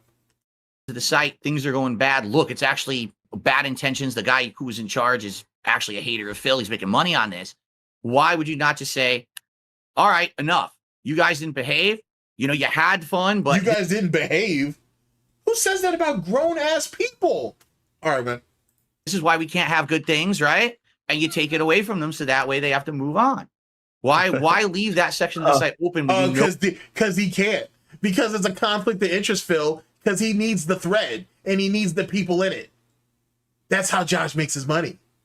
That's why he can't get rid of the thread, Phil. Because because DSP, Josh won't admit it, but he needs the DSP thread. He needs that whole section. That whole section has pulled Josh's ass and that fucking website out of shit, just off the pure off the traffic that was brought through there. And Josh knows it. He may never admit it, but he knows it. That's why. That's why he's not going to save your piggy ass. That's why it's going to stay up. That's why there's going to be someone else in a couple years that's going to want to fuck Jenna and get a taste of that too. That's why. It ain't going nowhere because he benefits from it. He just doesn't want no one else to benefit from it. Sorry about that, chat. Got a little bit out of hand there. So sorry about that. I'm literally fighting a one-man war over here and shit. It's like my own personal Vietnam. Site, things are going bad. Look, it's actually bad intentions. The guy who was in charge. By the way, let me be very clear. I do respect Josh and what he's done. I have a lot of respect for the guys that are in the DSP thread, as well as other threads too, but mainly the DSP thread. Well, that's one of the first Kiwi Farm threads I went into. So, you know what I'm saying? So keep that in mind. I do not like how people were treated over there. They were labeled falsely for a lot of reasons. And a lot of the reason why the thread had as much action as it did and how it was able to keep the farms propped up, or at least one of the threads that kept the farms propped up, was because of Proper, was because of other people that were mods who made sure that shit was cleaned up. You know what I'm saying? They made sure that shit ran on the straight and narrow as best they could. You know what I'm saying? So for Josh to just hand wave all of that shit, all that time and all the bullshit they had to deal with, you know what I'm saying? Especially at times when they couldn't get a hold of Josh for whatever reason. I'm not even, he was going through personal shit too. So it is what it is. And they had to, and it was all hands on deck. You know what I'm saying? Because they weren't getting paid. None of them were asking to be paid, and it was all hands on deck. And they held shit down. And to just hand wave all that, no. Value loyalty and relationships above all. Above all. Value friendships and relationships above all. Charge is actually a hater of Phil. He's making money on this. Why would you not just say, all right, enough. You guys didn't behave. You know, you had fun, but this is why we can't have good things, right? And you take it away from them so that way they have to move on. Why leave that section of the site open when you know that there's malicious intent? And this is not me accusing you of anything. I just want an honest answer. I'm curious of your mentality. I got an honest answer. What the fuck does that mean? What does Josh have? What does he benefit from lying to you? You're just another lol cow monkey over there. You're not a person. You're a test subject. You're something in an exhibit that people come by and laugh at. You're not a person. What are you talking about? Shut the fuck up and take this barrel of eat these barrel of bananas and shut the hell up. What the fuck are you talking about? 10. And this is not me accusing you of anything. I just want an honest answer. I'm curious of your mentality. I got you. Don't worry. I would like to answer that question with a question. In your mind, let's just say that I went to the admin panel and I could do this, and I deleted the Darksydephil. Oh, you're roboting a little bit. You're breaking up a bit, Josh. Sorry to interrupt. Yeah, why don't you start that statement? Am I breaking up? Yeah, you're good now. I think you're good now. You're good now. Let's hear it. Okay, if I break up, then just let me know. Okay, answer a question with a question, the least interesting thing. Yeah. But in your mind, if I went to the admin panel right now and I deleted the Darksydephil board, which I'm completely able to do, what do you think happens? Can you give me like a T?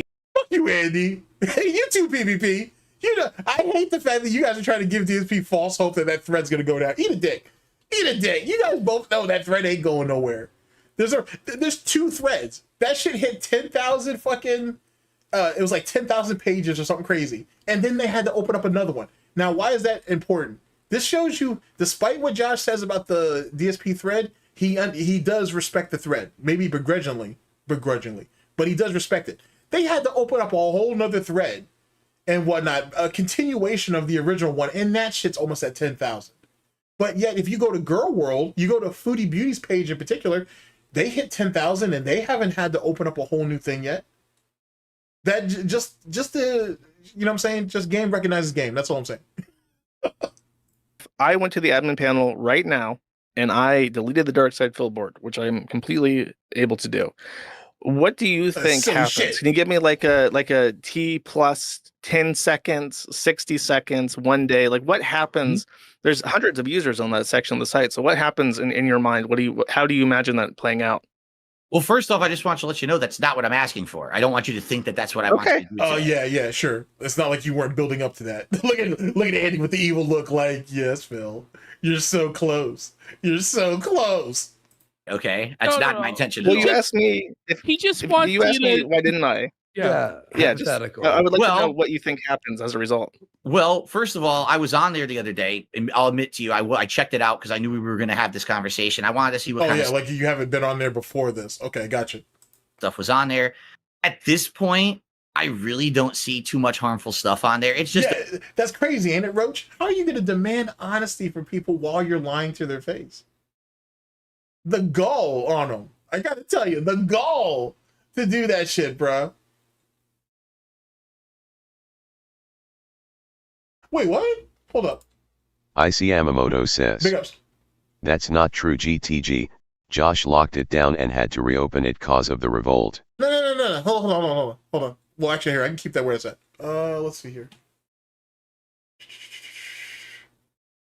You actually might be right now that I think about it, but I feel like that's not what happened. I feel like it hit 10,000 and then they opened up a new one. I'd have to see the time for. If I remember to, I'm going to circle back at that. Well, I will remember it because I'm looking right at it. So we'll circle back at that. But I'm pretty sure that's what the case is. But there probably could be more to it, so I won't discount it. It's best to hear people's opinions out, Phil. Big ups, Ice. a bunch of people doing their usual bullshit. You know what I mean? They're talking about WWE champions. They're talking about they don't like my streams. They don't like I make money. Kino Casino is gaslighting him because, you know, they're glazing him, but they're going to turn on him. And, you know, it's the bullshit. It's stupid shit. Any minute I don't really. now. Yeah. I know. Oh, no, guys. Any minute. My worst enemies are coming on stream. Oh, wait a minute. Keemstar's on my podcast on Wednesday. So, like, what are you talking about, right? Like, the stuff they say is ridiculous. Anyway, I think if you were to shut it down right now, what would happen is those people would be angry. They would scramble. And then eventually what they would try to do is find another way to go discuss me in that same manner. It would take them a while to try to probably organize and find stuff. They'd probably scramble to Discords and they'd go other places. But the thing that I kind of want to talk about here is I think that if Josh were to close down my part of the forums on Kiwi Farms right now, those people who were there would scramble and try to find another place where they could do exactly the same thing, whether it's a Discord server or eventually they find another site to do it. Undoubtedly, they're going to keep trying to do what they're doing, right? So wait. So wait. No, hear how he's saying this shit. So I'm sorry, I'm trying to multitask here, but like you want Josh to be at a deficit to take your shit down, have them go somewhere else, so at least you got the win over Josh and the farms. At least I'm not over there and they can't talk about me with the type of accessibility anymore. Basically, what DSP is saying is drive them further underground, Josh. You owe me this. Drive them further underground so where you can't benefit from it, just like how this mod was supposedly benefiting from it, and yet I get further security. See, it's the devil in the details, man. It's not what he tells you, it's what he don't tell you.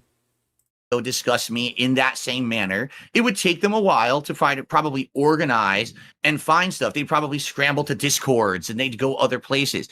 But the thing that I kind of want to talk about here is I think that if Josh were to close down my part of the forums on Kiwi Farms right now, those people who were there would scramble and try to find another place where they could do exactly the same thing, whether it's a Discord server or eventually they find another site to do it.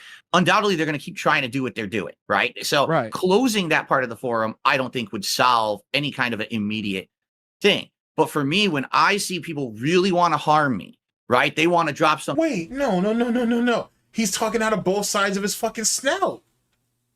Now, those people who were there would scramble and try to find another place where they could do exactly the same thing, whether it's a Discord server or eventually they find another site to do it. Undoubtedly, they're going to keep trying to do what they're doing, right? So closing that part of the forum, I don't think would solve any kind of an immediate thing. But for me, when I see people really want to harm me, right? They want to drop something that they know is like personal information no one would have. They're committing a crime in order to hurt me or my business or my family.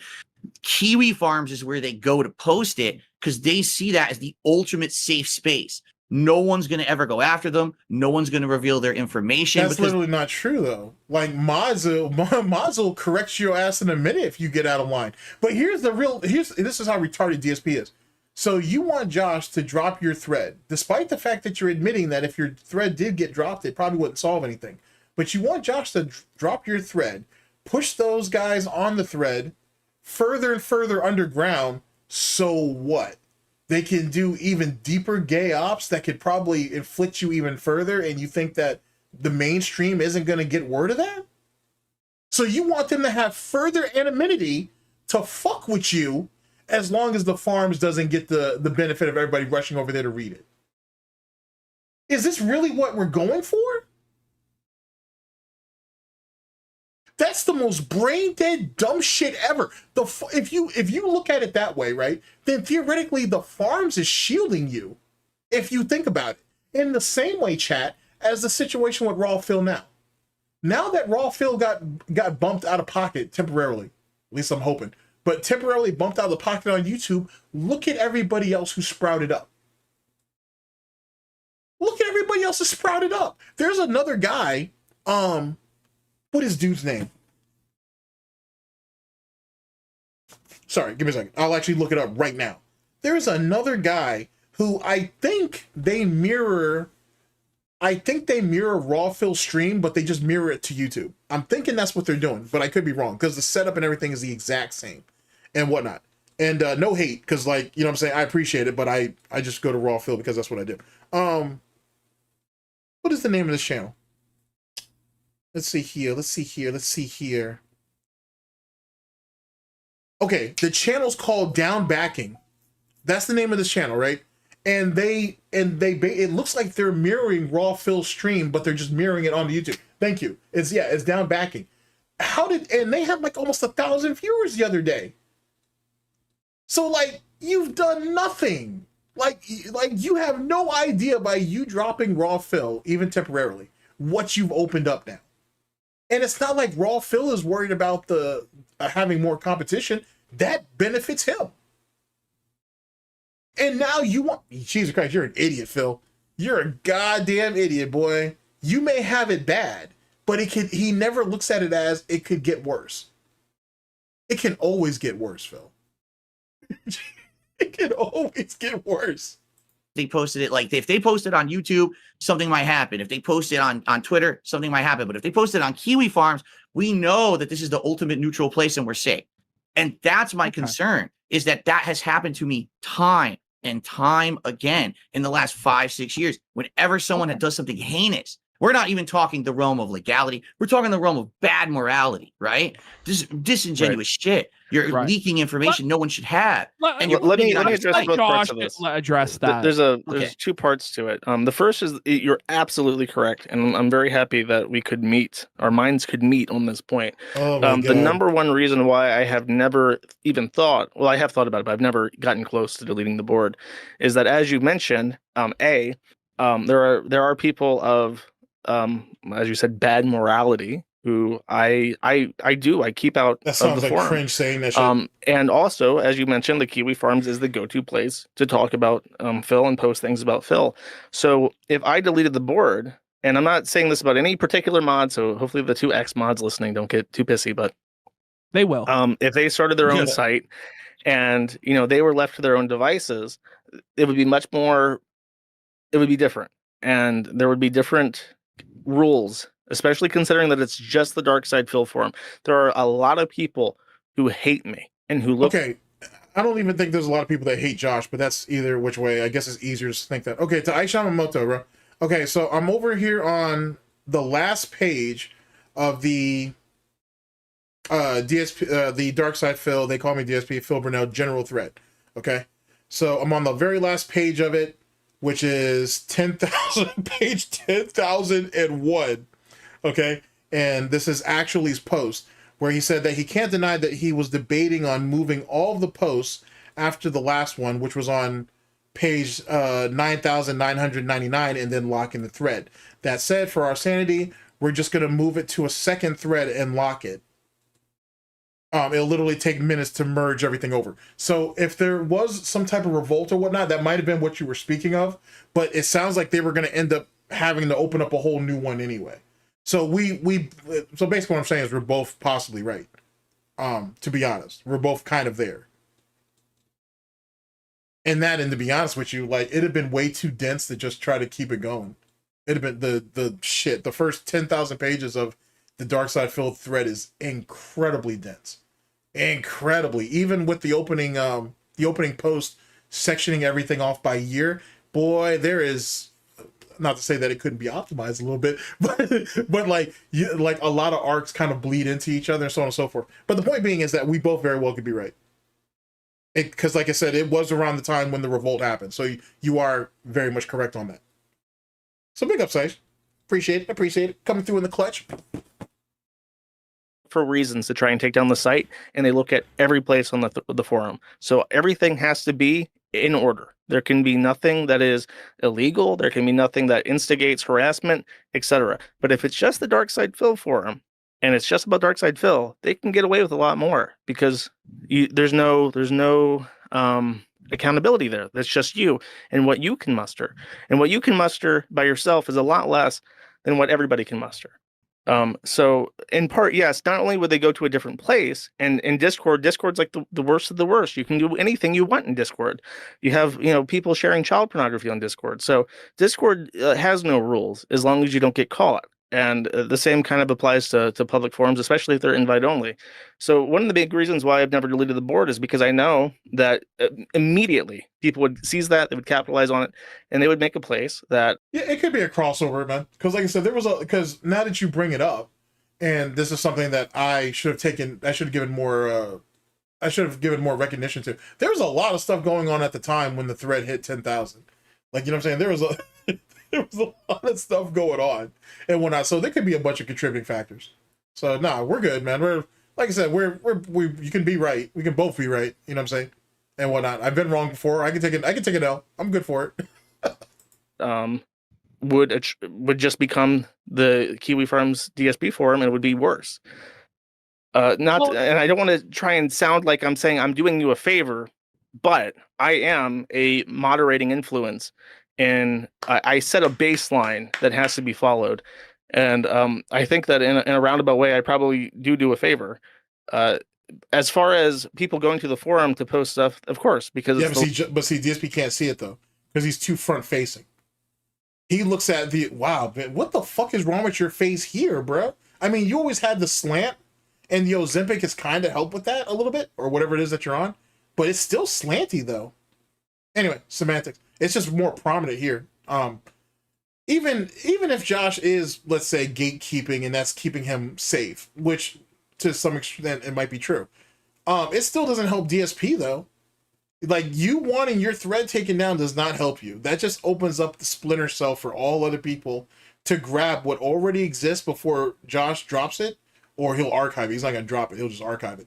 And then someone will just pick it up and run with it. It changes nothing. It really don't. And Josh now, because the farms at current has been under DDoS attack. Aisha Yamamoto can back me up on this, if he's keeping up with the boards. But the boards has been under constant DDoS attacking, and Josh is literally at the end of his rope now. Like, you know what I'm saying? Like, it's almost about to be do or die, and he may have to get off the clear web, if you will. So the farms is going to go completely underground. That happens, Phil, it's going to be open season on your sweet ass. Just to let you know. There's going to be a 24/7 luau on you, and you can't say it's the farms anymore. I want you to remember that. You should really think about this shit, Phil. And this was only a couple years ago. And look at where the farms is at now. If Josh can't get this last hurdle figured out, then he's going to have to go underground with the farms. And then what does that mean about you? What does that mean about any other lol cow who gets a lot of attention on the forums. There are other drama forums out there. They'll go there. Well, you're actually on most of those drama forums anyway, ironically enough. So there's that.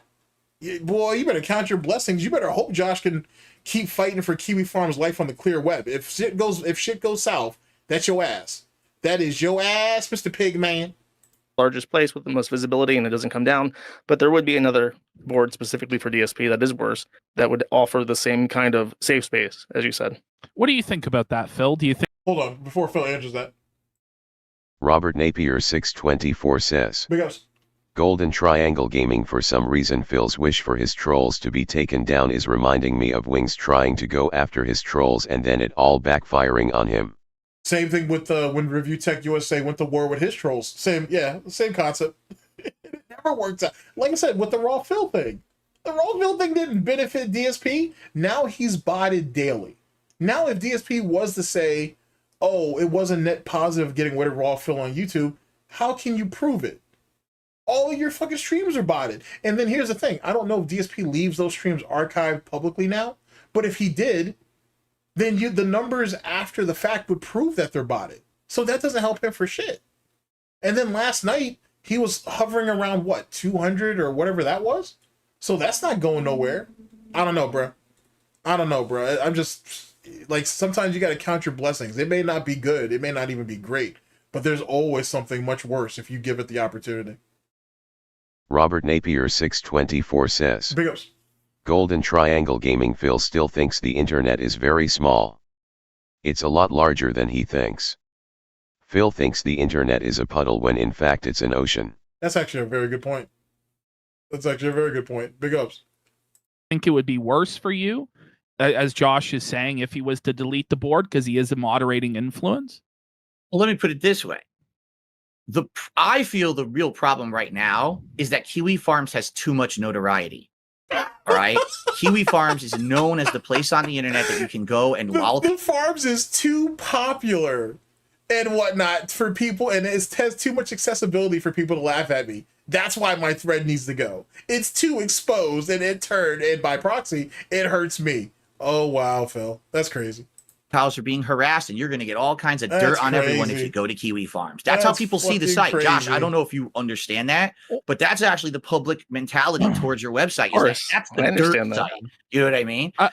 If Kiwi Farms... I'll help you out a little bit on this, Phil. Mm-hmm. Josh, you've said that sometimes the forum has gotten too big to the point where it's an eye of Sauron, and sometimes it destroys lolcows and destroys content.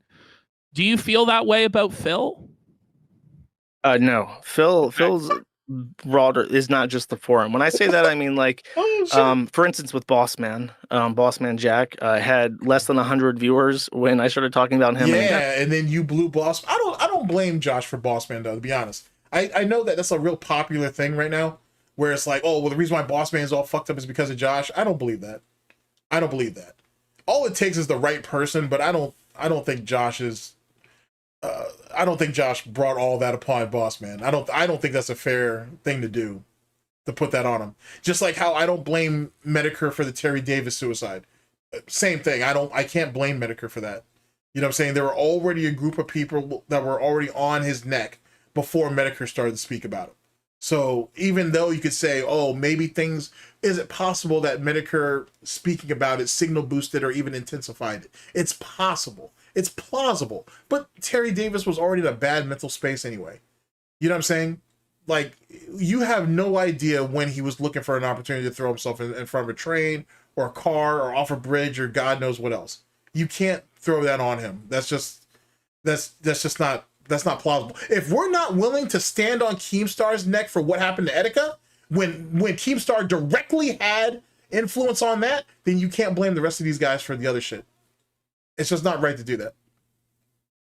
A thread on the forum, and now he's got multiple hundreds, thousands of people who watch him, and it necessarily, kind of like with, not to sound too nerdy, but like microparticles. It's like, how did Bossman run out of money? Because crack or cocaine is a hell of a drug, as well as the gambling addiction. That too. That's what that was, amongst other things, but mainly those two things. You observe a microparticle and it changes because you observe it. Same thing with Boss Man. You put this attention on them, and of course it changes. And this happens with everybody. The small fries, if they get a thread and it's a small little thread, but if attention gets brought onto it, it changes who they are, necessarily just because they have that much attention. Good answer. Back to you, Phil. What do you think? Yeah. Okay, so the point I'm making is, because Kiwi Farms is so notable, everyone knows about Kiwi Farms. If you want to hate on someone, go to Kiwi Farms and get all the dirt on them, right?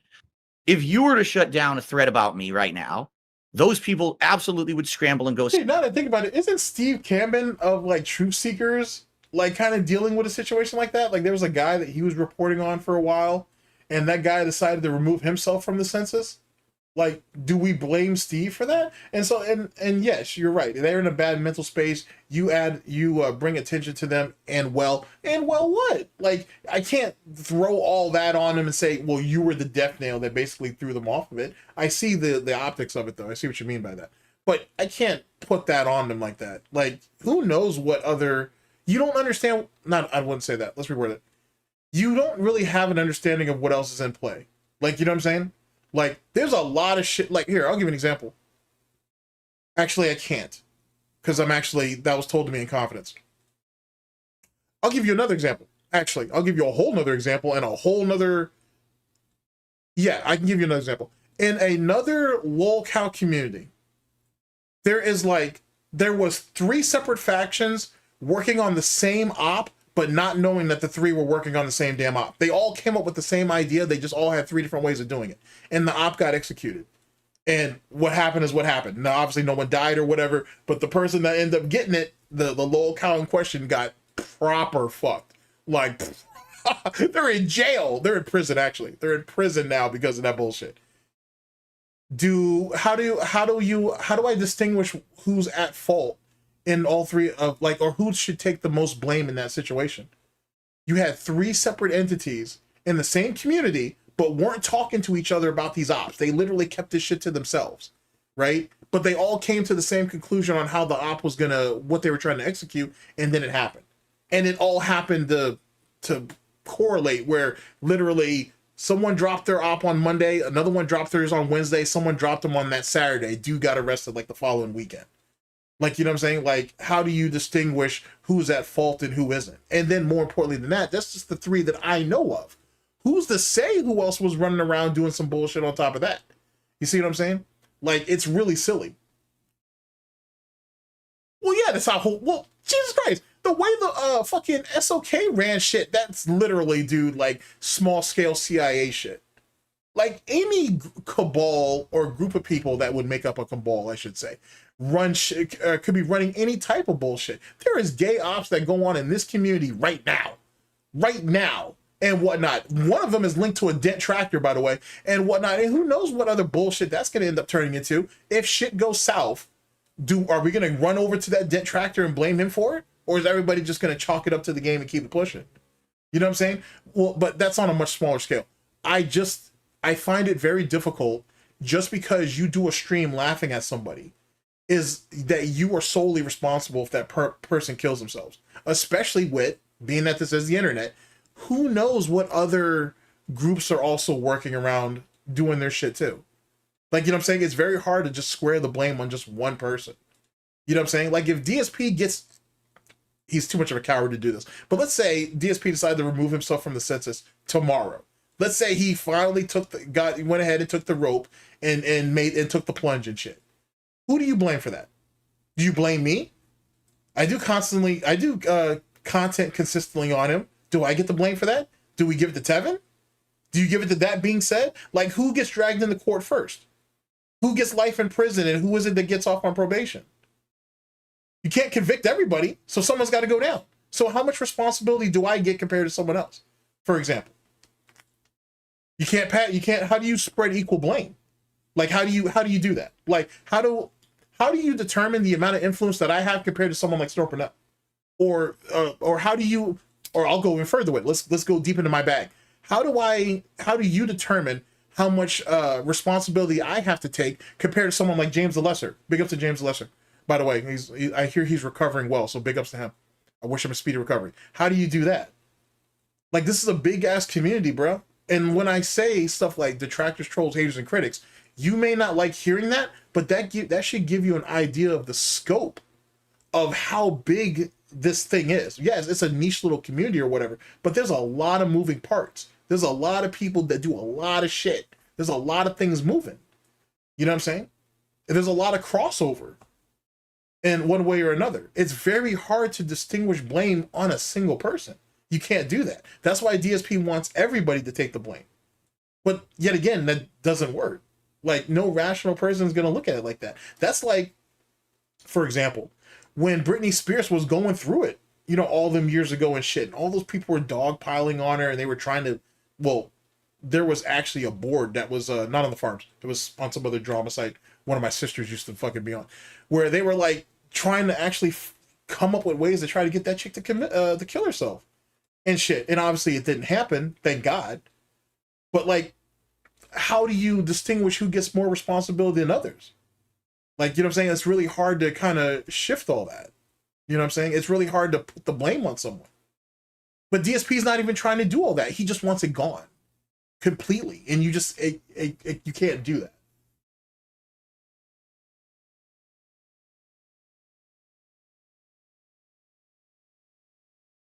Yeah, that's actually a fair point. You eat too much, sis. Yeah, 2,000 celebrities Also, got shit on. detractors won't be blamed as a whole, but the person that deals directly with Phil would be blamed. The others will definitely feel guilt as a person if Phil died. I don't think so. Well, I'll tell you, I'll be honest with you, I won't. If DSP was to off himself tomorrow, I'm not wishing for it, and I mean that when I say that. But I'm not going to feel bad if he does. And that's not out of hate or even malice. It's just he took the coward's way out because he is a coward. So he's just doing what I expect him to do, to be honest. And then how are you going to prove who actually was at fault with that? Like, you know what I'm saying? The person is probably not even a mainstream or a front-facing person. You know what I'm saying? Like, there's a like, if you ever get a chance, go onto the farms and read through the SOK thread, and it gives you just a small taste of the type of ops that those guys were pulling. You know what I'm saying? So when people run around and say, oh, well, the SOK wasn't so bad, that shit was so fucking compartmentalized, it was crazy. Fred had people distributed doing all kinds of silly shit in all kinds of different ways. And no one knew what the right hand didn't know what the left hand was doing. And then you put gloves on them too. He had all kinds of things moving. He had all kinds of things shaping up. And this is one dude. You know what I'm saying? It was just Freddie Boy who had all this shit moved up. Not all the people that was in that inner circle knew what was going on. He had all kinds of crazy shit doing or going and whatnot.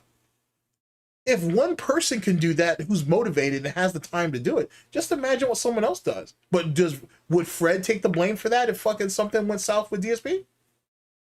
Like, you see what I'm saying? Like, it's really hard to, you can't just lock one person down.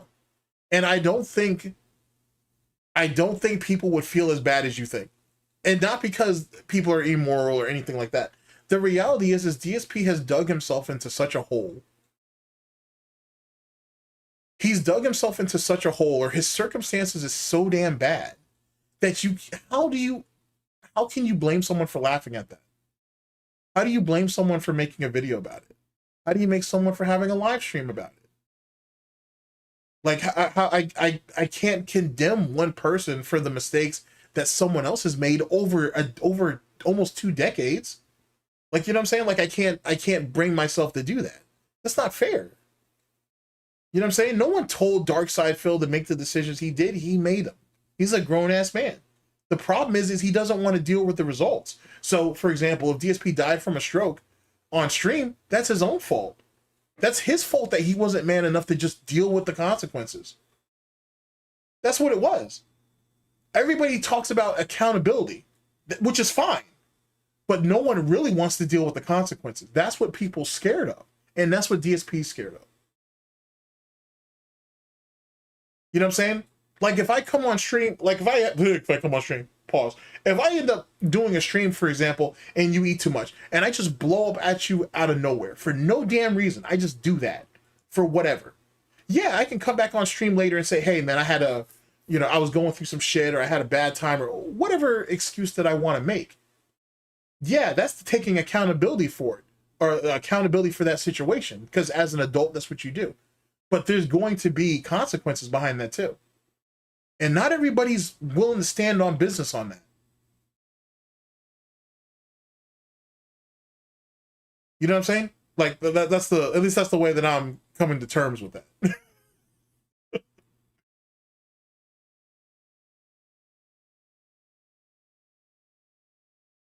My bad. Sorry, I had to take a sip.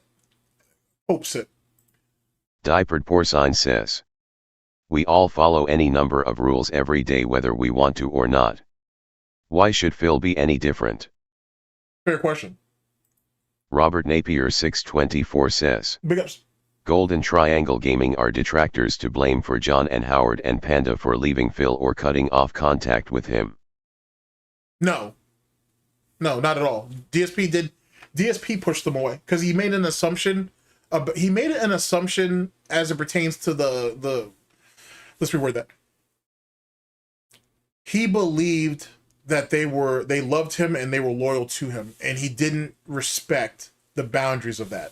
Love and loyalty only go so far, to be honest. And when you keep mistreating people over and over and over again, eventually people wake up and come to the idea that just because you keep apologizing and saying that you won't do it again doesn't mean that you actually mean that. And that's DSP's problem. He thinks that if he could apologize enough, you'll just forgive and forget, and then they can move on. And then he can make another mistake and then rinse and repeat. And that's just not how it works. You know what I'm saying? Like, let's say, for example, because I have an example for everything, right? Let's say, for example, let's say that I'm amongst a group of people, right? And they don't like a certain word to be used, whatever the case may be. Let's say before I entered into this group, I didn't know that, but I do say it, and they're like, "Hey, man, we don't rock with that word. Please don't say that." All right, cool, no problem. I roger that. You know what I'm saying? If I end up doing it 2 weeks later, oh shit, my bad, man, I wasn't thinking about it. Okay, you might let that slide. If I do it a week later, you know what I'm saying? Like if I do it a week later and I apologize, but yet I'm still doing it, how sorry am I really? Like, how much do I really respect your boundaries if I keep doing it? If that makes sense. You know what I'm saying? You got to draw a line somewhere. And DSP never respected that line. That's why he habitually kept crossing it. It's not funny. I'm trying to be actually serious. That's why he kept crossing that line, because he didn't respect it. You forgave him once. Why can't you and why won't you just forgive him again? It's like that. Or at least in my opinion. Robert Napier 624 says, Golden Triangle Gaming actions always have consequences, good or bad. People seem to think consequences are only bad. They can be good depending on the situation. DSP has never been in a good situation. That's kind of the problem. You're right, but that's kind of the problem. DSP's never been in a good situation, so he just automatically assumes the worst, and as he should probably. Aura Mastered says, Golden Triangle Gaming, I would have given John more if he asked for more. See, you're about to trigger me with that, because I that was such a distasteful situation. You know what I'm saying? And yet again, I don't think John knew exactly what DSP was making. I don't think he fully knew the amount of money DSP was making. That's just my own personal opinion. You eat too much says, Big ups. GTG, legit question, Absolutely. Are what the detractors doing considered cyberbullying? If not, then when does it become cyberbullying? Just asking. Okay. All right, good question. All right, so do I consider what detractors, trolls, haters? Well, see now we start getting into isms. Okay, do I think what detractors are doing is cyberbullying? No. You having an opinion about someone who did an action online is not cyberbullying. Now, if you're saying, if set detractors, trolls, haters, and critics, let me stop. If those set detractors were doing stuff to actually push the content along, what detractors do basically. If a detractor is out there trying to purposely trigger DSP into doing something to get a desired effect, one could consider that to be cyberbullying, depending on how far they go. You going to someone's stream and trolling the fuck out of them is one thing. It's the internet. That should be expected. When they start bringing that shit to your front door, yes, you could consider that cyberbullying or harassment. Now, find me a detractor. Sorry, I don't mean to get amped up at you because you're just asking me a question and I'm not even heated. I'm not even having this heat for you. It's just for the circumstance. Name me one detractor who advocates for cyberbullying or for harassing DSP. Most detractors, if not the majority of them, only go off what is being provided right then and there. If DSP is triggered because I call him an asshole, then all right, you're gonna have to sit there and take it. Now, if I'm going to his front door on some bullshit, that's a little different. I'm doing something to aggravate the situation.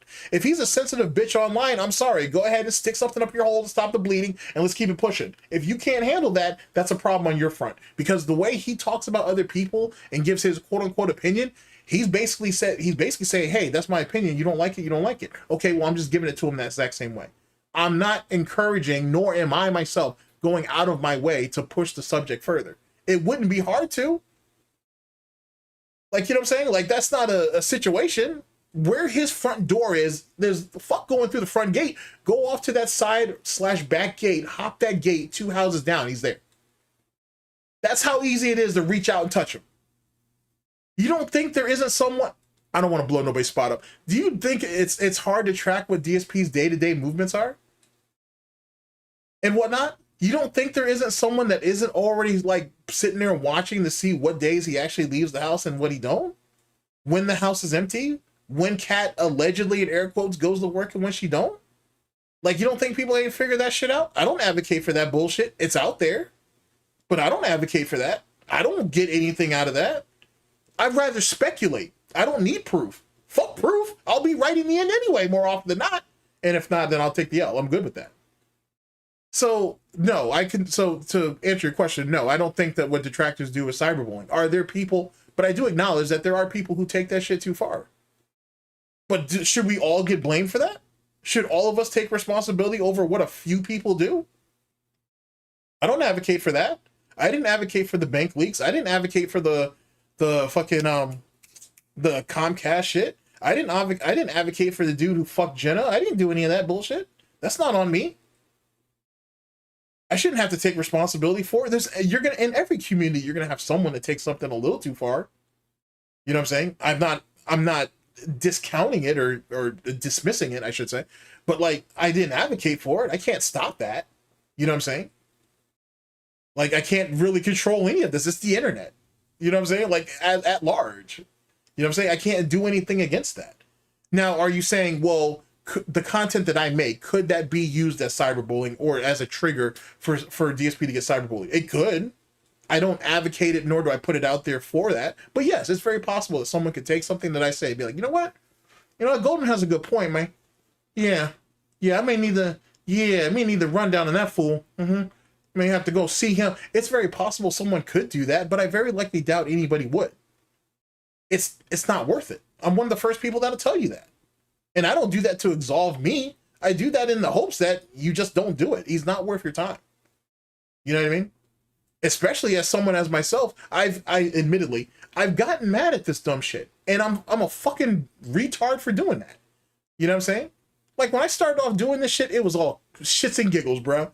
I used to, you know what I'm saying? I had a blast with this bullshit. Somewhere down the line, I don't know if I say I took it personally, but I got a little too invested in some of the silly shit he was doing and whatnot. And I started to get angry at the shit, which is something that I never thought I would do. I didn't promise myself that I wouldn't do it. It's just something that I never thought I would do. You know what I'm saying?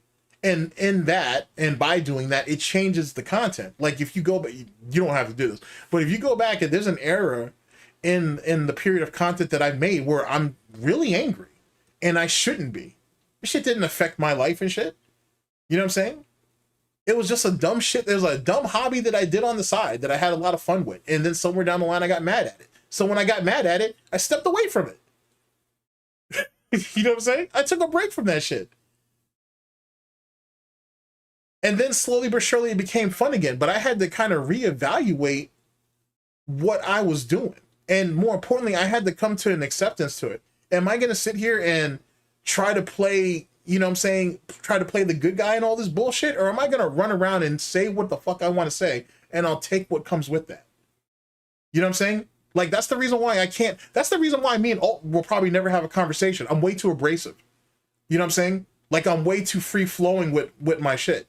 and whatnot. And if I don't agree with something, I'm going to say something, and vice versa. I'm willing to hear you out, but there's going to be some back and forth. For example, you know what I'm saying? It's stuff like that. I'm way too free flowing with my mouth and shit. I'm not willing to, I'm a brand risk. Basically, I'm a brand risk or something like that. So you have to come to terms with that shit. I need to be me. You know what I'm saying? Not what I think people want. I need to just be me. You know what I'm saying? And you got to move off of it. Like, I'm very much someone who believes in individuality.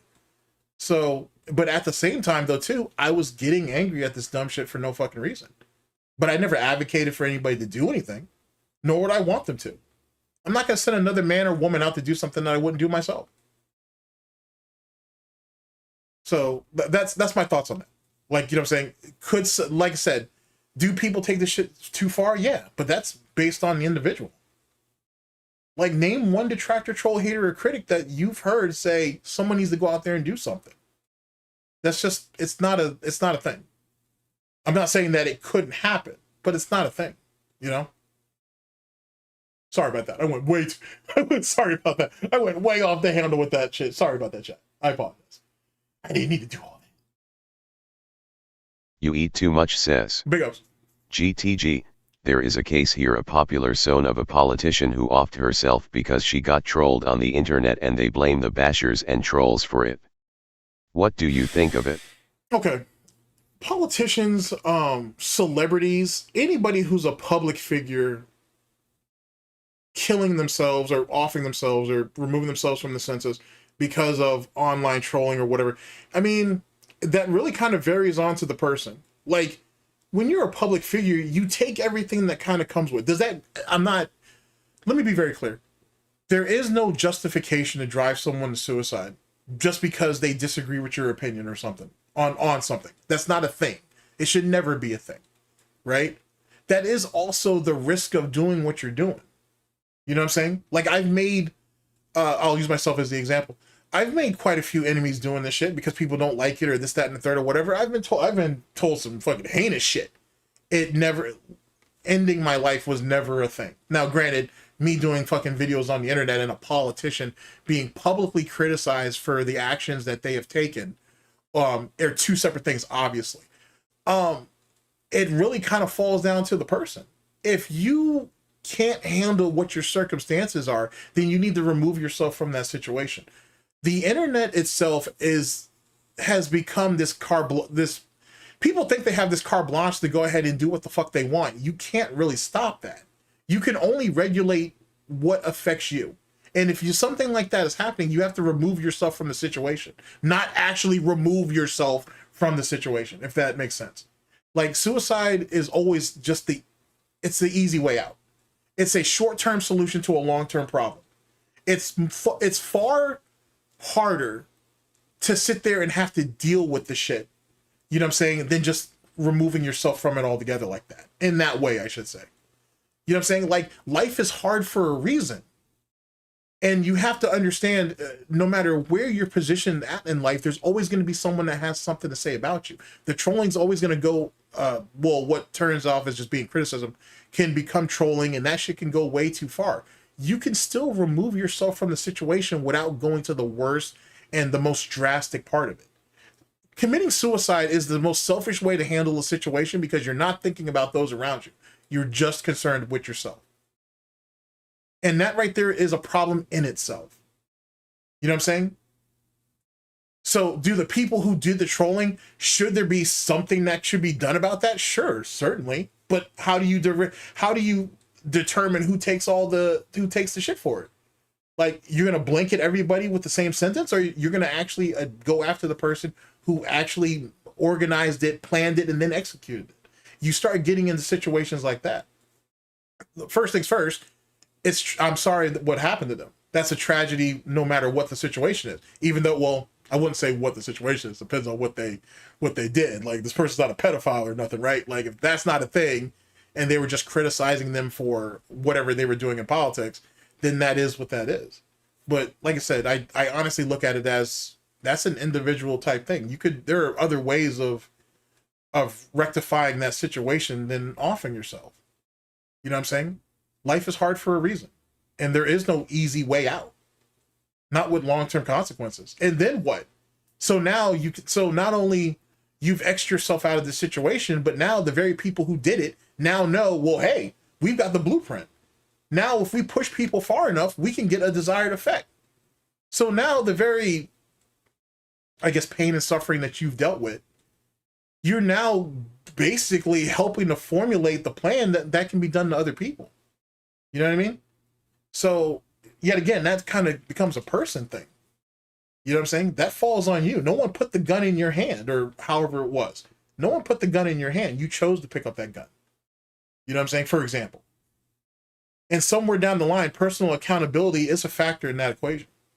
I'm not saying that the trolling was right, but I will say that them offering themselves was definitely wrong.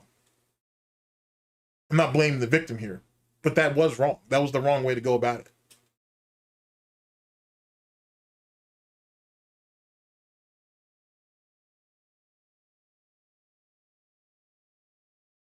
Korazek says, Yes. they force you to commit unspeakable evil acts so they can blackmail you if you ever break the oath to Satan. From a religious standpoint, that's actually a fair point. Robert Napier 624 says, burn in hell, Burnell. And now am I going to burn in hell for all eternity because of it? Could be possible. You eat too much says, Because I just hate people who can't take the discussion/debate and starts insulting his opponent and calling him names. Okay, so now I have a way of looking at that. So do you mean getting into a discussion with someone and then personally attacking them because the argument isn't going the way you want it to? Or do you mean DSP, when he gets into a conversation with someone, it doesn't work out well, and then he needs to insult people to make himself feel better? That's probably my main question there. There are so many better ways of just getting your point across than kind of name calling and shit, which is ironic, and this is me being a hypocrite, because the way I shit on DSP, I don't need to shit on him in that way. There are far more productive ways of doing so. I choose to do it that way because that's how my personality kind of dictates. That's how I choose to do it, because that's how I like to express myself, especially in a hobby that it's just that. It's a hobby. It's something that I do for fun and whatnot. You take my opinion for what it is. You move with it the way you want to move with it. I think for DSP, he moves the way yet again, it's just a control thing, to be honest with you. I don't want to be dismissive of the question, but it's just kind of a control thing, to say the very least. You eat too much says, stick to the topic and don't insult or name call your opponent because you can't handle his opinion. Okay, fair enough. Well, I'm not one, like I said, I'm fine with people having opposing opinions of me, or of anything really. Because that's how you grow as a person. Like, if I'm in my own echo chamber and I'm like, yo, fuck DSP all day, and no one's really saying anything, and no one doesn't have an opinion on that doesn't help me. You know what I'm saying? If that makes sense. I'll use myself yet again as the example. For me, I need pushback. I actually prefer it, because you don't grow otherwise. You need people that are willing to, for one, I'm not above you and you're not above me. We're on the exact same level, right? So you have all rights to, if there's something that I say you don't agree with, then speak up. Like I advocate for you to do that. It doesn't cost you anything. It doesn't cost you anything to think, at least not yet. So take advantage of it while you can. But I'm also, I don't know, I'm not so little of a person in confidence or stature to where if you don't agree with what I'm agreeing with, I take that as a personal affront. At the end of the day, this is supposed to be, it's supposed to be fun. It's supposed to be entertaining. If you're putting anything more behind it than that, if you're attaching your actual identity to this based on that, then you already have problems. You have way bigger problems and whatnot. And you're going to have a hard time figuring it out. You need real people around you to tell you for good or bad. I can name like a handful of detractors that I'm really, really cool with, where if I step out of line, they'll be like, hey man, we need to talk about this. If they didn't tell me that, then that means they didn't care. You know what I'm saying? Like in the same way that if they said something, I'd be like, hey man, I don't know how. I want you to try to look at the perspective on this, right? Because people don't come out and say shit to you if they don't care about you. You got to remember that. If everybody's kind of just going along with it, especially if you start to really get foul and no one's saying anything, it means they just don't care, which is fine. They don't have to.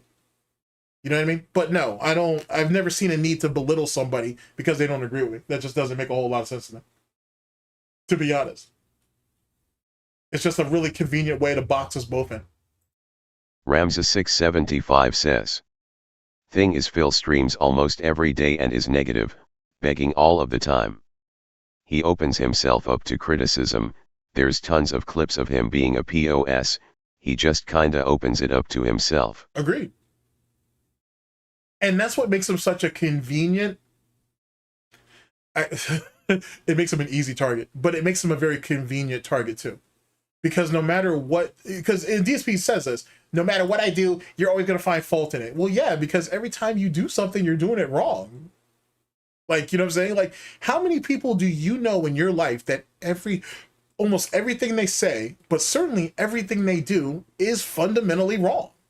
Like, how many people do you find that are like that? You know how crazy that is? That's rare.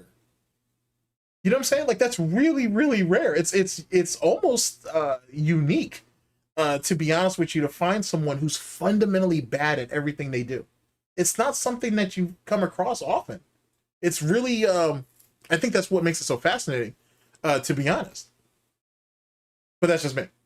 All right, we're back at it, chat. Sorry, I've sidetracked you guys quite a bit. We still got a little ways to go. Somewhere else. That other site they go to would never have the level of notoriety of Kiwi Farms. Sure, the worst of the worst would still find it, but you wouldn't have the common person searching to hate on someone going to that site. You know what I'm saying? It might take them a while. And maybe so wait, are you saying the Kiwi Farms is normie friendly? That's interesting. I've never heard anybody actually say that. They would.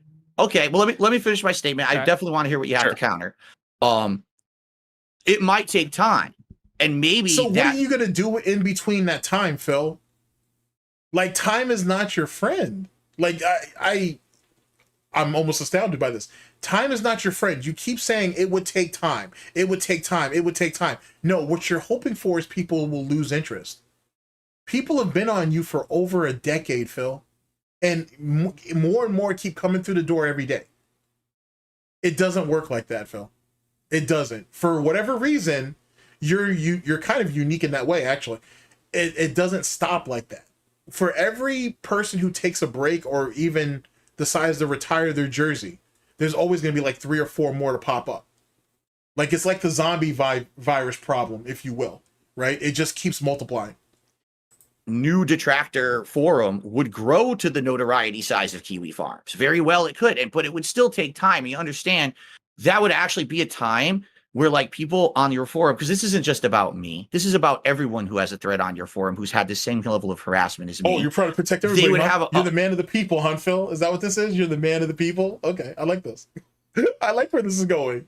A breath of fresh air. My God, you're telling me that for a few months, a year maybe. No, this is how short-sighted DSP is, and this is how short-sighted it is thinking. What's the long-term solution to this, Phil? There isn't no long-term solution, but for a little while, I can breathe. That doesn't change anything, Phil. That's like you get a flat tire, right? You put the spare on. Okay, you're good for what's the actual thing? It's like 50, 100 miles. So I've seen some people push it up to 300 miles, to be honest. But you can buy yourself a little bit of time until you get the tire repaired or get a new one. But it's not meant to be a long-term solution. But that's how DSP looks at it. Let me just get to where I need to get to. I'll deal with it later. Well, later is going to eventually creep up, Phil. What happens then? About everyone who has a thread on your forum who's had the same level of harassment as me, they would have a breath of fresh air. My God, you're telling me that for a few months, a year maybe, I can have a break from this where I know people won't have a central place to just post up all kinds of heinous shit about me. Yeah, I might come back, and then you deal with that devil when it attacks you, right? But oh, is this the first time you say devil in this thing? Now it makes a little bit more sense. Break from this where I know people won't have a central place to just post up all kinds of heinous shit about me. Yeah, I might come back, and then you deal with that devil when it attacks you, right? Okay, Now, I want you to remember this, ladies and gentlemen, because when we get to the Derek part of this, he says, I would rather deal with the devil I know. And that's why he justified keeping Derek around for as long as he did. Well, ladies and gentlemen, can't that same frame of thought, I guess, or reasoning, if you will, couldn't that be applied to the farms right now? Wouldn't you rather stay with the devil you know, Phil, in that of the Kiwi farms, instead of having a whole new forum pop up in a year from now or whatever and wreaks all kinds of havoc that in a much more drastic sort of way compared to what you've dealt with? He's killed his own narrative, if you think about it, just in the way that's being framed. Here, I'll play that one more time for you. A break from this where I know people won't have a central place to just post up all kinds of heinous shit about me. Yeah, I might come back, and then you deal with that devil when it attacks you, right? But to just have a breath of fresh air, wow, I know for a day no one's going to be posting up personal shit about me and my family and other shit on a site that everyone knows about. That would be a big relief, at least for someone like me, okay? I get what you're saying. It wouldn't end it, but at least it would be a temporary reprieve. Yeah, and I think that sentiment would apply better to everyone except you specifically. Because I'll do my T+0. Okay, T+60 minutes. Kiwi Farms is down. Message goes up. Sorry, I feel really bad about what I've done. It's gone. There would be Darksydephil.exposed up immediately. And then they would start networking. Would be on Twitter, and then someone types in Darksydephil in Google. The Kiwi Farms has limiters in its reach. Google, there are people in Google who I know who hate me, and they have made it so that finding information on the forum through Google is actually difficult. I can confirm that because I've tried to search for things about myself. It does not show up at Google at all anymore. It's gone. It's like right. It's gone.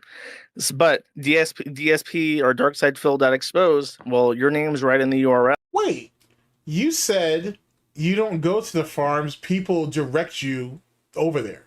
Now you're admitting that you've actually gone out your way to look yourself up? Well, that's a contradiction from what he said earlier, chat. In Google, who I know who hate me, and they have made it so that finding information on the forum through Google is actually difficult. I can confirm that because I've tried to search for things about myself. It does not show up at Google at all anymore. It's gone. It's like right. It's gone. He doesn't even. He's starting to realize too, like right here. Oh fuck! I exposed myself. I shouldn't have said that. Oh, oh, that's good. That's good shit. But DSP or Darksydephil.exposed, well, your name's right in the URL. You type in that, and it's a big forum. It has enough threads. People are linking to it from external sites like Twitter or X and all the Detractor channels. And then, of course, it would be ran by somebody who might have their own Detractor channel, and they would say, well, they would network with all the other Detractors, and they would get little fancy badges that says, official YouTuber or whatever.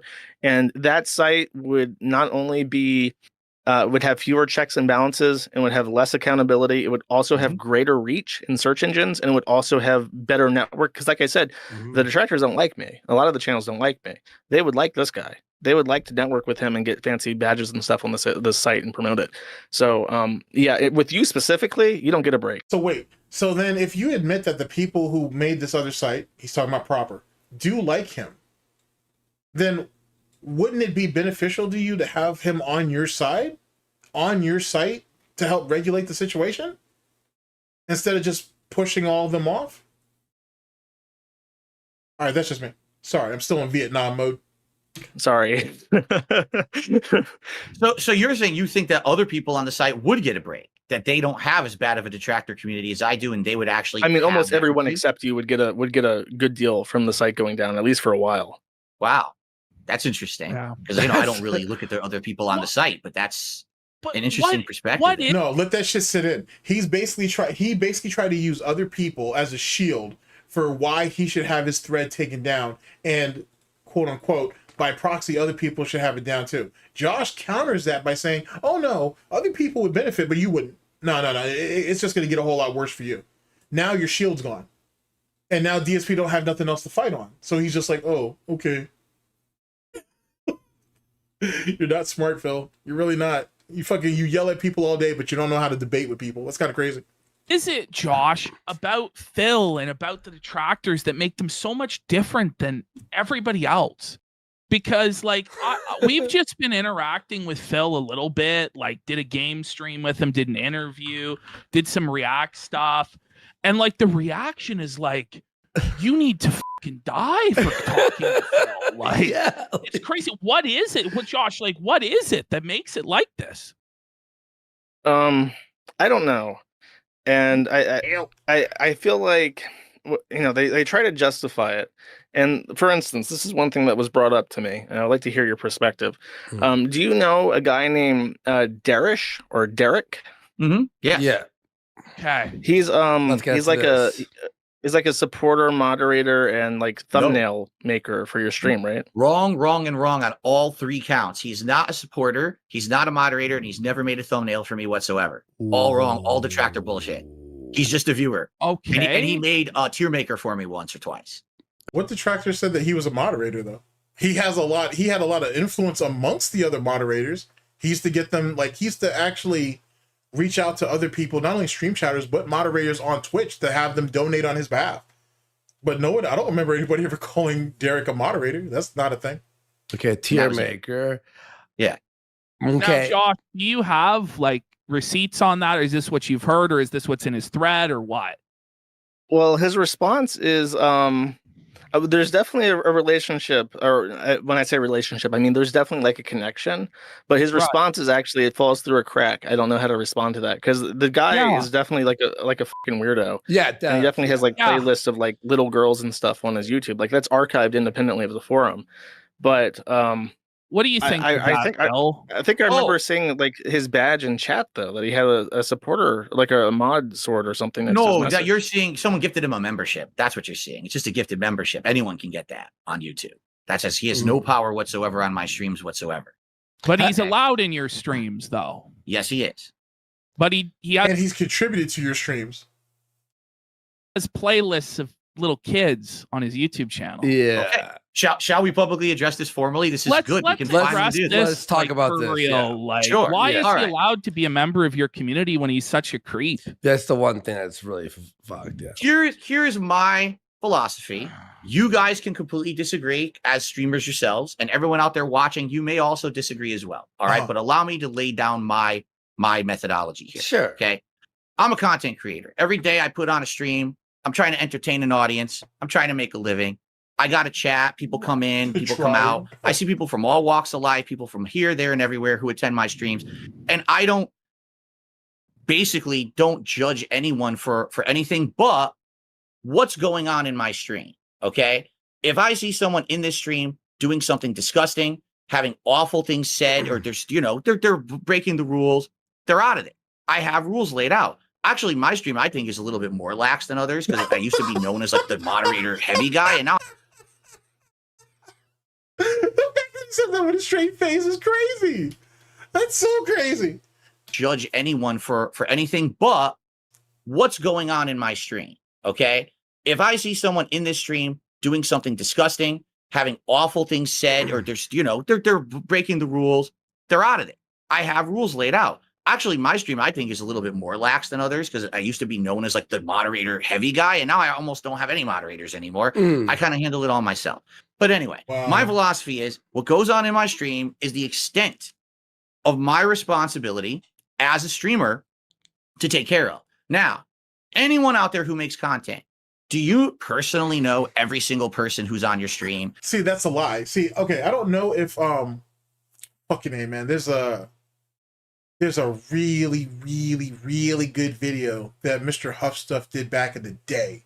And I don't know if he's re-uploaded it to his current channel yet. But fuck, Tevin might have it in his archives too, now that I think about it. Anyway, Burnell might have it too, now that I really think about it. There's been multiple times actually. He was on Twitch and he would call people out for being in Detractor chats, right? Or he would see their somebody from the Gouty Gestapo would see someone else commenting under a video, or they were in someone's restream or whatever, and they would report back to Phil. Phil would call them out on his stream. He's done that before. So it's funny how I don't pay attention to anything that goes on unless it's directly involved with my stream, but you've literally called out other stream watchers for watching shit on other stream on basically Detractor chats or whatever. He does that now. So what are we talking about? Of course you do that. But how does that directly affect your stream? If that person is not trolling on your stream, but someone saw them on, let's say, in Dark Dave Mirrors or in Raw Phil's chat, how does that affect you? If you really think about it. Because remember, we only prioritize what happens on our stream, according to what he's saying. Something to think about. Do you know what their life is like behind the scenes? Do you know what kind of stuff that they're into? What, you know, their kinks, their bullshit, what they post on their social media? Of course not. Being a pedophile is a kink? That's what he said, chat. I swear to God, that's what he said. Hear what he says. Hear what he says. Single person who's on your stream. Do you know what their life is like behind the scenes? Do you know what kind of stuff that they're into? What, you know, their kinks, their bullshit, what they post on their... Being a pedophile is a kink? I swear to God, I've never heard that before. That's some wild ass shit, boy. Oh, that is wild. oh, that's some wild ass shit. I have never heard that. All right, one more time, chat, and then we'll keep it pushing. That's not a good response, Phil. Ooh, that is not a good response. Personally know every single person who's on your stream. Do you know what their life is like behind the scenes? Do you know what kind of stuff that they're into? What, you know, their kinks, their bullshit, what they post on their social media? Of course not. How on holy hell would any of us ever know what all of our viewers are doing? Nor is it in our realm of responsibility to have to actually look into that. You understand? These people are just here to watch me. That's all I care about. Okay, so I understand what you're saying. You don't know everyone's backstory. You can't control everyone. Makes sense. But we have verifiable evidence that Derek is a pedophile. He has playlists of kids. Really surprised. And the funny thing is you can see it on Andy and PPP's face. Like they you could tell that they both see it and they feel it, that no one called him on that. They should have called him on that bullshit about that kink shit. Because I'll be honest with you, as many times as I've seen this, but it's been a while since I have, but as many times as I've seen this, I didn't catch that. Which chat is my justification for rewatching a lot of this stuff and whatnot, because you'd be surprised what you miss the first couple times. Well, for me anyway, the first couple times that I've watched it, you always see something new. That right there is a big red flag about equating pedophilia as a kink or classifying it or characterizing it as a kink. That should have been called out. That's wild work, boy. That's ugly. That's ugly. That's ugly as shit. That's nasty work. And it's really weird fucking shit. And this is the one thing Ashton and I are like, what the fuck is what the you know, I is get this what you're shit? saying. And I get what you're Josh saying. looked into it yesterday. Let Josh. Josh, what do you think about what Phil just said? Yeah. It's not just this. Like, I mean, knowing about it, like when you find out, like you have to do something about that. And from what I understand, the big point of contention is not just that he's there; it's that other people, you know, who are in your community, who are in your chats, have pointed out that this guy is who he is, and he seems to be getting a layer of protection that people are able to observe. He seems to get away, according to, you know, the people that watch, he gets away with a lot more than other people would. Just in, which is true. You know, it's suspicious to them. I don't know. I've not seen this, but that's what that's what they say. So you don't even know what they're saying. You just think that somehow he's getting some kind of protections in my stream, is what you're saying. Yeah, either from people in the chat calling it out or just in regards to his behavior. Like apparently he spams a lot and he gets a pass with that, and people suspect that there is some kind of association there where he gets a pass. Like for instance with the thumbnails, because they say that he has like a monthly vacation, and during that vacation the style of your thumbnails changes, and that is how they come to the conclusion that that was actually an interesting point of contention for a while. But that was Darksydephil, right? Who was doing the thumbnails. Actually, I'm pretty sure there was more than one person doing thumbnails. It may not have just been the dragon who snaked. It could have been a bunch of people for all we know. Thumbnails are being made by him because they don't get made by him when he's gone. He's literally never made anything like that for me whatsoever. He's, like I said, the only thing he made you a tier maker. That's almost the amount of effort that would go into a thumbnail, if not a little bit more. I don't know if we should be discounting that, Phil. He's ever made is 2 tier makers, I believe, over the last year. So he has made stuff, though. He 2 tier makers, and one that I used on a stream and one I did not. But brother Phil, like you can't have a pedophile making stuff for you and part of your community in a broad sense, right? Like you should probably just ban the fucking guy and send him packing. And I think you'd get a lot less shit if you did. Here's the thing. You're right. Yeah. You're absolutely Why are you glowing over this, Phil? Like, look at his face. Like, you should probably just ban the fucking guy and send him packing. And I think you'd get a lot less shit if you did. Here's the Like, look at that. Like, what are you excited about, Phil? And it's almost like, wait, I can't afford to lose this Kino Casino deal, but I want to keep my little pet pedophile. I want to keep him right where he's at. And it's like he's trying to fight for both, which, I mean, clearly he was. thing. You're right. Yeah. You're absolutely right. You guys are correct. If I were right now to say enough is enough, too many people have issue with this guy, ban him. Sure. Okay. That would solve that problem. However, the big picture that no one's Let's looking solve that problem then. Okay. But listen, Yeah. Go ahead. you don't understand the Pandora's box that you open. So wait. So I want you to think about this, chat. So wait a second. I want Josh, take my thread down. Oh, Josh or DSP. Josh, take my thread down. You have to take my thread down. It's too public facing. It's too popular. It's too well exposed. And people purposely go out of their way to do shit to fuck with me because they know that they can go over there and get ass pats and how public it is. Josh, I can't do that because if I do, something worse is going to happen. Something worse is on the horizon and you don't see it. And so you're not thinking about it. It's a bad idea to do this. DSP, I would rather deal with the devil that I know. If I have to take a hit for a few months on this or a year, if I have to take a hit on this a year or two down the line, let's say, but at least I get some peace right now in the current, I'll take that. Okay, hey, brother Phil, remove that pedophile. He's a piece of trash. He's a subhuman. Get him out of there. Now wait, guys. You guys got to think about the consequences of that. If I get rid of this pedophile, then something worse might happen. Do you see the contradictions just in this part alone? That's insane. Josh, get rid of my thread. No, I can't. Something bad's gonna happen. Hey Phil, go ahead and get rid of your pedophile over there. Oh, I can't. Something worse could happen. Now we're playing with what ifs or what if isms. How do you do this? That's stunning. And not even stunning in a good way. That's stunning that this is the thought process that was going on with this shit. Once you do Phil, that, that's a very obvious, like, slippery slope fallacy. It's like you can get rid of the guy that has the That little is girl a playlist on fallacy, YouTube without yeah. opening Pandora's box. That's not no. really direct. Oh, Josh, you gotta. And see, but remember what Josh said. Hey, if I take down your thread, there's something worse for you on the horizon. This is what I'm saying about the pendulum. It swings both ways. It legitimately swings both ways. Wow, that's crazy. Listen, all right? Because again, you know how bad my detractors are, correct? You know Right, how sure. crazy they are. The only reason that we even know anything about this person is because my detractors went to all of his personal. Actually, if you think about it, chat, I'm just now thinking about it. If you think about it, he's using Derek as a shield. He's basically saying, I have to keep Derek in play because if I don't, then all the other pedophiles and weirdos and creeps that are in my community will be exposed one by one. I need Derek. He's my only safeguard. Exactly. What Pandora's box? This is Pandora's box. He knows that he has a bunch of fucking pedophiles in his community, which he does, and weirdos and all other shit, but Derek is the main focal point. So let Derek eat the shit to protect everybody else. That's why I can't afford to let him go. Well, DSP, no, not me. That's why DSP can't afford to let him go. Because it protects all the other degenerates that I also have too. Oh, that's yucky.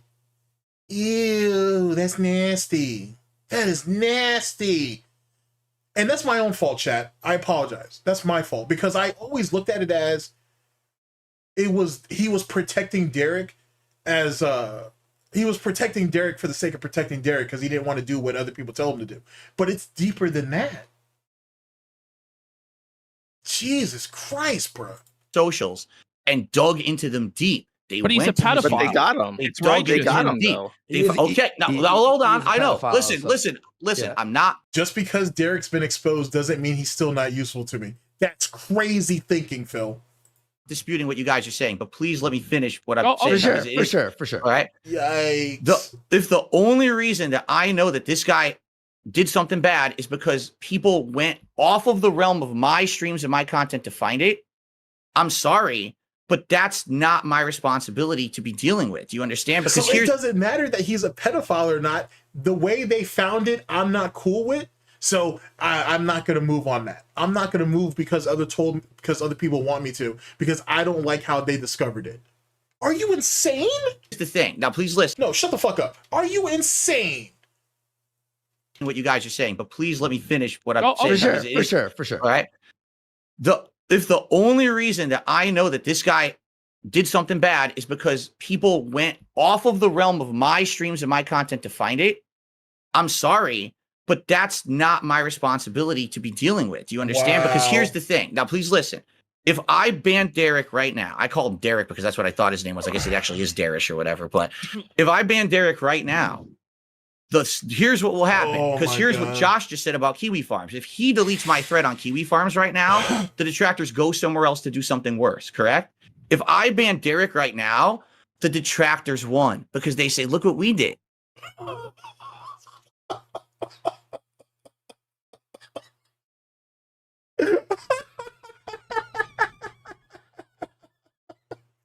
Let me keep the Predator around because I can't afford the detractors to get a win. That's crazy. So, Phil, how many pedophiles are in your audience that give you money? Like, because obviously we're trying to protect the bag, right? We're going to do whatever we got to do for the bag. That's what DSP says. But he's literally doing that here. Deletes my thread on Kiwi Farms right now, the detractors go somewhere else to do something worse, correct? Oh my God. If I ban Derek right now, the detractors won because they say, look what we did. We researched a guy who no one would have known he had anything wrong with him by just watching Phil's streams. For the record, Derek has never once talked about any of this malicious activity on my stream. He knows better than that. He doesn't bring that shit. That's his personal life or whatever, right? So he does not. How does Derek know better than talking about pedophilic shit on your stream, Phil? No. I want you to, I'm serious, chat. I know I'm a bit of an asshole, but for real. Oh, what's up, Dwight? Big ups, man. Hear this part again. Please, hear this. Please let me work. Please let me work. Hear this part again. Uninterrupted this time, I promise. And Derek right now, the detractors won because they say, look what we did. We researched a guy who no one would have known he had anything wrong with him by just watching Phil's streams. For the record, Derek has never once talked about any of this malicious activity on my stream. He knows better than that. He doesn't bring that shit. That's his personal life or whatever, right? So he does not do that on my streams. If I ban him, guess what happens? The detractors say, we got the response we wanted. He'll finally ban him. If I may, We're on to the next. I have a very personal, like, because okay. We all know that DSP knew about those playlists. Like I said, people have told him for years. He ends up admitting this later. So that's all a thing. My question is now I'm more interested in what degree did he know? Did he go over to Derek's channel? Did he watch these videos himself? Let's cut out the whole bullshit about, oh, other people told him in advance. I roger all that. But let's move past that. What did DSP actually see? That's what I'm really wondering about now. Yeah, I see PPP is losing his shit. Because actually, here, listen to PPP real fast on this one. Where I think he literally calls DSP out and says it's his personal pedophile. If I ban him, guess what happens? The detractors say, we got the response we wanted. He'll finally ban him. if I may, We're on to the next. PPP literally called him his personal pedophile. That's crazy. Oh, that's right. You're right, Aisha Mamoto. He did follow Derek on Twitter. But see now, you're absolutely right. I'm wondering about this, all that bullshit that was on YouTube though. Now I'm starting to look at that nonsense. Now I want to have a better understanding of what he knew about that or what he's seen about that. Here, let me see if I can bring you to closed captioning for this shit. I want to see if that pops up. All right, here we go. Let's see if it comes through. Whatever, right? So he does not do that on my streams. If I ban him, guess what happens? The detractors say, we got the response we wanted. He'll finally ban him. If I may. Oh, it covered it up because there's multiple people talking. Fuck. And well, I tried, chat. But you guys clearly heard the personal pedophile part. Good shit, PPP on that one. Damn. We're on to the I next. have a very personal, like, because there's a very comparable story to this. The forum is having a kind of beef with. Actually, hold on a second. Let's bring Dwight in real fast. Dwight Race says, Big ups. Golden Triangle Gaming DSP knew since 2017 when he stopped following Derek on Twitter. There you go. I may want to get another look at this whole thing again though, because that's nasty, bro. I mean, this was always nasty, but now getting to kind of sit back and actually listen to it again, like really listen to it, that's nasty, bro. This Ricada guy that you know about, and he dug through some information, and he found out that one of the users is a convicted child pornographer from the District of Columbia. And when this was brought to my attention, I banned him. And sure, them finding this out was a win. You know, they won. They got to say, "Oh, well, the Kiwi Farms has a pedophile. We can prove it." And it's true. It's embarrassing, but I still banned him because I don't want a pedophile on my forum. Do you think that's a fair comparison? It is a fair comparison. However, what you didn't let me finish this statement here.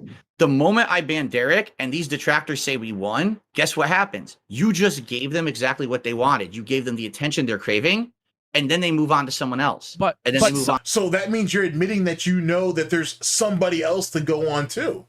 And I saw one of you guys mention Anonymous earlier. Big ups, which, Jesus Christ, you guys should have listened to being proper about that when that dude came out. Like, because like you could smell the stench on him. Anyway, but that's neither here nor there. So you know that there's other people then, Phil. You know them by name. Are they big donators?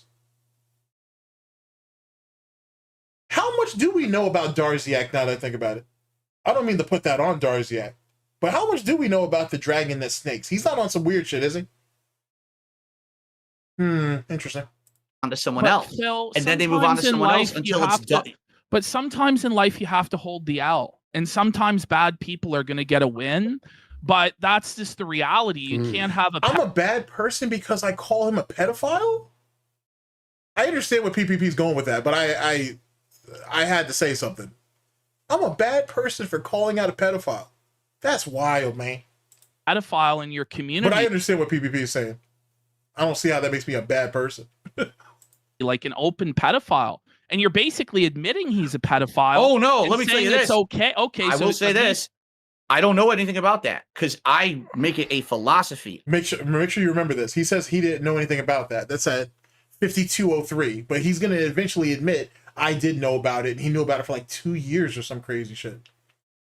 I do not personally research my viewers. I think that's fucking creepy that I would spend my time every time that someone says something about someone. I got to go search their socials. I got to go to their YouTube page and search their history. Wait, may I say one thing? Sorry, may I say one thing? Okay, so you're saying people did research outside the realm of your show and right. whatever. I get what you're saying there. Well, if Derek was caught and you found out. Okay, but that's not an invasion of DSP's privacy, right? Because that's how DSP's trying to word it. He's trying to make it seem like they invaded his privacy by doing that, but that's not what that was. It's a benefit to him, not a deficit. I mean, unless you're a pedophile yourself. Out that the police found something on him and he's in the middle of a trial right now, and he was a pedophile, right? And it wasn't the detractors or anything. It was through legal whatever, right? Then would you ban him because it wasn't detractors? Well, how would I find out about that? Like, how would I even know that? A fan of yours goes, I live in this. So wait. Okay, I see what Andy did. So Andy's like, okay, let's say a detractor didn't tell you about this particular situation. Let's say that law enforcement did it. Let's say law enforcement had determined that Derek was a pedophile, he was a predator, he was a, you know what I'm saying, he was a problem, right? And whatnot. Would that change or sway your opinion about him, being that it's from somebody a bit more reputable, in air quotes, than your detractors? And DSP's first response to that is, how would I find out about that? You can't blanket yourself with ignorance and think you can get away with that. Holy shit, man. I should have done this sooner, but goddamn, I would have missed so much. Police found something on him and he's in the middle of a trial right now, and he was a pedophile, right? And it wasn't the detractors or anything. It was through legal whatever, right? Then would you ban him because it wasn't detractors? Well, how would I find out about that? Like, how would I even know that? A fan of yours goes, I live in the same city as him and I saw him on the news, for example. What if it, No, the fact that he even has to consider it already tells you no. He would just question the validity of that fan. How much money did they give me in the last week or so? How many super chats have they thrown my way? How many memberships have they dropped? Maybe that. But if it's just some Joe Smo who don't throw no money but who's there every day and is positive, they would be under scrutiny too. was Harvey Weinstein? Like, how bad does somebody have to be before you're like, well, I don't want to associate with this guy? So You know if what I Hitler mean? was on my stream and was still alive, would Yeah. I ban Hitler, right? Yeah, if Adolf Hitler 1488 was an active user on your stream, would you ban him? Because he's only the Führer in Germany, and you don't know anything about that, right? Wow. Yeah, I mean, you're right. I mean, that's a good point. But and I totally understand what you're saying. I do. Let me tell you, I've gotten a lot of He avoided. You saw how he avoided answering the question. shit over this. And here's the funny part. What the f does this have to do with me? It's not even anything I've done or ever. I got to take shit because someone got dirt on a viewer of mine who talks a lot in chat or whatever. And again, the other things you've been told are not true. He's not a moderator. He doesn't regular. Those aren't the things that are important, and you're trying real hard to distract him from what's really is important. That's not important. It really isn't. Jesus, Phil, prioritize, man. Priorities, sir. Really make any content for me. He's had one. What do you mean he didn't make any content for you? You just said he made 2 tier makers for you. Oh, I'm not sure if you guys have noticed this, but I have noticed this as of recent. Jasper's struggling in our current timeline. In our how he's been struggling to climb. That's really sad. To be honest with you, I'm actually kind of sad for Jasper on that, because he's getting older, he's getting heavier, and not having the front claws, and probably not having anything to scratch the back claws on, are starting to catch up to him.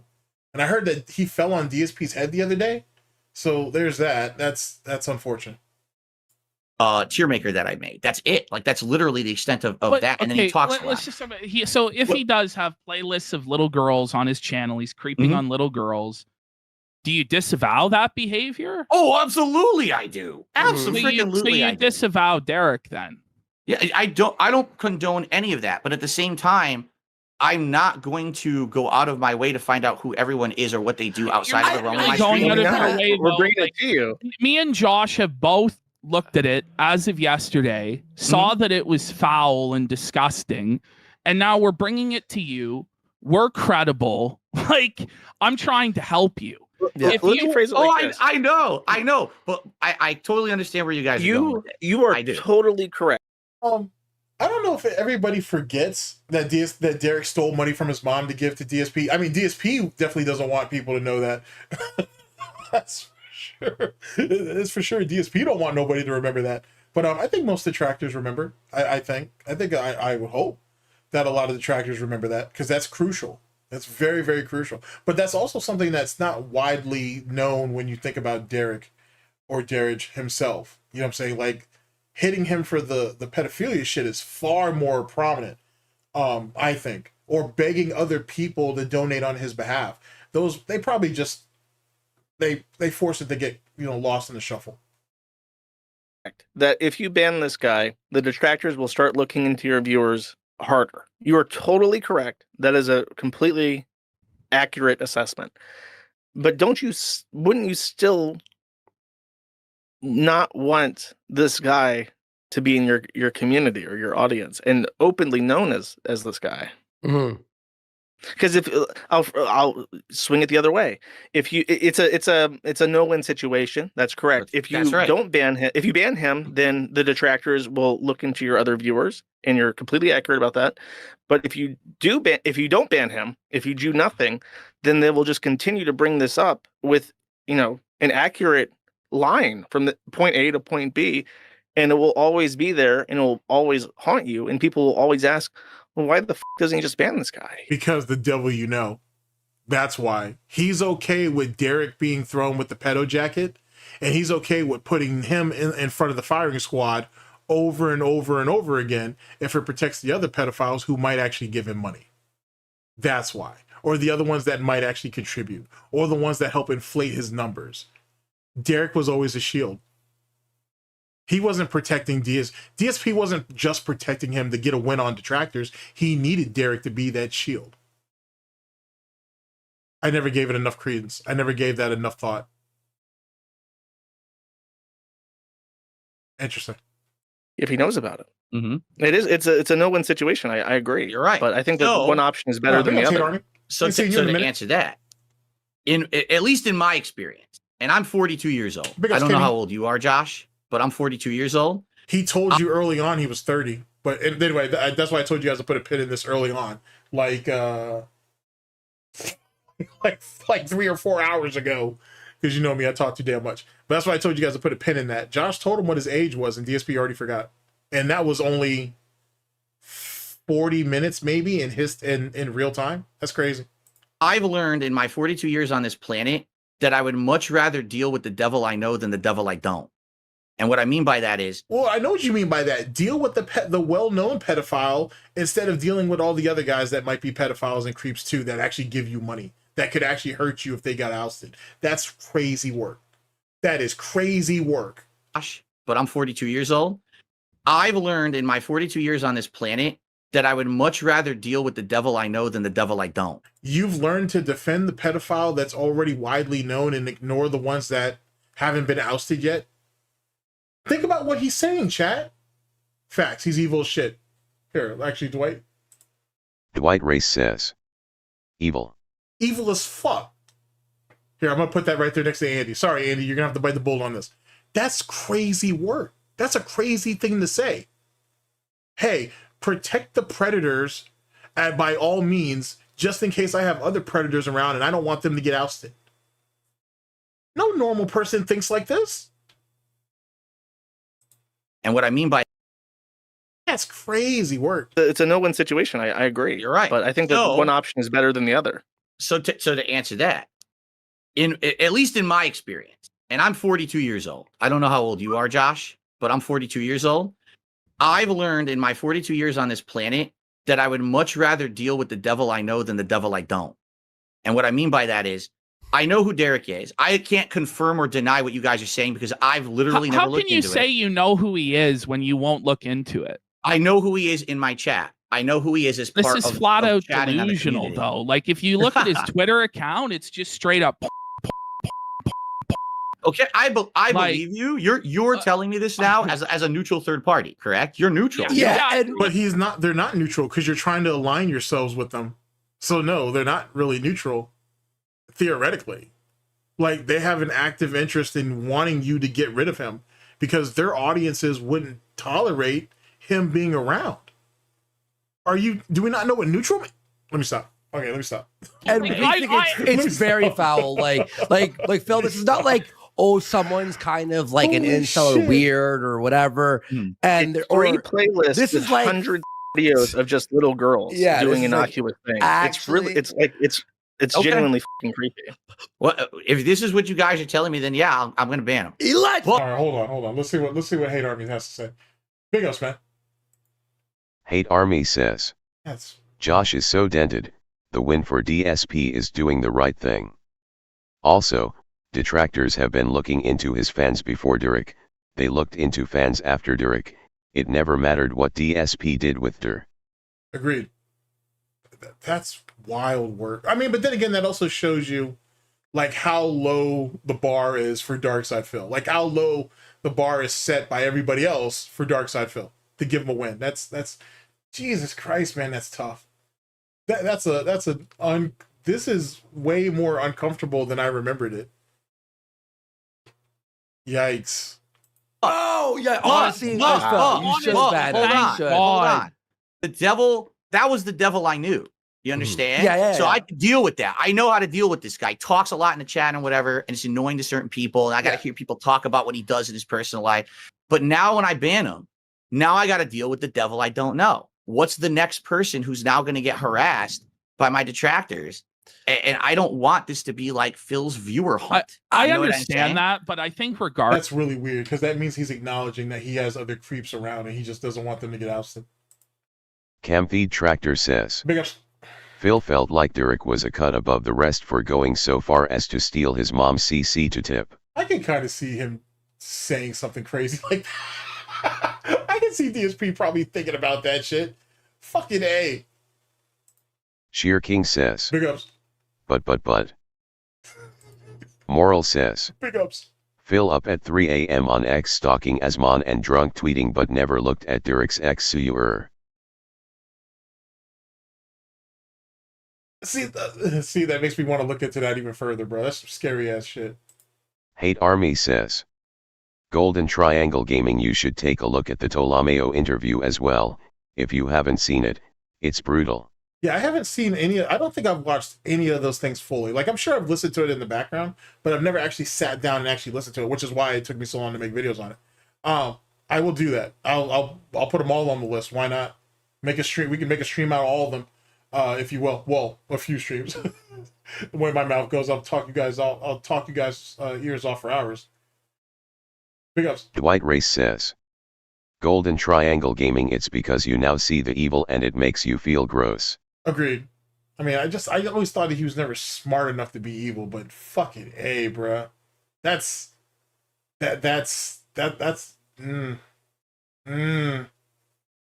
Excalibur 2010 says. Big ups. WTF is that term, having the devil he knows?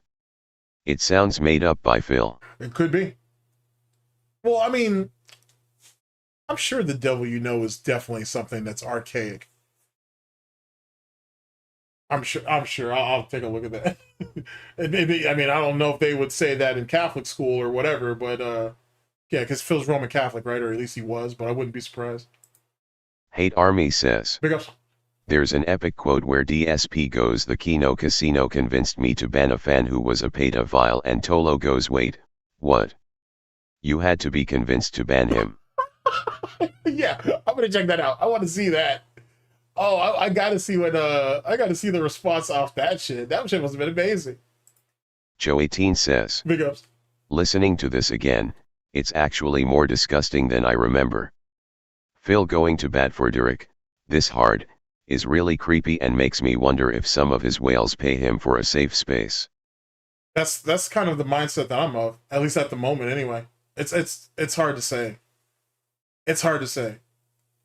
But yeah, but listening back at this, like really paying attention to it, I should say. There's all kinds of stuff that I've missed in this. To be honest, at least my first few times listening at it. And then, like I said, I kind of hyper fixated on him defending Derek to not give Detractors the win. But it's so much bigger than that. You know what I'm saying? Like, it's far more bigger than just that. Diapered Porcine says. Big ups. If he had done the right thing from the very start and humbled himself to make a video thanking the Detractors for rooting out a PDF, he would have gained a lot of goodwill. Honestly, yeah, I could see that. I could see people being willing to give DSP the W on that if he was willing to do it, but yet again, DSP's too front-facing about it. He can't see past his own hoof, but past his own snout, to be honest. Regardless of what you do, your viewers are going to get harassed. And they're still going down. after your other viewers, dude. And this happened before. Like, There were whales on the DSP channel who got doxxed, and I think that was one of the other things where I was kind of irritated with people on the DSP board because they were doxing. Like, I don't remember his name, but there was a guy that gave you a lot of money, and simply because he gave you a lot of money. You have to understand something. What you're describing right now is a normal day of behavior on that forum about me. That's not like the exception to the rule. That's literally what happens every time a whale shows up to If support. that was true, all of your whales would be doxxed. And if that was the case, then what's homie's name? Super Crazy. Super Crazy's To Catch a Pay Pig would have been far longer. Well, he didn't get a chance to get to everybody, but it would have been far longer if that was really true. And whatnot. And if you guys haven't checked that out, you should, because like I said, Super Crazy did some good work on that. He did some good work on that. Fucking A. And a lot of that, I would say all of it, really. All of his How to Catch a Pay Pig holds up. Even to this day, it still holds up. You know what I'm saying? He did a really good job with that. Me, they get doxxed on your forum. And that's why someone the removes it Derek eventually. thing doesn't matter, because it's like they're going to be pieces of shit no matter what. And honestly, like, we're telling you right now, I swear, Phil, we've been as nice. Yeah, it is funny how DSP knows all of his major whales have been doxxed. That is kind of funny how he brought that up. How did you know about all that, Phil? Possible. I gotta say, this Derek guy is twisted. Like, it's just bad news, Phil. And you gotta get rid of this guy. Like, you know, you didn't know until today, but now you know. And I'm just telling you, man, if you don't get it rid gets of worse if you don't do anything about it. It gets way worse if you don't get rid of him. And quite frankly, our audience isn't going to tolerate Derek. And and nor do I. I'm not going to tolerate Derek either. And some people in chat are saying, why haven't you banned Derek from this chat? If Derek hasn't been banned from our chat already, I advise every single mod to ban him because I honestly. That's kind of crazy because he didn't have to be convinced to get rid of Derek. Basically, PvP and Andy gave him an ultimatum. Hey, get rid of him or you can't get money over here with us. And DSP just was, probably once in the few times in his life, he was pragmatic and he was like, okay, fair enough. That's really what pushed him to do it. Hey, if I either stay with the stimulus package or stay with the stimulus package and lose Derek, or keep him and be right back to where he was. And he was too scared to go back. Yikes, son. Like, it's just this weird, creepy stuff. Like, he's got Con going on his Twitter. He had that YouTube playlist of little girls. And then everything he talks about is all the time. And it's just a bad look for you to be associated with it, Phil. And I think if you were to cut this cancer off at the legs and just throw him the out, I think you would win a lot of respect and support from people straight up. See, and here's the thing, what you just said. So if you were to cut the cancer off, but the thing is, he's not me. He's just a dude in my chat. But so I get what you're saying. Is reality, the only reason that association ever existed is because my detractors went and stalked the guy to figure out the info. Yeah, like I said, like I said, like a lot of the stuff that Super Crazy did still holds up. Like it aged incredibly well and whatnot. It's unfortunate with whatever his situation was, but the work that he did does very much hold up. Very much hold up. Information. I'm not being sympathetic to what he's doing. I'm sympathetic to 100%. The fact that this guy never did that in my chat. And then the rules he now. Didn't have to, Phil. I could be a fucking serial killer.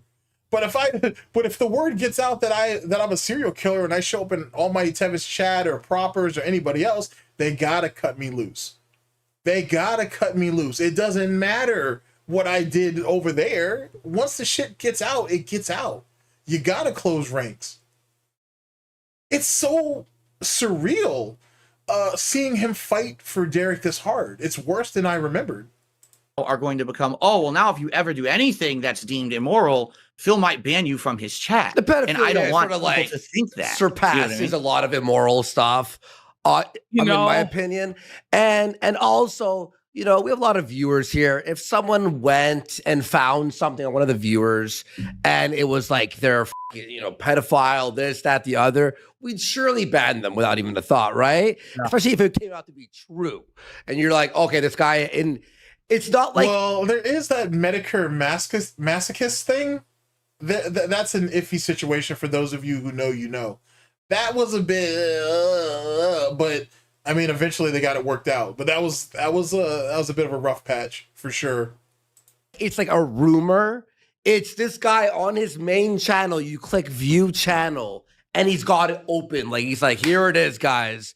And we really think that I know what you're saying. That your detractors will be crazy and psychotic and go after other people, but they'll do that anyway.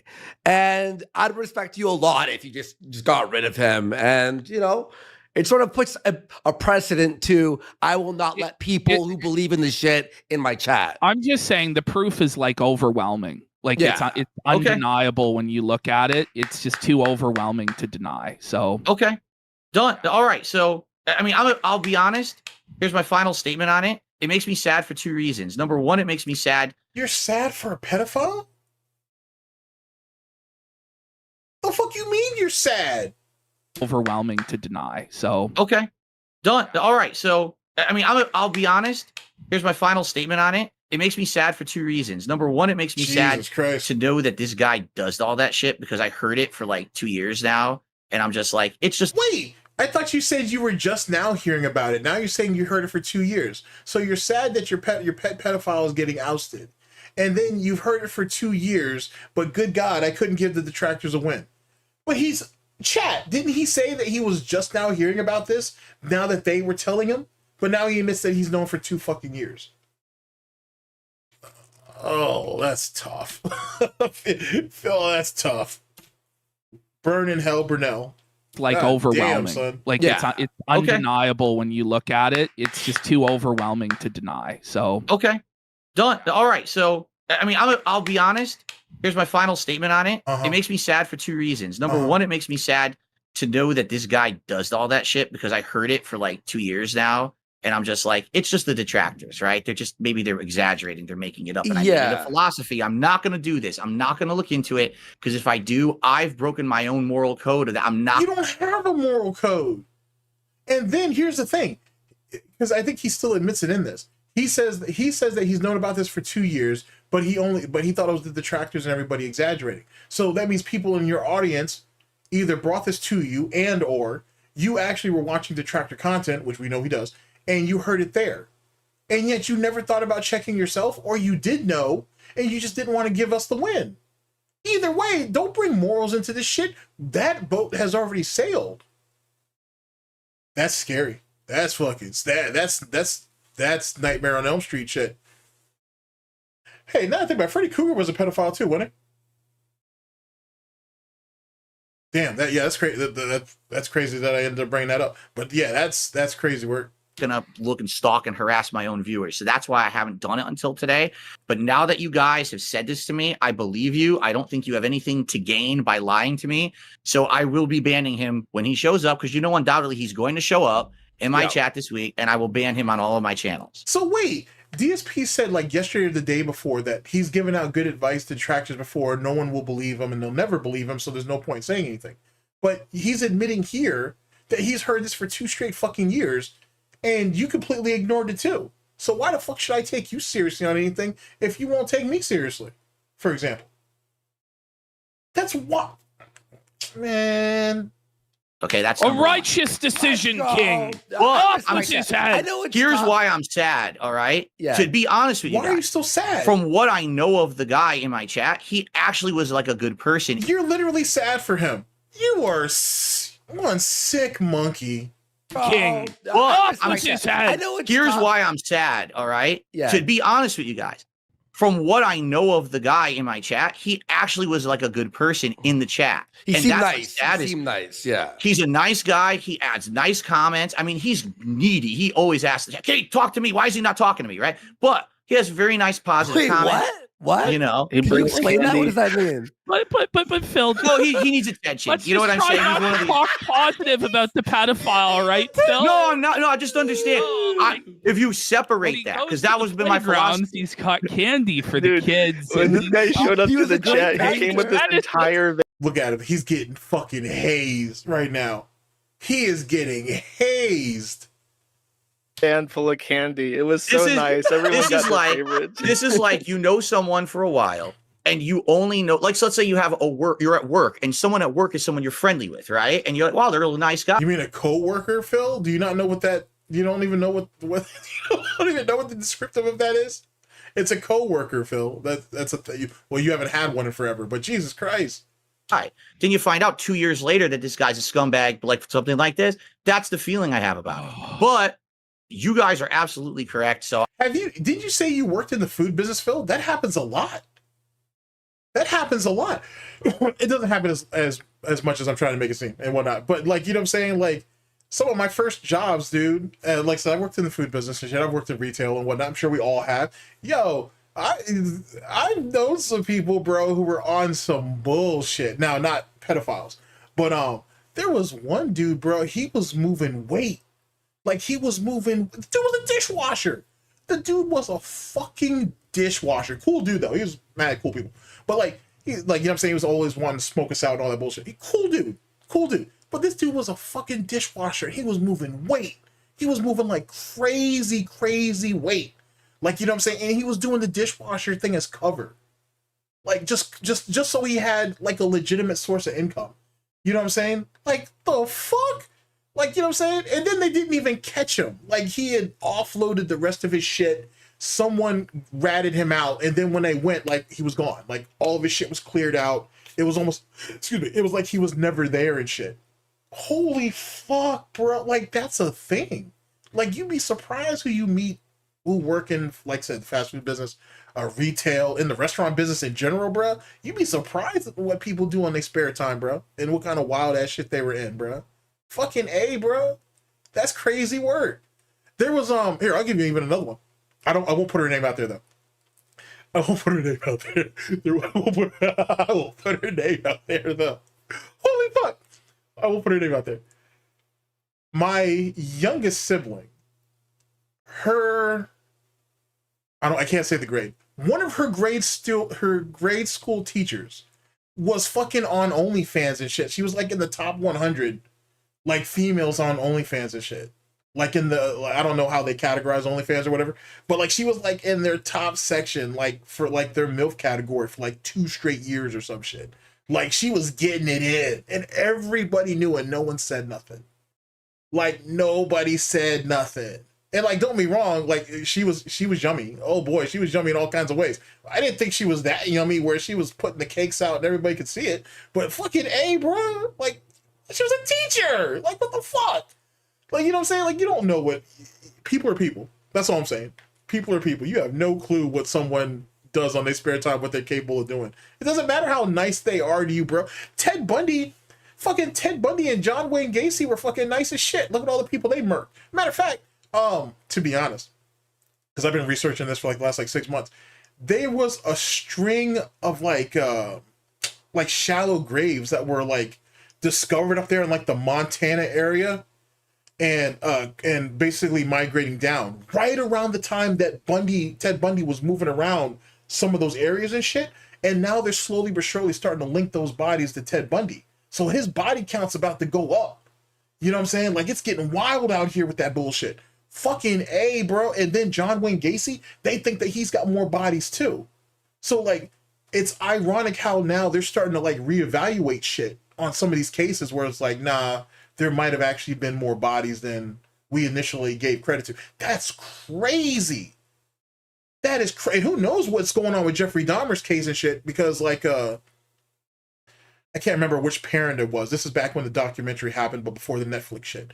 I can't remember if his mother or father said that they believed there was more bodies, and maybe there was allegedly some bullshit about a written confession. There was like a letter or something that he had written to both of them, that he confessed that there was more bodies and even told them where the location is. But the letter is quote unquote allegedly gone or was burnt or destroyed or whatever the fuck. Dude, watch in the next like 10 years, bro. Watch how people start like putting shit together and whatever. That shit's fucking creepy, bro. That shit is fucking creepy. I'm gonna get rid of him because I trust you. Yeah. God bless you, Phil. I appreciate that. Josh, give us your thoughts here and then we'll go. Okay, actually, is that true that Gacy was working with a Chicago ring and shit? Oh, that's another thing.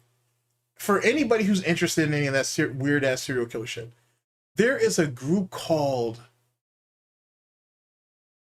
I want to tell you, it was called 4Pi, and supposedly it's like it was like a government run group or some silly ass shit for like serial kill, allegedly. Who knows what the fuck it was?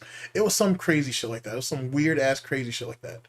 And I remember watching a documentary on that on YouTube years ago, and then that shit got wiped.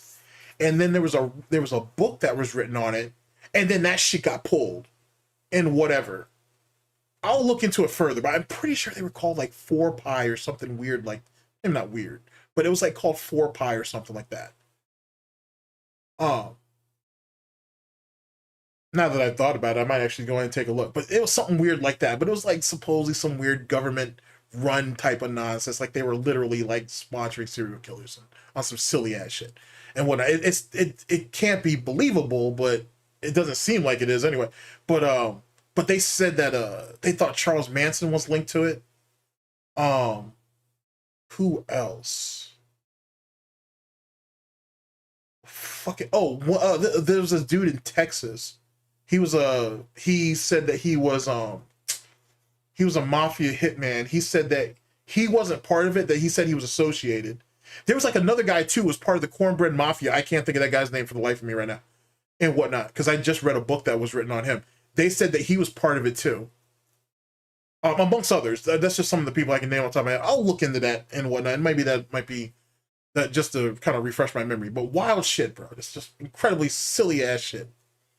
back to Phil and we'll do a few more rounds of questions here. Just real quick here. Tetrabacks with 25 gift Wow. subs. Big Thank support. you so much and appreciate all. Yeah, DSP looks incredibly uncomfortable about this. You could tell, like, he got cut deep with this. That's crazy work.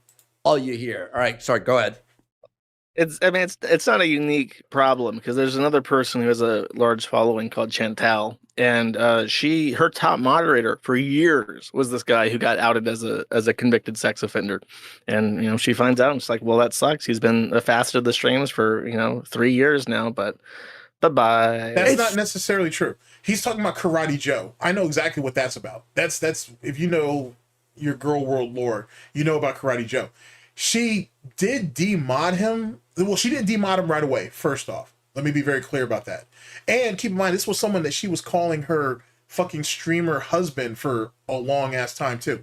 He didn't just get ousted right away. I don't know if that's just a chubby chaser in Josh, but it wasn't like that. It didn't happen that way right away. It wasn't that fast and whatnot. She eventually did it, but she made, holy fuck, she made all kinds of excuses for Karate Joe at first and whatnot. And she tried to question the validity of where the information came from and all that shit. Eventually, yes, she did. He phased himself out after he got doxxed, if I remember correctly. I think it's after he got doxxed, he removed himself, and then he ends up basically removing himself from the census. He ended up doing that later. But it wasn't like that. She didn't just get rid of him right away. She didn't do the right thing. She fought, I would argue, she fought harder than DSP did for Derek, to be honest. It wasn't right away like that. It wasn't that instantaneous. Yeah, it's sick and twisted. And, we respect that you're doing that. I know it's sort of, like, everyone was saying this, and I get it. You don't want to listen to your detractors because they do exaggerate or lie about some stuff, sure. So you're like, but we're just telling you straight up, this is a 110%. All right, guys, keep an eye on the clock because, obviously, the restream is going to start soon. I don't want you guys to miss any of that. So we're probably at least a good 30 minutes out. But just keep an eye on that. Just keep an eye. Just anybody can keep an eye on that for me. I'd appreciate it. It's not even a question. But yeah, I respect that, man. Okay. Yeah. Fair enough. Dude. Yeah. Do you have any other questions for Josh, Phil, specifically about the forum or about crazy work? Yeah, like for example, like there's a couple specific instances I'd like to bring up and get his take on it. So, for example, one of the things that's happened over the last couple of years is that my detractors have been harassing extended family members that myself and my wife have absolutely no interaction with whatsoever. Okay, for the record, they're still your family, Phil. They're still your family. You don't get to just cast them away because they're an inconvenience to you. My wife does not have interaction with her family members. She has, like, there's history there, and there's a reason she doesn't talk to them. She moved on from having other family. You know what I'm saying? Like, it's a personal situation. I'm not going to tell you what it is, but there's a reason for it, a good reason for it. Okay. My detractors went out of their way, and of course, it's public information, to find out that she has a sister. Okay. They then contacted the sister, told the sister about where we live, who I am, all of our fucking contact information and shit. They've gone on the sister and goaded her to do streaming. They've thrown the sister money. And if you really want to know how it all started, it was my thread on Kiwi Farms, because they found all that information and they posted it up there. And now it's been an ongoing I'm not being rude, thing. but is this the woman that a user from the Kiwi Farms had sex with?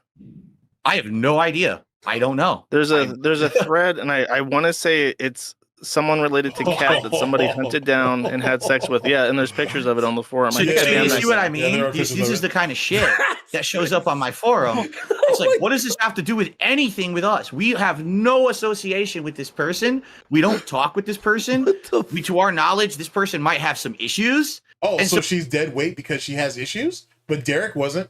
Okay, okay. We don't want to be associated with this person. So why is any of this existing on Kiwi Farms? Is that not like the level that you would think, wow, that's kind of extreme, this shouldn't be in the Darksydephil forum? What does that even have to do with Darksydephil? She's your sister-in-law. You married her sister. Like, that's why.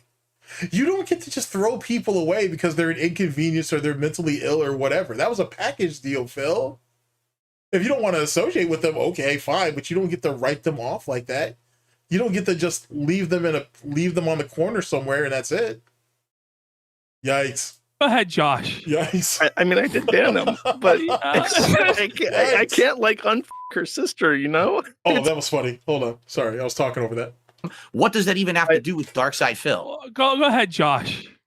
I mean, I did ban them, but Yeah. I can't like unfuck her sister, you know? It's already happened. It's already done and posted on the internet. I can't do anything about that. Yeah. So, but why is it in my forum? well, you it has did nothing to ban do him. with me. You. It has nothing to do with me. I mean, it does. I'm not related That's to why this. the event happened because she was related to your wife. But that's not me. It's the Darksydephil thread. It's not the Cat Burnell thread. There's no way you're this dented. Do you want Cat has her own thread? So wait, he knows that Cat she's in Cat's thread though. Now that I think about it, because Cat does have a thread. And she's in there. You're an idiot, Phil. Right? You're an idiot, Phil.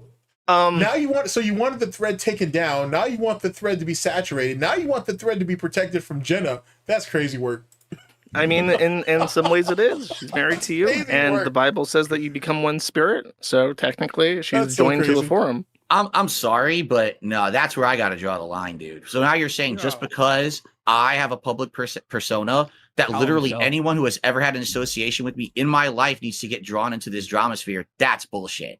Because that's a cope is what that is. Because Oh, is you it? know that having family members that you don't have After any defending a pedophile for over 20 minutes, this is your retort. Okay, buddy. association with being drawn Alright, into champ. drama is bullshit. Come on, Josh. Just fess up and be like, yeah, that's extreme. That definitely shouldn't have been on there. No. I mean, that guy should not have done that, but the fact that it happened and that he recorded it and posted it on the internet, it doesn't matter if it's on the forum or not. Like, that happened. Okay. It could Here's be on. another thing. Here's the interesting part. Why isn't DSP complaining about the Officer Sanders movie? The porn movie that she was actually in. He's not saying nothing about that. And I know he watched it. Because there was a link to whatever porn site it was on. There was you use a VPN if you're going to do that. But like, there was literally a link to that site. Like, everybody that I know who cares about this Detractor shit saw that shit. It was oh man. Her head game is so disappointing. Oh my God. It's literally one of those few times in life where you don't want to know what that throat does. You really don't. It was just so sad. I'm not even mad at her. I'm just disappointed. The internet. Does it belong on the Darksydephil forum, and should it still be there right now? Still there? That is probably the most accurate position to put it, and you can't put a genie back in the bottle. You just can't. That's not how it works. But is it there right now? I believe so. Probably. And I should haven't it be? seen your forum. Yes or no? Should it be on a forum about Who me? gives a fuck about what it should be? It is. That's all. That's what Josh is trying to tell you. It doesn't matter if it should be. It is. What's done is done. I mean, yeah, that if you're throwing darts and you throw that dart, this bullseye for that is probably going to be like where it lands is going to be closer to you than anybody else. Like, where else is it going to go? I Like, mean, categorically speaking, where does it go? I'm going to be like very frank with you. That is an ultimate cope, because basically what you just said is anything goes. That's like saying I was walking down the street and I looked at a guy and, I nudged him. Oops, he could be on Kiwi Farms tomorrow because I nudged the guy walking down the street. He should be doxxed. Like, what? That's Well, I extreme. mean, with What you're Christian, saying- That's not extreme though. First off, the degrees of separation from the normal guy on the street and a woman who was the direct relative of someone you married is two separate things. That sounds like a cope, Phil. You're making a mountain out of a molehill with that. and one time he took a picture of a black woman at a BK and posted it on the internet and said, "This woman gave me poor service. The trolls should dox her," and they did. And it's on the forum to this day, like 10 years later. Chris Jan took the picture of the woman, posted it on the internet. That makes it appropriate to Chris Jan to post on his forum. What? I have absolutely no association with this woman. I don't know. No. So wait a second. So if Chris Chan calls for someone to get doxxed, that should be okay. That's what he's saying. Posted it on the internet and said, "This woman gave me poor service. The trolls should dox her," and they did. And it's on the forum Chris to this day, like Jan, 10 years later. Chris Jan took the picture of the woman, posted it on the internet, that makes it appropriate to Christian to post on his forum. I have absolutely no association. So wait, wait a second. So hypothetical. So if he had walked his ass into that Burger King, you know, when he had that fucked up chicken sandwich thing and whatever, if he had walked himself into that Burger King, took a picture of the whatever employee it was who did it, and whatnot, and posted that shit onto the farms, or had one of your dents posted onto the farms, onto your thread, that would have been justified because you did it. Because you initiated the action, I should say. But if it's something that's out of your control, that doesn't have any validity and it shouldn't be there, that's essentially what he's saying, right, Chad? Okay. With this woman, I don't know her. I will never speak with her. She has nothing to do with our lives. We don't speak with her. So we disowned that relationship. You can't disown someone like that, Phil. And you don't have any real say-so in any way. That's really Cat. If you don't want her at your house, that's fine. But you can't disown her. She was never yours to own in the first place. The fuck are you talking about, dude? Oh, that's devious. That's devious. I have absolutely no association with this woman. I don't know her. I will never speak with her. She has nothing to do with our lives. We don't speak with her. So we disowned that relationship. You are allowing people to now go outside the realm of what the forum thread is supposed to be and just toss anything on there and say, well, it was on the internet. It's free speech. No. You're allowing systematic literally, harassment. yes. You're allowing systematic harassment is what you're doing with your forum. I'm not allowing anything. If someone goes out and harasses, people and talks about it on the forum, they do get banned. But it's on the forum right now. Yeah. You're right. You're right.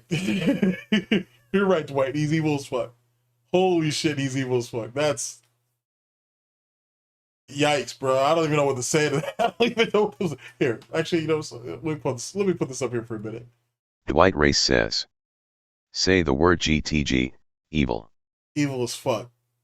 As fuck. Let me be very, very clear about that. I'm pretty sure the guy got damned. That's so crazy, bro. But you said the content is still on the forum. You banned the guy who posted the content, but you left the content up?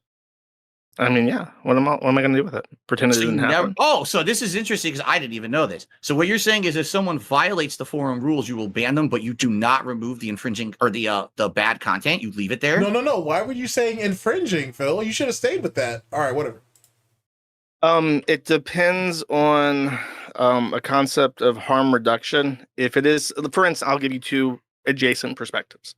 Let's say that somebody has sex with Cat's cousin or whatever and posts that on the internet. Well, that's out there. It's going to get proliferated around. It's going to get spread regardless of what happens.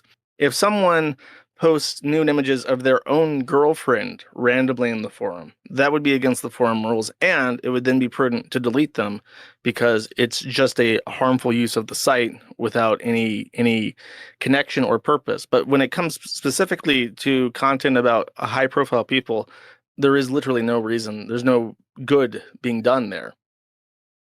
You don't think there's good being done to remove that content from that forum right now? You don't think that would be in the best interests of everyone involved? Of this well, no, because you've already waged the campaign that you're disassociated and you disowned her. You did that. So for him, what initiative does he have, or what initiative does he really have to do it? You already said that she's not in your life and you don't want her to be. So who cares if her information's out there then? That doesn't affect you. You fucked your own argument up. You're too stupid to see it. Women who they're actually stalking and doing things to get content. You don't and she has nothing to do with us. But when you say stalking, there is no coordination to do this. This guy said, I'm gonna contact this woman, and I think he found her profile like a hookup site or something. And it's like he didn't conspire, he didn't use the forum as a tool to accomplish this. He did it, and then he talked about it on the internet, and there's no way to undo that.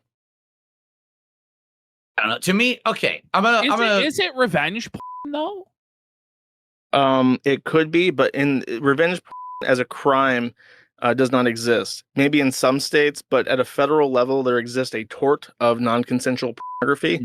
So if she was unaware that he was recording, she could sue him under that tort, but she could not sue the platform. And she may even be able to get a court order to take things down, because sometimes I do that. And if I get a court order, then I get a court order, and that's just what it is. Like, hasn't Aid Zero tried to take? I know you can't probably talk about it. Hasn't she tried to take legal action against you about? She's tried to invoke VAWA, which is called the Violence Against Women's Act, and that's the act that has this tort for non-consensual pornography.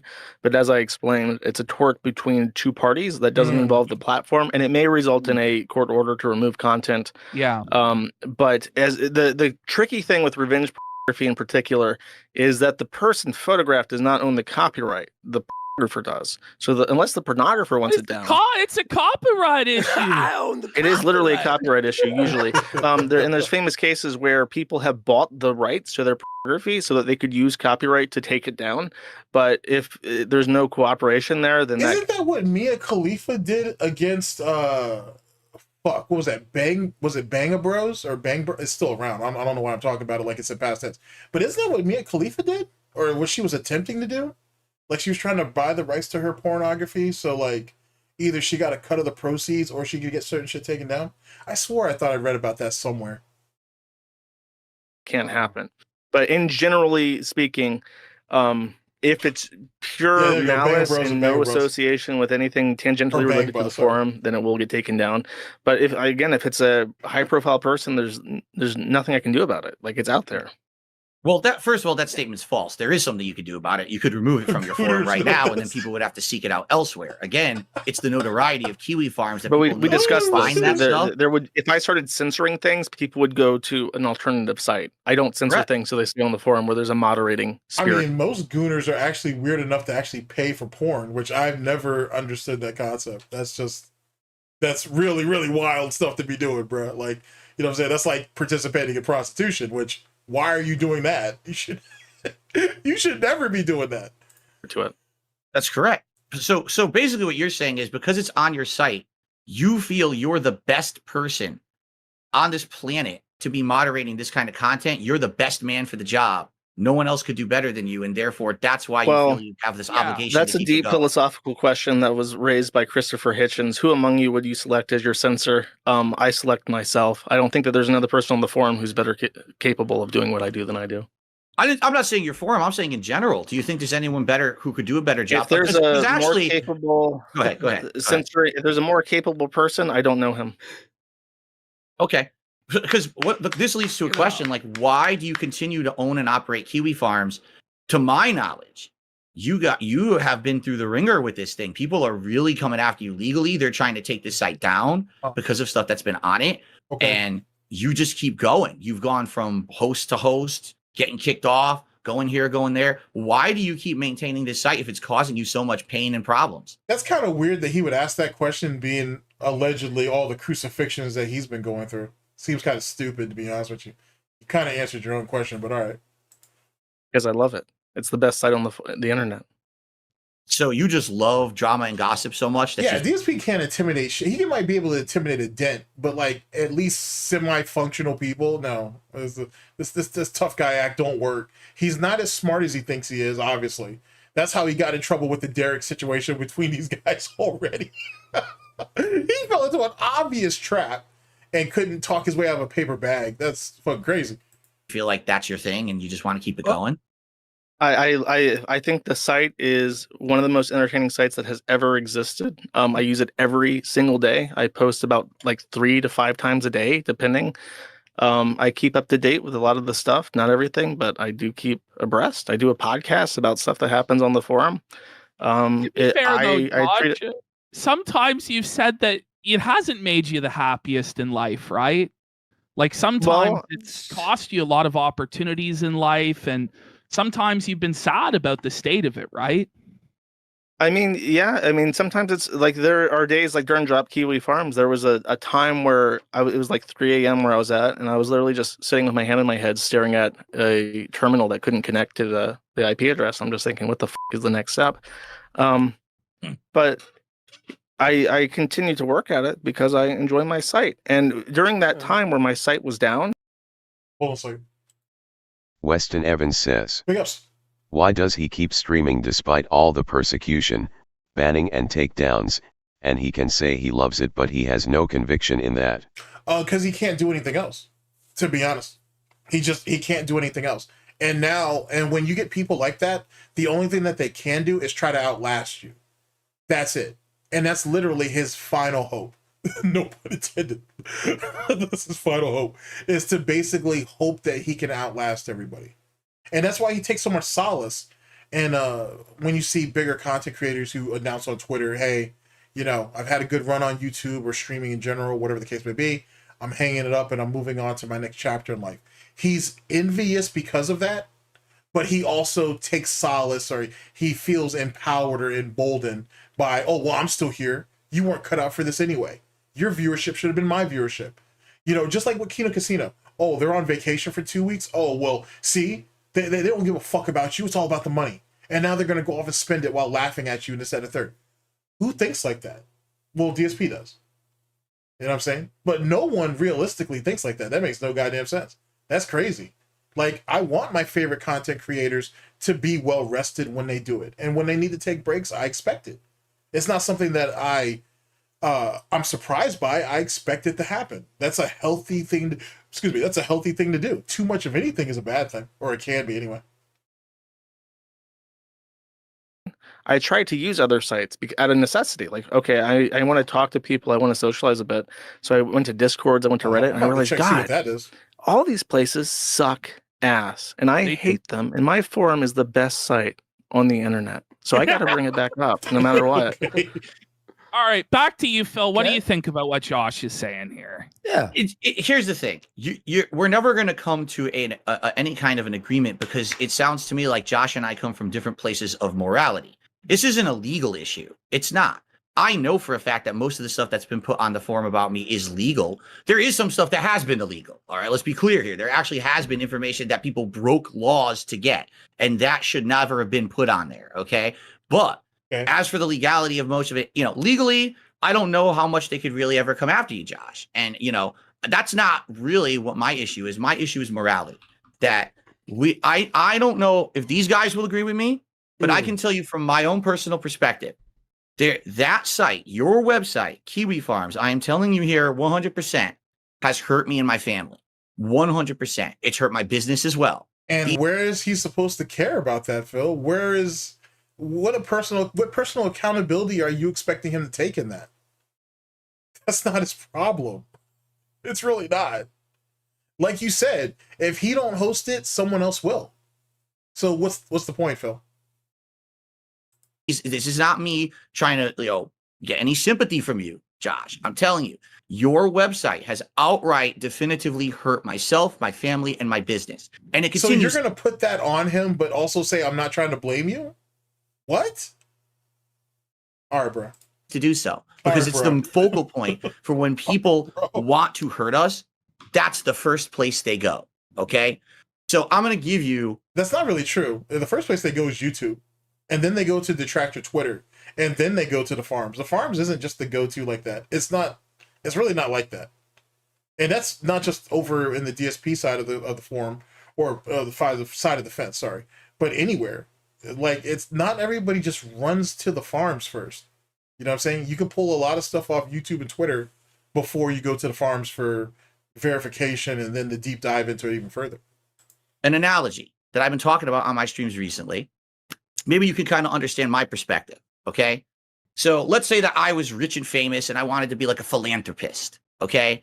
And I wanted to open up a community center in a local area because, I thought I would help the community out. It's the best thing. It's the best community center. Sounds like a massive tax write-off. That's what it sounds like to me, as well as additional tax breaks, as well as additional funding that can be put into a foundation that you can use as a slush fund later. I mean, sorry, Phil should know this. He has a business degree and shit. He has a background in finances. He should understand how some of that works, but whatever. But what happens is the people, okay, good. The people here who go to the community center keep getting into fights. They keep beating the shit out of each other. Then, okay, we get it cleaned up. We get in there. That shouldn't have been there. All right. But then the next week, there's a knife fight. Someone gets stabbed. Someone's hurt. Oh, my God. Well, first off, no. Your analogy is already stupid. First off, you open up a community center and people start fights. And let's say the basketball court, for example. Well, for one, Phil, you should have people around to kind of mitigate those type of things, first off. So if you don't, that's a personal failure on your part. I can't remember one community center that I had ever been to, especially in my youth, where they didn't have a couple of adults just making sure nothing got crazy. In the weight rooms, definitely on the basketball courts, definitely outside on the football field and shit. Like, it's just a thing. It's just something to be rational. You know what I'm saying? And sorry, Phil, I know this is big for you, but that's despite race. You know what I'm saying? You just always want to have a bunch of adults around, or have a few adults around a bunch of youngsters. That just makes sense. So there's your first problem right there, already resolved. Secondly, knife fights. That's a pretty big acceleration from fist fights to knife fights. That's not really a thing. This isn't the Warriors and shit. Warriors, come out and play. It's not like that, bro.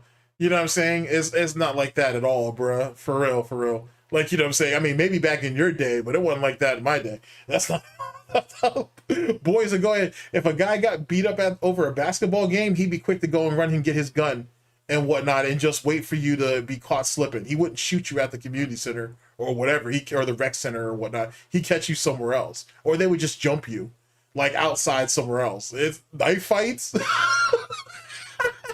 the fuck? Like, who's out here in chat having knife fights? Like, what a Vest Side Story. I love that. I love that. Who the fuck is out here having knife fights? Silent Weapon C8 says.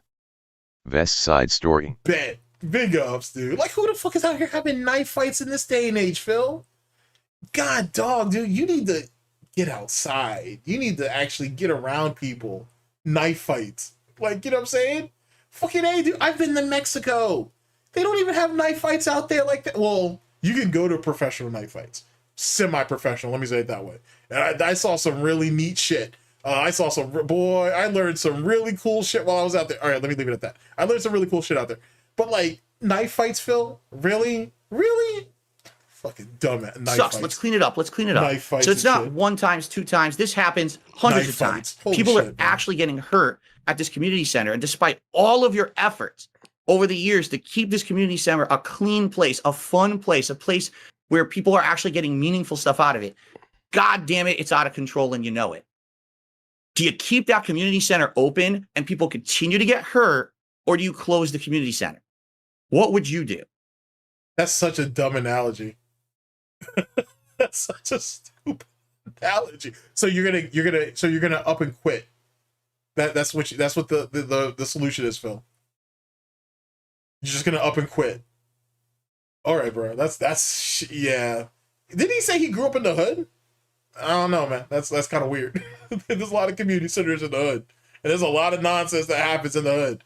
And I don't see a whole lot of community centers closing down because of knife fights. Knife fights. I mean, right now the forum is probably the tamest That's it's so ever crazy, been. bro. Like, as far as like, 'cause back in the day, you got to understand, back when the site was smaller, we could get away with a lot more. And as time has gone on, and as we've gotten more attention. Yeah, I have some people over in Europe and whatnot. They're like, yeah, they don't really run with knives over here like that. I mean, some of them do, but yeah, like ice picks are like almost the weapon of choice. They're easy to conceal. You can deal a lot of damage quickly with that. What was the name of this one mobster? Was it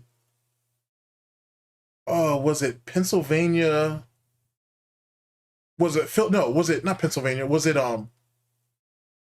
Philadelphia? Not Philadelphia. It was Pittsburgh Phil. Or was it? Yeah, I think his name was Pittsburgh Phil. He was part of Murder Inc.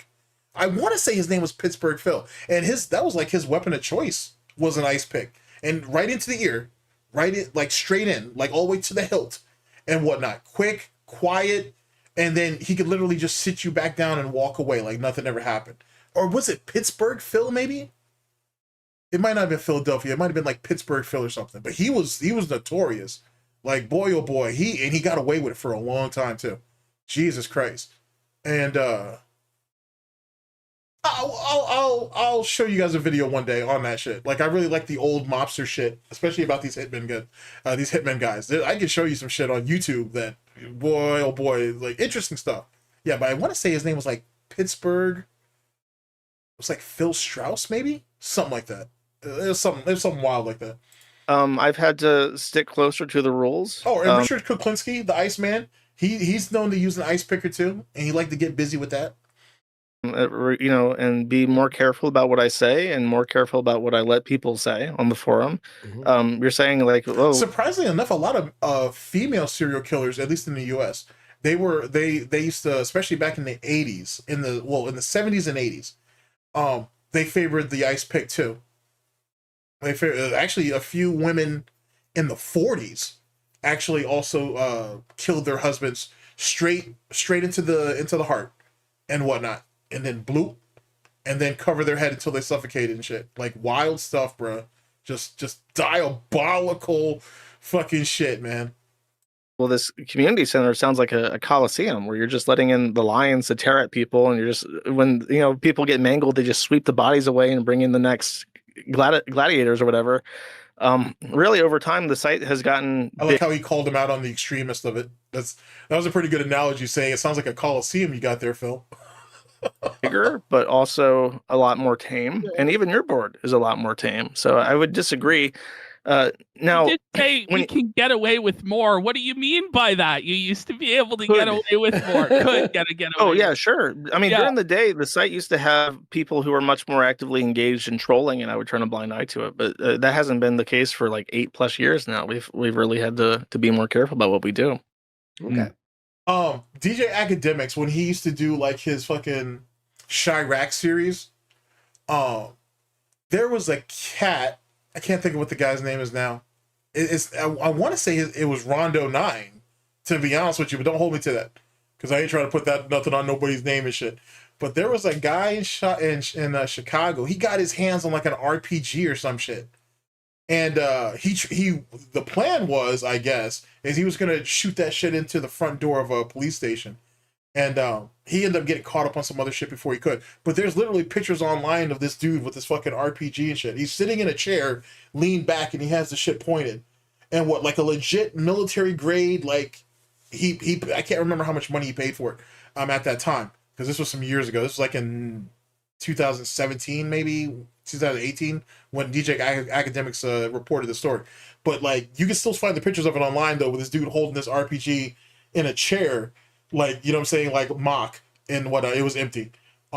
Crazy shit, bro. Like, he was literally wanting to go to war with the cops on some real Wild West type shit with an RPG though, and whatnot. Like, he was ready to go gun ho in that shit. Like, god damn, son. Go ahead. What was your second point you were going to make, Joe? I'm sorry I cut you off, but The I mean, the other part is that you said, well, the Kiwi Farms has done harm to you. The Kiwi Farms is a collection of assets and licenses and the Zen4o forum software. That's the Kiwi Farms.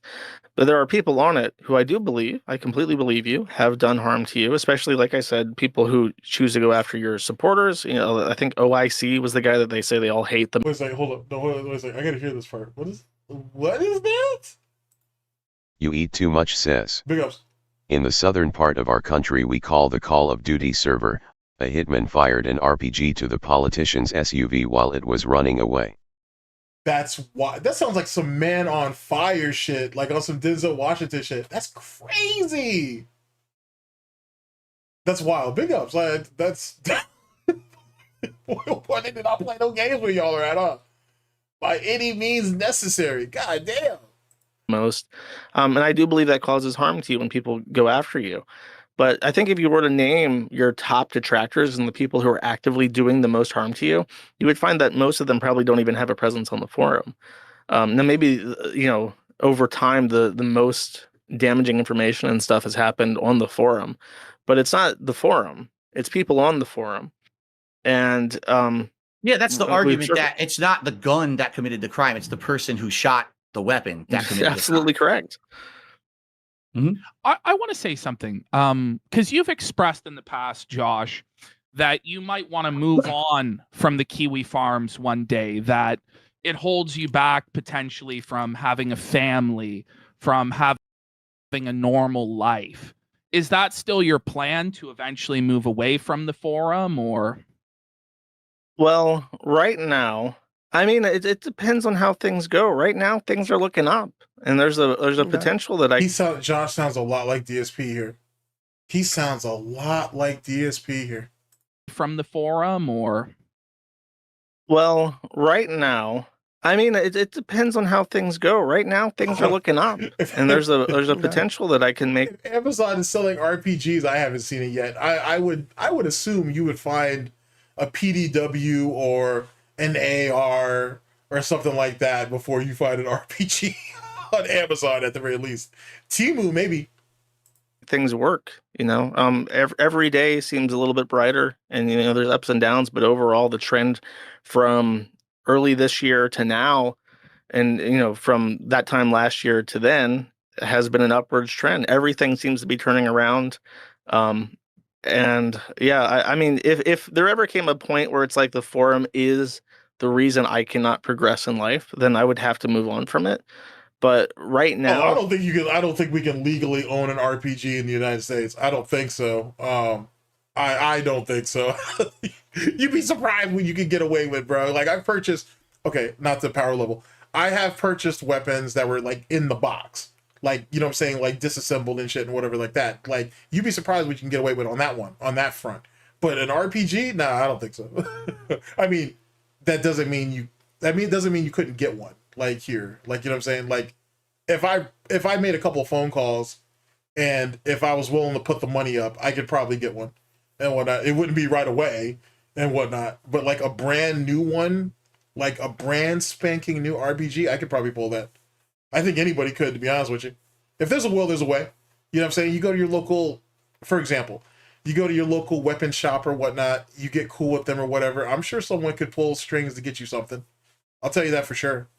And whatnot. I'll tell you that for sure. I got a friend of mine. I won't out him, but he does this DSP shit with me too as well. Not Asian GTG, but I have a friend of mine who was able to get his hands on a brand spanking new AK-47 and shit with like certain modifications that are definitely not legal in the United States and whatnot. He had that done in like 72 hours.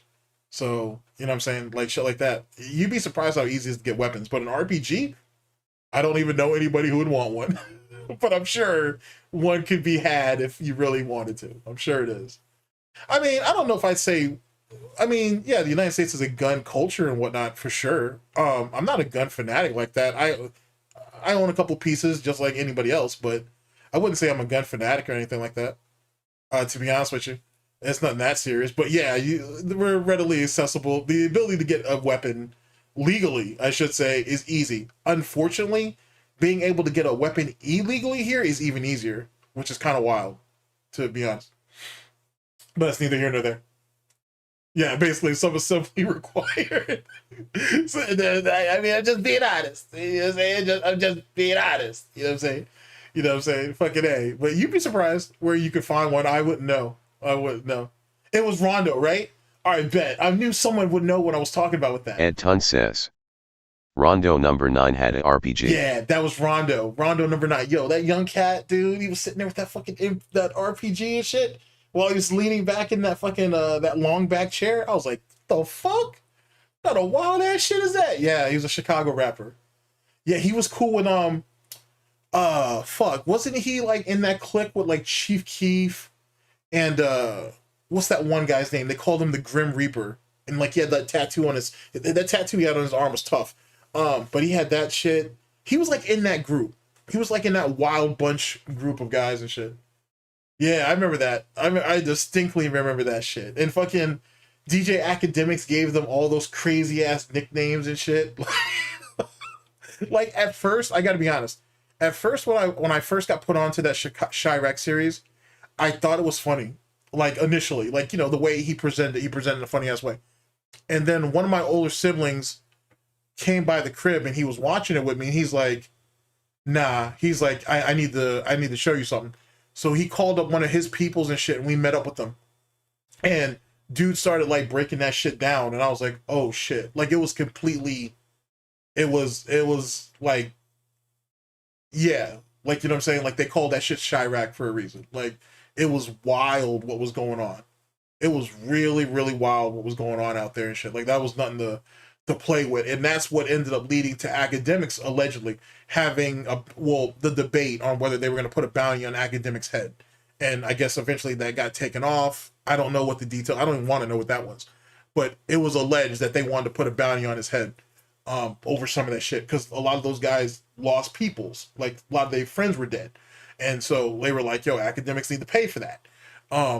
Obviously cooler heads prevailed or whatever, allegedly, whatever, but for a while though, like there was serious talks about they wanted to put that someone was wanting to put money, big money, on his head. That's why he walked around with all that crazy bodyguards now. You know what I'm saying? So wait a second, I could actually I could functionally own an RPG with the correct paperwork? Yeah, I holy fuck, I'm good, bro, but nah, son. Oh my god, it's so crazy. There's nothing that I want to do that is getting that the forum is getting in the way of. Fucking A. Okay. Oh my god, I'll ask you this too, because there's some tough questions for Phil. I'm going to give you a couple. That's so crazy. Do you ever feel trapped by the Kiwi farms? Like, do you ever feel like maybe the users kind of force your hand in a certain way, or you can't run it the way that you might want to run it because if you do it that way, people will come after you from the site?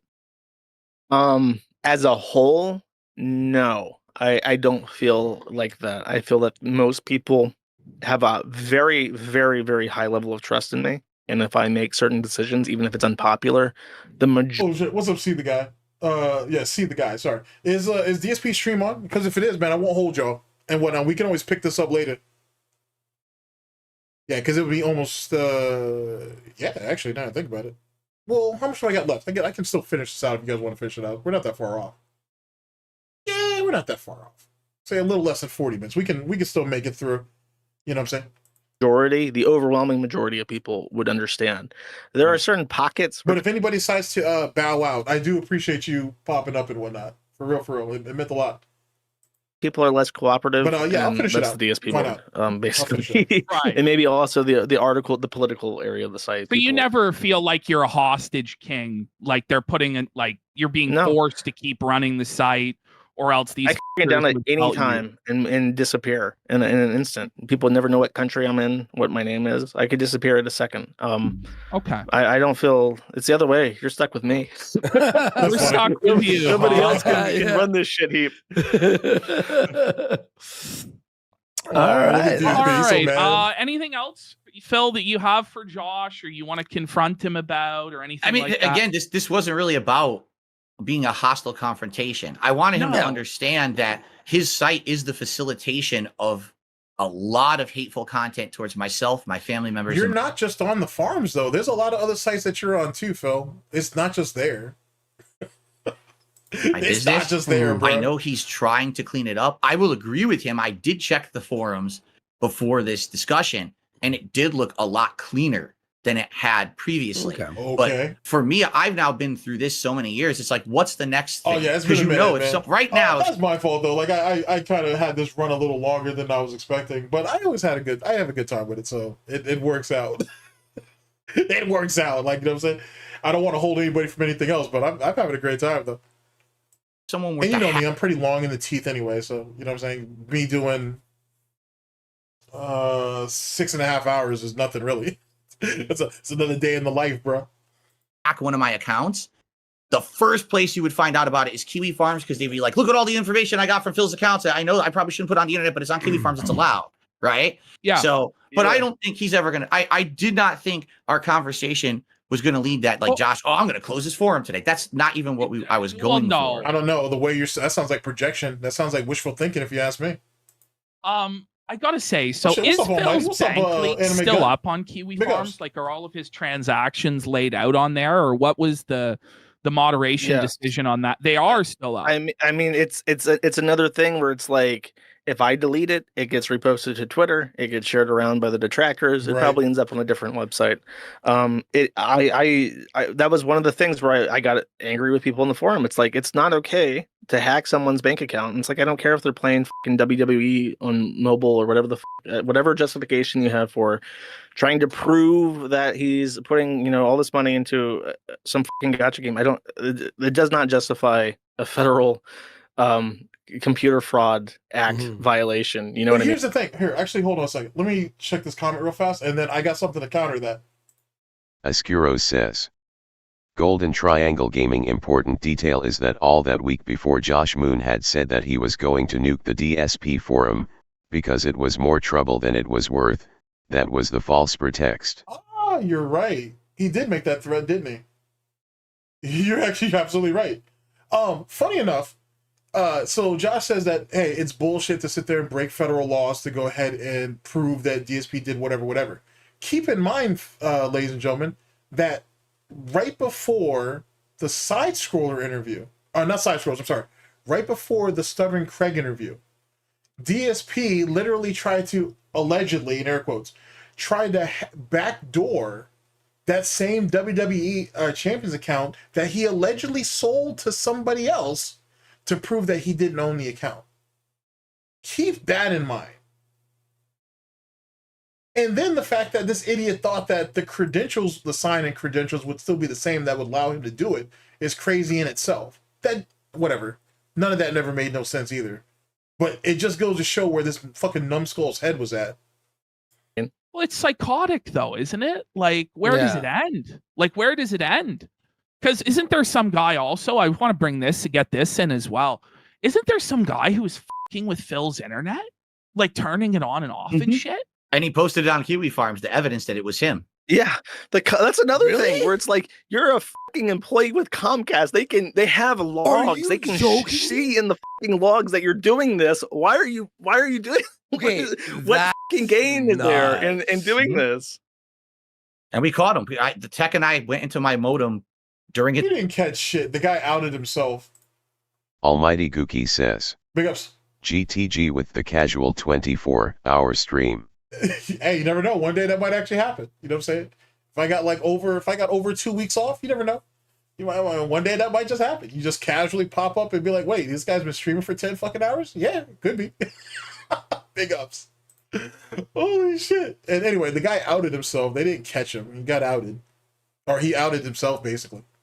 Tech visit because we didn't know what the hell was going on. And we saw all the logins from this guy. And we're like, this guy doesn't realize that we have evidence that he logged in every time. Yeah, does he not think that the largest ISP in the United States doesn't keep fucking logs of when people log into a consumer modem? Like, are you nuts? That's unhinged. I will say though, Josh, at a certain point with these people, like they don't really fit into the culture of the rest of the site. Some of these That's unhinged. I will say though, Josh, at a certain point with these people, like they don't really fit into the culture of the rest of the site. That's a weird glitch. Some of these detractors are committing fucking crimes, making you fucking look bad. Do you ever consider just washing your fucking hands of this shit? Because it's like, what with the DSP board in particular? Yeah, like I mean, it's gotten close. You know, like what? Like, walk us through some of these situations where you've got close in your thinking to where it's like, you know, God looked at the world and he regretted what he made, and the flood came and washed this fucking shit away, and there was a rainbow. Like, oh shit. You know, walk us to where you came close to sending that flood. I think I already have. It's the guy that hooked up with the cousin or whatever. That was bizarre. The Comcast shit was fucking bizarre. But yeah, and the bank leaks were fucking bizarre. The issue. The sad thing is, Josh, and I know this from my personal experience, what they're doing is they're literally making it a competition at this point. Who can do the most fucked up thing? Even though they know they might even get in trouble for it, they don't even care anymore. They just will keep escalating as far as they can get away with. Even if they don't get away with it, that Comcast guy got shit canned, you know? But they don't care. They know if I do the most extreme thing, I can post it on Kiwi Farms. They used to do this in my video comments. Okay, let's say the most extreme doxing, racist thing in Phil's video comments. So there's only toxic shit in his comments. And then people would highlight that and put it in Detractor videos, right? That's what they're now doing with Kiwi Farms because I don't allow that shit in my content. They found a neutral place that they can do it. And this competition is going to continue because you're allowing it. Oh boy. Well, people are allowed to say whatever they want. I thought DSP said that he wasn't putting the responsibility on Josh and it wasn't his fault. Now it's his fault again? Okay, just making sure. No, there's no world where I would step on and say like, oh, you can't say XYZ in regards to just like discussion posts. That's not what we're talking about. We're not talking about discussion posts. We're talking about what we just said. Bank leaks, employees committing, horrible acts against me and posting the evidence on your site, people fucking with extended family members, that's not a forum post. Yeah. But you're missing a valuable point with the Comcast thing. The guy committed the crime or whatever the fuck, and then he posted it. He can't stop that shit. Like, that's after the fact, Phil. That's post-mortem at that point, buddy. What the fuck are you talking about? You know what I'm saying? That's. I mean, I agree. That's like a weird game. I think like the people trying to prove like expenditure, like the main. I think like the holy grail for like the detractors, and this is something that exists outside the forum, is the holy grail is like proving beyond a reasonable doubt that a majority of your spending goes to like mobile games. I think that's it. And they're really I don't know if that was the holy grail. It was definitely probably one of the larger rubies or gemstones in the crown for sure. I don't know if it was the holy grail though. Like, I don't know if that's the end all be all. There's a lot of interesting mysteries out there about DSP's lore that getting some confirmation on could really shake some shit up. I can think of a few of them off the top of my head. There's some interesting shit out there that would really shake shit up if there was some confirmation for it. But I would say it's definitely in the top 5, I think. I would have to say that was definitely top 5, for sure. I kind of want to put it really more in my top 10, but I say top 5 for expediency, or for expediency's sake, or if you will, to be expedient about it. That's what I meant. It's definitely a top 5 thing, I would say for sure. Just on that. Yeah, no, I will agree there. And it's just, I get it, because that's the one thing that they feel like. But it didn't matter though, because the bank leaks but the bank leaks kind of locked all that in anyway, so that didn't matter. Between that and what TJ Gamebox and fuck man, what's the dude's name on the farms? Was it DT 9494? Between those 3 entities right there, that basically sewed all that up. Got me on, because I'm not going to open my fucking documents and show you everything in my personal life, because then that opens up to even more risk. The thing is, you shouldn't have to open up any of the fucking documents. You shouldn't have to show your financial statements. But this shit's been going on long enough, Phil. Like, you play WWE champions. You know what I mean? Right. I don't Let's go. I don't think it's a problem that It doesn't matter. WWE champions and that you spend your money on WWE champions. It's your money. It's your supporters. And you should just be fucking open about it. Just fuck them. Yeah. Rocking them sleep. You're right. The reason that it became so big is because at first I said I didn't.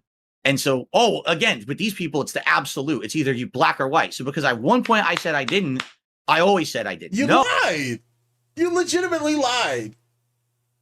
Oh, actually, over the years, I have admitted I do play it. Mm-hmm. I do spend money on it. Now, what they say about it is wrong. They over-exaggerate to get that shock reaction of from the viewership. Right. They're purposefully saying, "Oh, he spent that video." I just looked at it yesterday from Duty. The bank leaks leak out everything. Like, the bank leaks gives you the first off. It really kind of like it really tells the picture of how often and the velocity. And how voracious he was with WWE champions. But then it also, you can track his drinking through that shit. You can track literally his days off, like by the hour, damn near, just by the transactions. It's all there. Like, you can literally lay out his entire month, day by day, hour by hour off those leaks. That shit is insane. Like, you know what I'm saying? Like, the amount of information that provided you. It's dumb. It's so dumb how predictable he is, and how he sticks to how well he sticks to a pattern. Really, not even a schedule, but how much of a pattern individual he is. It's really, really wild. He says Phil spent $2,448 on WWE champions this weekend. No, this I didn't. Weekend? Come on. This weekend, he's saying I spent that. Like, no, what the f are you talking about? But even if you did, even if you did, though, you're a big baller, though. Yeah, you're a fucking king. Like, f them. I don't honestly, Phil. At this point, I would just start streaming WWE champions. Yeah. In reality, I had the conversation with my viewer yesterday. I says, what I might do is make a new account and just start over and And show do people it. how you built it up. Yeah. And you show Exactly. them how you build it and then play WWE champions all the fucking live long Well, day. He couldn't though. I mean, he did that for what, like a month or two? It's something like that. And look at how many streams did he make it through before he started spending money, chat? Did he even make it through the first stream without spending something? I feel like almost immediately he started spending money on that account. I can't remember if it was the first stream though, or did it take maybe if it was the second stream or the third. I can't remember. It was pretty fast. And that right there just gave you a taste of what his spending was like. You know what I'm saying? Now, obviously, with the Pokemon, in our Pokemon era or our card era, if you will, he's he's off the hook with that shit. He's off the hook with that shit. But when he was doing it initially, he spent money on that pretty fast on that new account. That's like the serious long-term point of contention, though, is that I think Okay, Anime Gun, he spent right away. Okay, I'm not surprised by that at all. Like I said, big ups on that. But I felt like he started spending money on that account pretty quickly. the down from the rafters account happened during or immediately before the. Did he really? He spent almost 2,000 on that account. Jesus Christ, that's embarrassing. The bankruptcy Just saga. to think about all the Pokemon cards he could have had with that. Oh, think of all the pack rips he could have had off $2,000, bro. That's crazy. So people are like, "Well, you're asking for this financial help, but it's like going to this." Oh, game. it was the second Like, stream? Right. Was it ever All right, like I problem appreciate it. for you? That's Did a you ever lot of have like a money, though. problems And that's really relationship fast with spending. gaming? When you mean that, what do you mean? Like addiction to mobile games and Because stuff? I remember you In saying, particular I've seen with a spending, clip not just in of- games. You said about Supercard, not Yes. Champions, but Yes. you said with Supercard you were Oh, kind of yes. embarrassed with how much you spent on Supercard. Right? That is correct. Supercard, it was like about a year, 2 years where I was spending on the game and playing the shit out of it. And it was like, I definitely was addicted. Oh, and let me point this out. I pointed this out when King of Gotcha Games, when I'm pretty sure that was Mr. Huff Stuff when he made that video too. Because I actually did a video over that. When that video came out, I had said, and I still firmly believe this, we don't actually still know the full scope of DSP spending. Because remember, there was a time where he would, get paid to his PayPal, and then he would shovel that money straight to the Apple store and buy credits or whatever, get Apple gift cards, you know what I mean? And then he would spend it on WWE champions. A lot of those transactions are missing, or they're gone, or they're not completely fully documented in context. So whatever the number that you have settled at as it pertains to how much he spent on WWE champions, you may not need to multiply that by a little bit. You may need to add an additional decimal point or something, or you may need to add an extra zero, because it may very well be more. You got to remember, I feel like people kind of forget that. You know what I'm saying? He was going through a proxy essentially to actually do all that spending. So keep that in mind. To it. I'll admit it now. I was playing the fuck out of it for no reason. To win an event in Supercard, you had to play for exactly. like 8 hours straight without even interrupting. I would be like, What? I'd be streaming and I have to keep tapping the screen when I'm fucking streaming and shit to fucking play the fucking thing. That's how stupid these games are. 8 hours straight? Yeah, in order to win, you would have to Wait. What does he say? Hold on. I'm sorry. and I have to keep tapping. Okay, let me go back. Playing the fuck out of it for no reason. To win an event in Supercard, you had to play for like 8 hours straight without even interrupting. I would be like, What? I'd be streaming and I have to keep tapping the screen when I'm fucking streaming and shit to fucking play the fucking thing.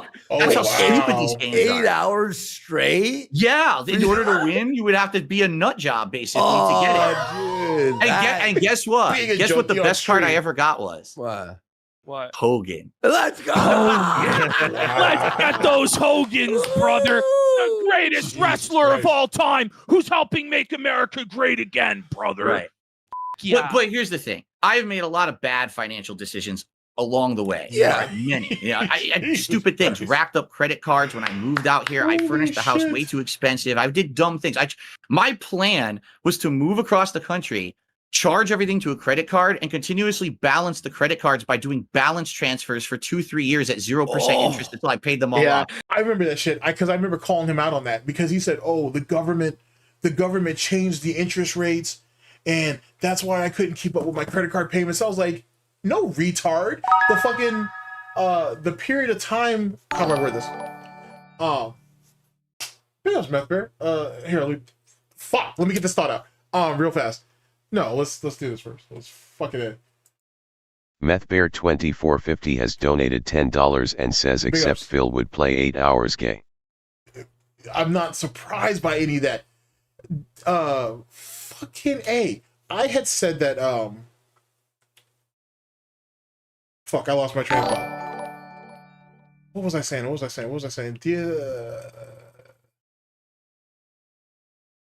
Not Supercard. It was in the gotcha video. Shit, he says, here, give me a second. I'll pick it back up. Give me a second. I'll pick it back up. Along the way. Yeah. Right? Many. Yeah. I had stupid things. Racked up credit cards when I moved out here. Got it. I furnished the house way too expensive. I did. Got it. His credit card thing. Okay, DSP had tried to say, this is on video, so you can still find this. DSP said that the reason why he got caught up with all the credit cards was because the government had changed the interest rates, and that's why he got so caught up on. That's why he had to keep opening credit cards, and that's why his balances were so high.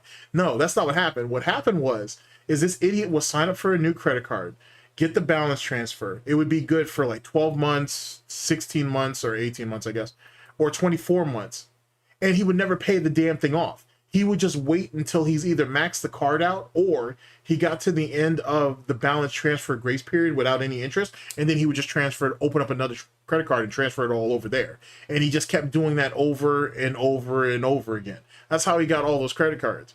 I distinctly remembered when he talked about that. When he talked about that, sorry. And I was like, God damn, you're retarded. Why would you do that? Like, why would you think that's a good idea? That's insane hearing it back now. Like fucking mongoloid, man. Jesus Christ. Big ups, Smith. I appreciate it. Thank you. Big ups to everybody. Good God, that's so fucking crazy that he did that dumb shit. That's insane. Let's get those Hogans, brother. The greatest wrestler of all time who's helping make America great again, brother. Right. Yeah. But here's the thing. Fucking I made a lot madman. of bad financial decisions along the way. Yeah. Right? Many. Yeah. I had stupid things. Racked up credit cards when I moved out here. I furnished the house way too expensive. I did dumb things. My plan was to move across the country, charge everything to a credit card, and continuously balance the credit cards by doing balance transfers for 2-3 years at 0% interest until I paid them all You know off. how crazy that? And keep in mind though too, this idiot was paying his taxes with his credit cards too. Keep that in mind. He literally was paying his taxes on his credit cards. Like everything was on credit. And then all of his liquid capital he was spending too. Because everything went to the PayPal and then it went to his Bank of I want to say Bank of America is where he has a checking account. And then he was spending frivolously on that bullshit. Do you know how crazy shit's gonna be once he gets a clean line of credit? Like once he comes off of his probation period, I guess, from the bankruptcy. It's weird to say it like that. And he can start applying for credit cards again. This boy is gonna go hog wild. He is gonna go hog wild. Insane, bruh. Because like I said, the way he does anything is the way he does everything. And you know he's gonna go right back to that habit because he's already used to doing it. Oh, what a genius move that was, brother. Yeah. That's insane. That's awful. So I mean, I fucked my credit up. I fucked all my finances up. It's my fault. I went through the bankruptcy, but these guys now have realized this is their ongoing thing. They know I'm not going to open up all my fucking information for them. So they will just say it forever. So for me, I mean, you noticed. Did you notice I made a video last night? Oh, did you guys see yesterday? I actually did pull for a Hogan live on stream. Yes, you pulled for a Hogan live on stream. Now what we got to do is get it on camera. Oh no, I was talking to Proper about it, man. His interest rates were probably like in the 24s, 27s. None of my credit cards are even that high. Like, you know what I'm saying? I don't think I have an interest rate on any of my cards that's over 10, to be honest. Like, that's insane. Like, if it wasn't for Proper telling me that, and then me actually going to look, I would have never thought that interest rates were that crazy on credit card. Like, people walking around with 20.99% interest on their fucking card? The fuck? You better, if you're doing that, or if you have that, I pray for you that you're paying a bill and then just paying it off right away. Because Jesus Christ, like, you're walking around with like a literal fucking grenade in your pocket with that bullshit. And DSP is just the type of mongoloid to draw off, like, you know, $3,000, $5,000 on a $10,000 card and think, oh, well, I'll just pay the bare minimum the following month, which is what he did. So big ups to Proper on that one. But god damn, son, that's scary work. It's scary work. MethBear2450 says, Shit, big ups. Golden Triangle Gaming, he can already get credit cards. Even from right after the bankruptcy. Yeah. But the account, not the account balances, I'm sorry. The interest rates are going to be like crazy high though, right? Because he is coming off of bankruptcy. So he can get credit, but his interest rates will just be stupid high, right? Like, that's my general understanding. Like, he could have literally, like, the moment the bankruptcy went through, I had theorized that if he wasn't using Cat's credit, he had already started opening up credit himself. Yikes. It just, yikes. But he can't live off cash. He doesn't know how to, so I'm not surprised by any of that. Yeah, I legitimately don't have, I'm not even trying to flex. I just don't have, I know for sure I don't have a card that's that high. That's over 10%. You know what I'm saying? I didn't even know credit card companies could do this.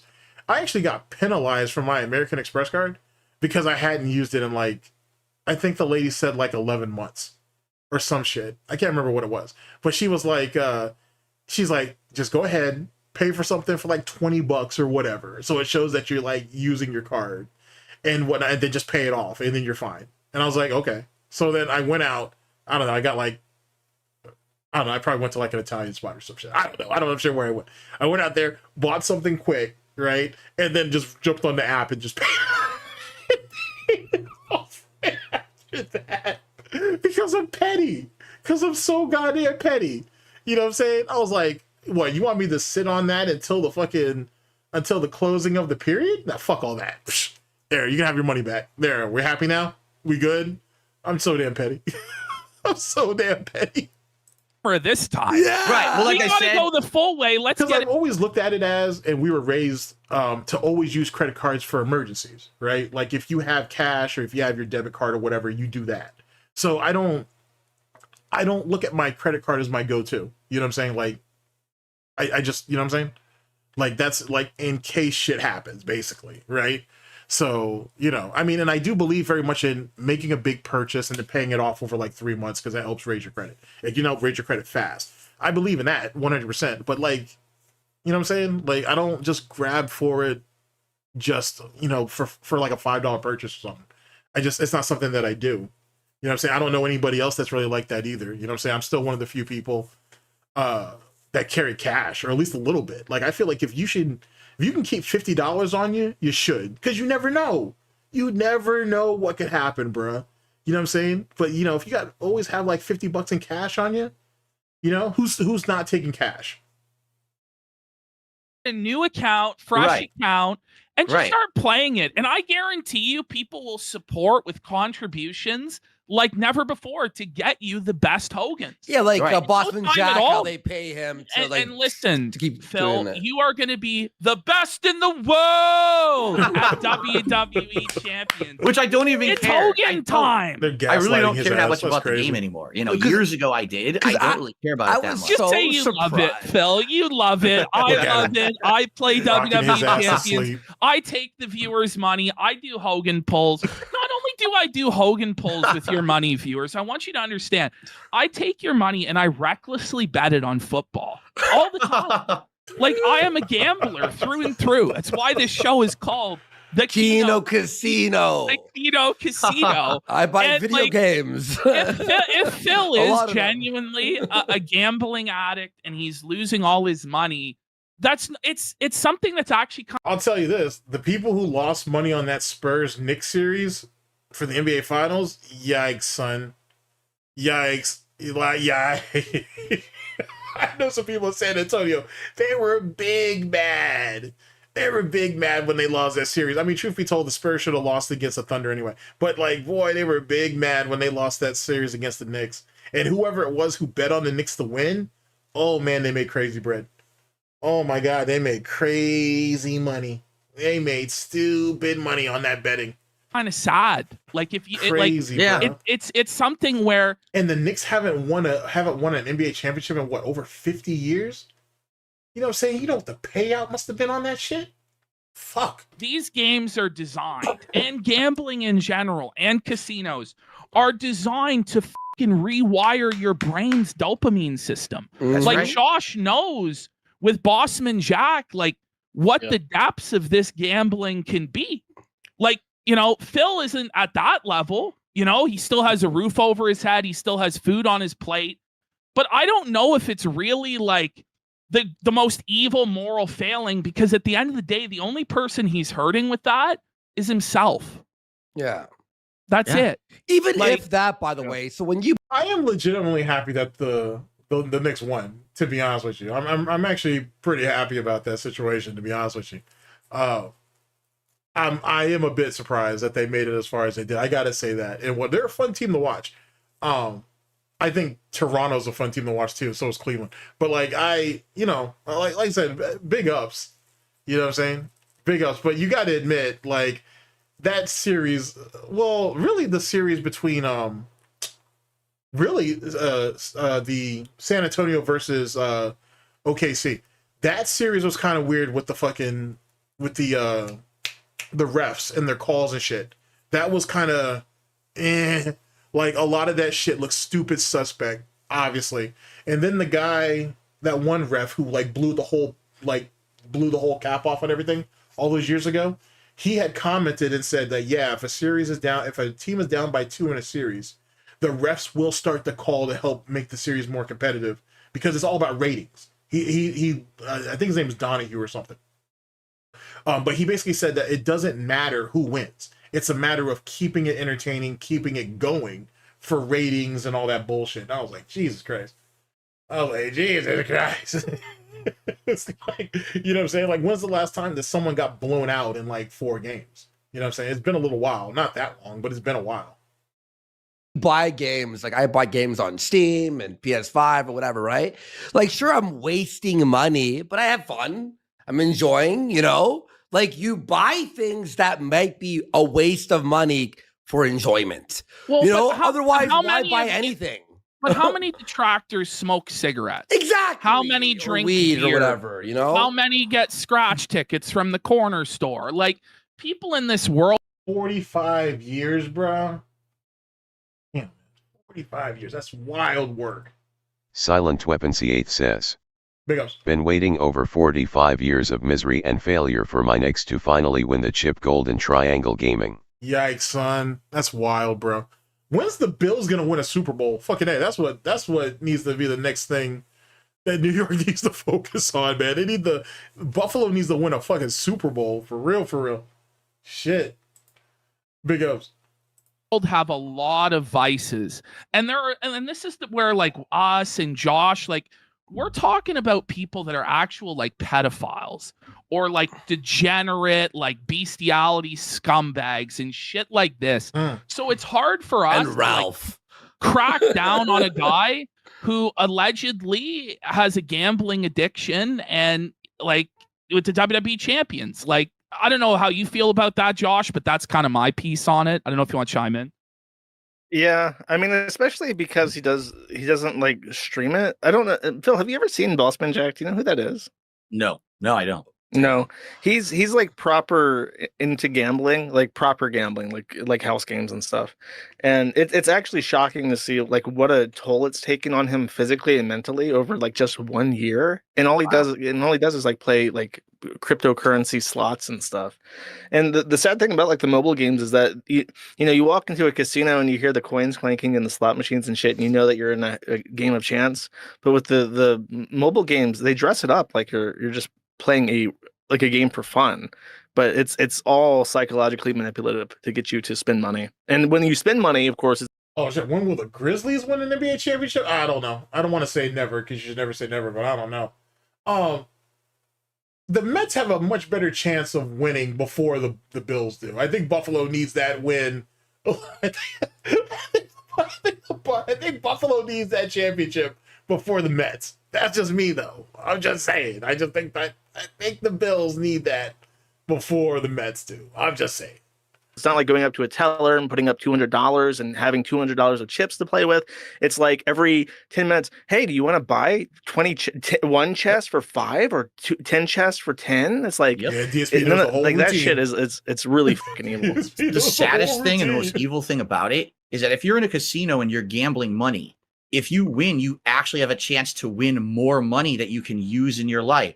When you're playing these games, what did you win?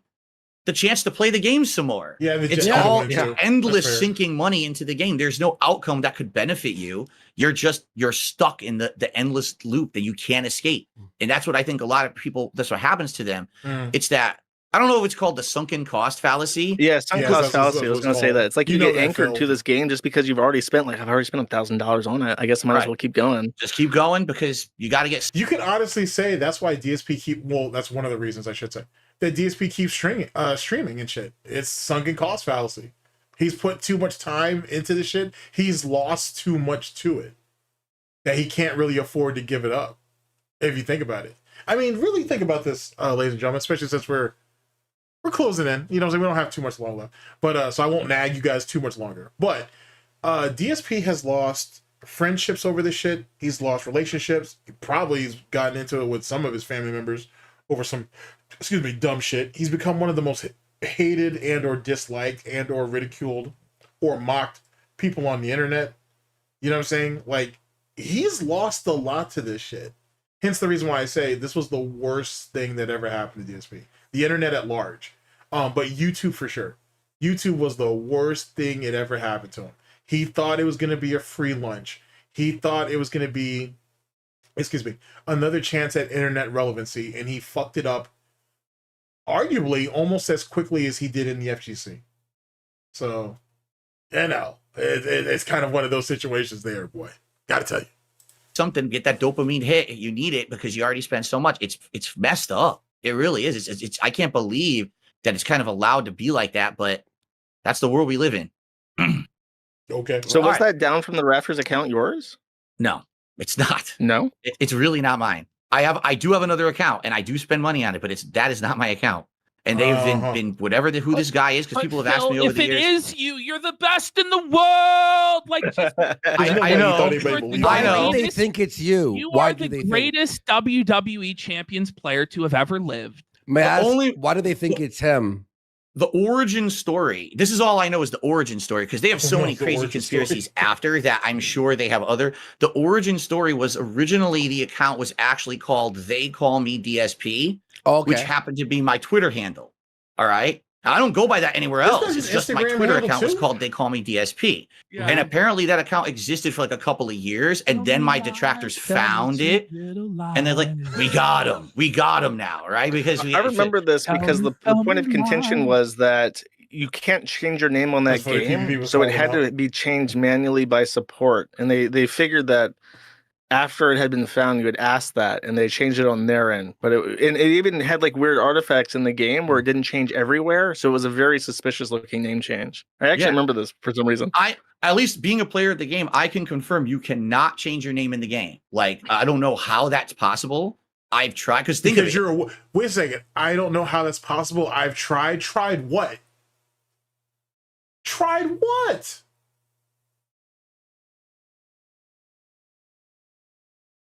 Name change. I actually remember this for some reason. At least being a player of the game, I can confirm you cannot change your name in the game. Like, I don't know how that's possible. I've tried, because think of it, if I could change my name in the game, why not? Then, kind of double protection, right? But no one knows you, first and foremost. And why would you have tried previously? When allegedly, according to him, someone else already has that name. Jesus Christ, well, you're a terrible liar. You cannot change. I did ask support. Yeah, you change my name, and they said to me, "Oh no, that's not a feature available. Sorry about that." So it sounds I'm sorry, not that they were trying to help him lie. They were trying to help him come clean, and he still lied. But it's in his nature. You know what I'm saying? DSP's first instinct is the lie. It's just like what we said about Foodie Beauty earlier, and how she said that she shouldn't do it, but she can't help herself. DSP is the same thing. He's addicted to lying. To be honest, he probably gets a dopamine hit off that shit too. There's actually there's a psychological term for that, where people get like a buzz off of lying to other people and knowing that they're lying, but like they get like a rush from it or whatever. I can't remember what it's called now, because someone has equated that to, I want to say it was Alazamat actually had found it in one of his EVS videos, and he equated that to Ethan Van Skyler, and he was right to do so. Next stream, if I find that clip, I'll show y'all. It's like DSP is like the textbook of this shit. For real, for real. To me, like whoever this person really is, because they were such a big spender, they maybe did a favor to them to protect, oh, it's our whale. We don't want to lose the whale. So that's why they changed the name. But I couldn't even do that myself. So yeah, I think you're right. I think it might have been like a behind the scenes deal or something. But why would this guy that set up this like troll account and put so much into it want to change his name?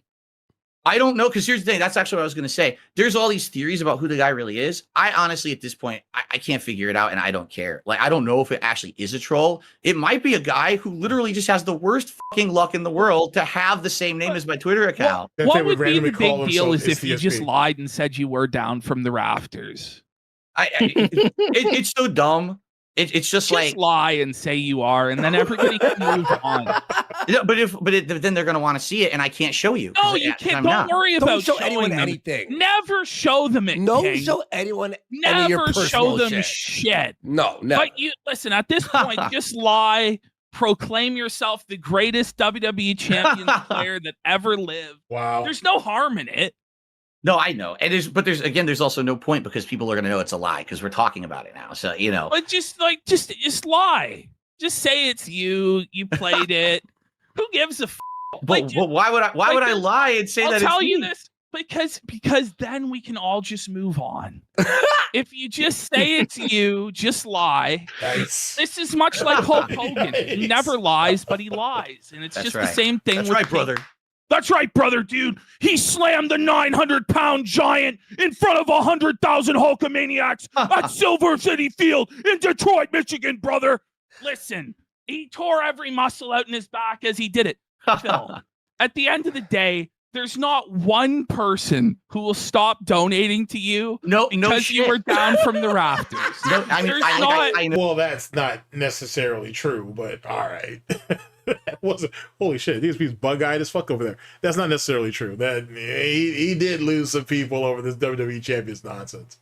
Know that. One person who's gonna stop watching because you're down from the rafters. They'll donate So more. They'll donate more. We preface it with "This is a lie," and just say, "I have the down from the rafters account." Yes, it is me. I am down from the rafters. Admit it. Let's go, brother! Yes. Let's go, brother! Yeah! Like a weight has been lifted off his shoulder. Hallelujah. Hallelujah! Hallelujah.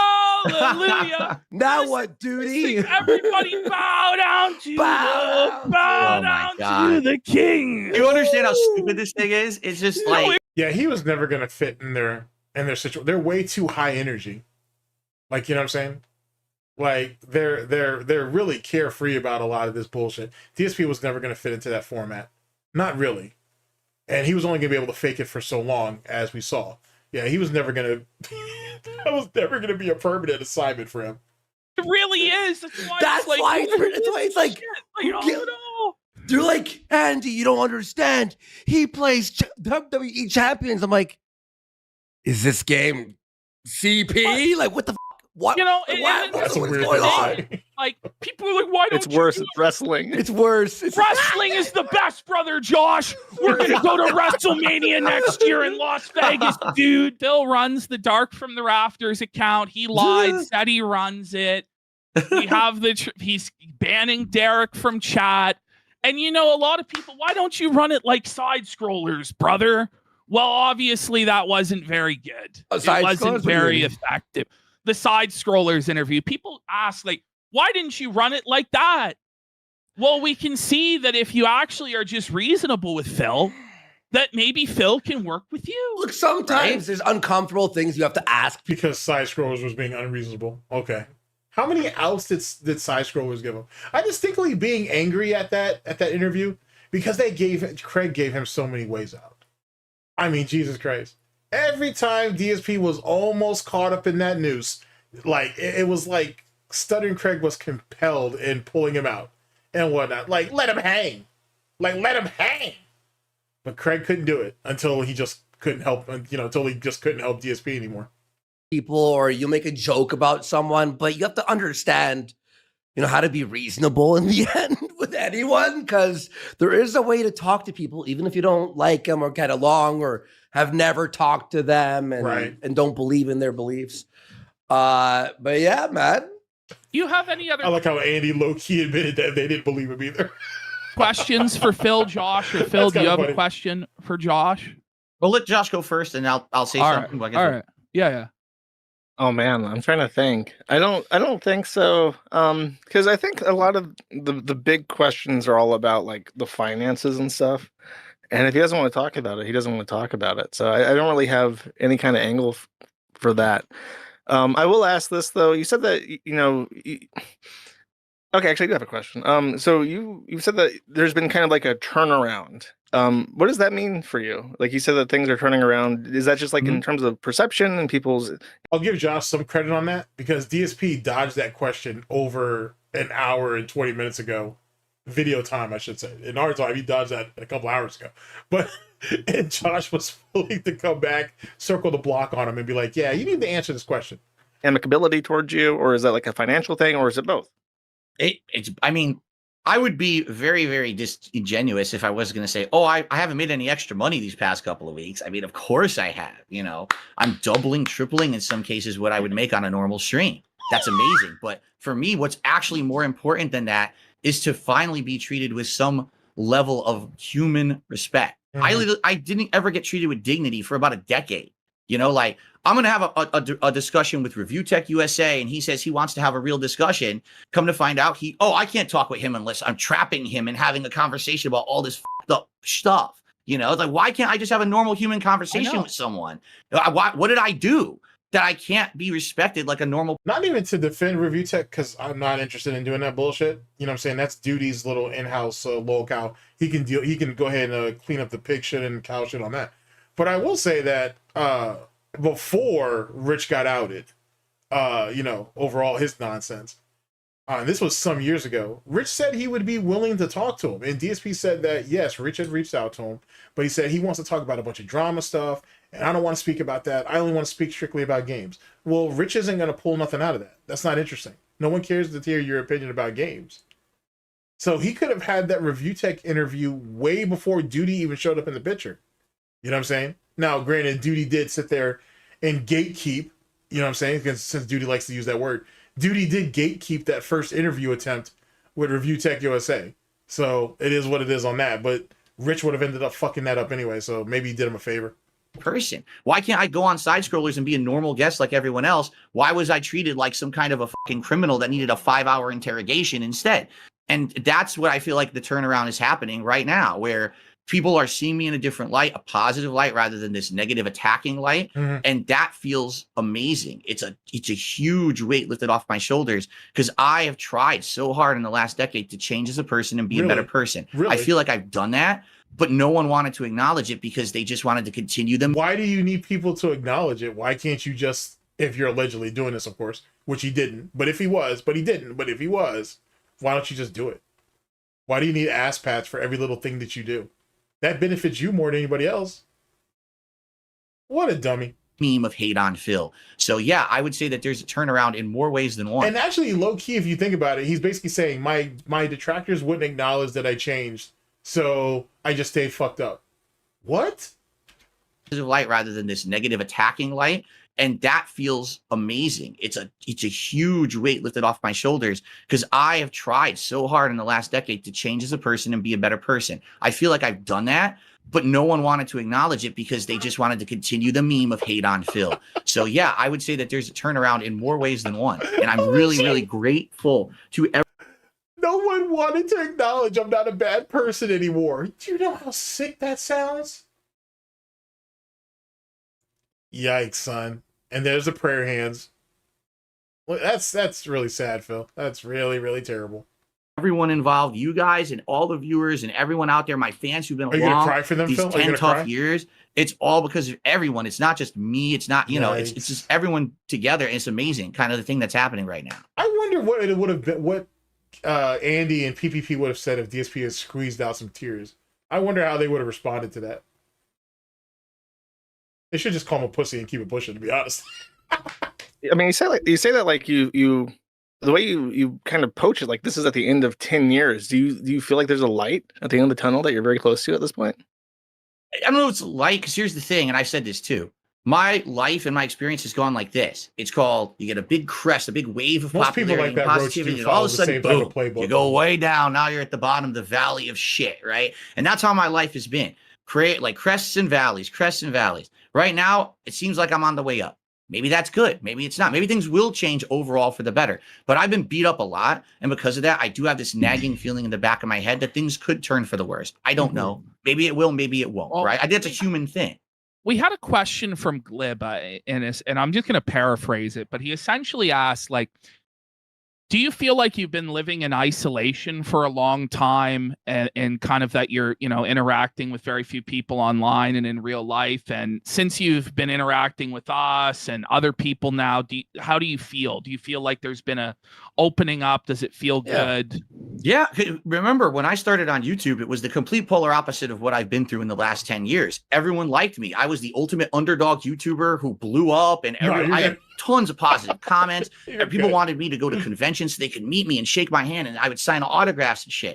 And then when I moved across the country about 10 years ago from Connecticut to Washington, it just seemed like that was when all the crap hit at once, that this is how you don't play. People started, doxing me, started DDoS attacking me, got me swatted, false copyright strikes. And it's 10 years where it's like, I'm waiting. Will there ever be a break in this? Will there ever be a turn of the tides? And it feels like it's happening finally right now. And it does give me great relief. Now I can actually have open comments on my videos and on my Twitter, because it's not a vast majority of shitbags crapping on me anymore. It's actually positive people interacting with me. This is amazing. It really is life-changing at this point. That's really pathetic that you basically admitted that your whole life is the internet and you have nothing else. Yikes. I mean, not that we already didn't know that. Or we didn't already know that, I should say. But that's really sad to hear you say that. That's a yikes type moment there, Phil. Oh. I kind of want to vouch for Mike Klum, because I spoke to him about you, and because he's reached out to me because he felt like he, as you notice, he was speaking to Detractor channels, and after speaking to them, he had come to the conclusion that they had an extremely negative bias towards you. So he kind of reached out to me because they all said, "Don't talk to Josh." They said, "Don't talk to that guy. He sucks." So he reached out to me to try and get like a more neutral perspective, and I think he was really trying to do you right. And I'm very disheartened because I did enjoy his other documentary. It was great. I totally I'm curious. agree. It's my detractors who spun it the other way. I've said nothing but No. I don't think that's what it was. I think DSP figured out that Mike Klum was linked to Keemstar, and he panicked, and so that's why he paraded his overstuffed horse out there before anything else. I honestly think that's what it was. It may have seemed cordial, or even cordial, up until the supposed dinner or whatever that nonsense was, where Mike Klum actually met them. Then when Mike Klum, I think, had a look at Kat, Phil was like, "Oh shit, I got to get ahead of this. And he outed her before Mike Klum could. Positive things about Mike Klum. I think he was really. So you backed out of the documentary. You're right, I did, but that had nothing to do with you. Why? Was it just like you couldn't do it at that moment, or were you against the idea? You've explained this on our show before, but tell Josh what the reason was. There's two reasons. The first reason is I felt like to do that documentary, that's something that I would want to do at like the end of the road. So it's like a cumulative thing, and it covers everything. No one cares a fuck about your faggish fucking redemption fucking story. So no one cares. Jesus Christ, this isn't what did they have it back in Phil's day? The ABC afternoon special bullshit? I don't know what the fuck that is. But like it's not that. Stop. No one cares. No one cares. And I don't feel like I'm at the end of my journey at all. I feel like, I'm only 42 years old. I'm planning to do this for a while. What? So you think people have documentaries made on them when they're dead? Okay, that's an interesting way of looking at it. While I'm not in a desperate situation like Boogie where I needed a turnaround of my life like he was trying to do. And that's really what his sob story documentary was going to be, or tried to be. So number one, I started working with him, and the more that we talked about it, I was like, I don't really know if this is going to be what I want or is really going to benefit me that much. And that gets to part two.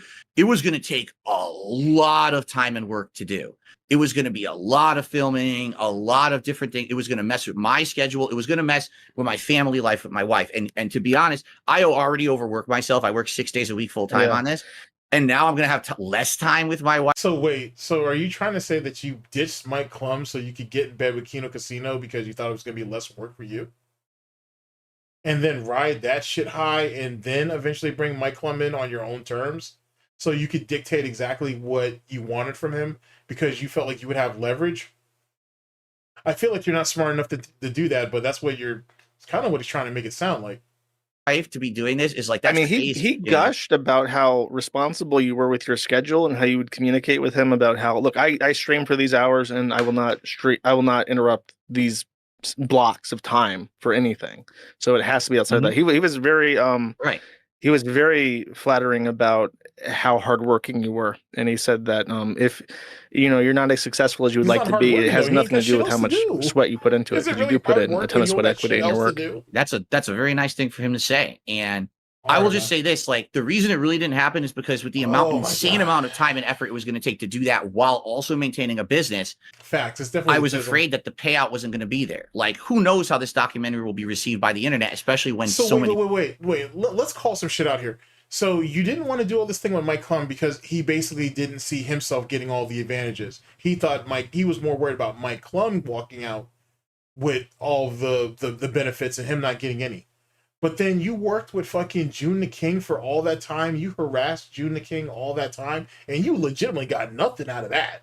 Like that like it's one can make the argument that the June the King documentary buried your ass from pillar to post.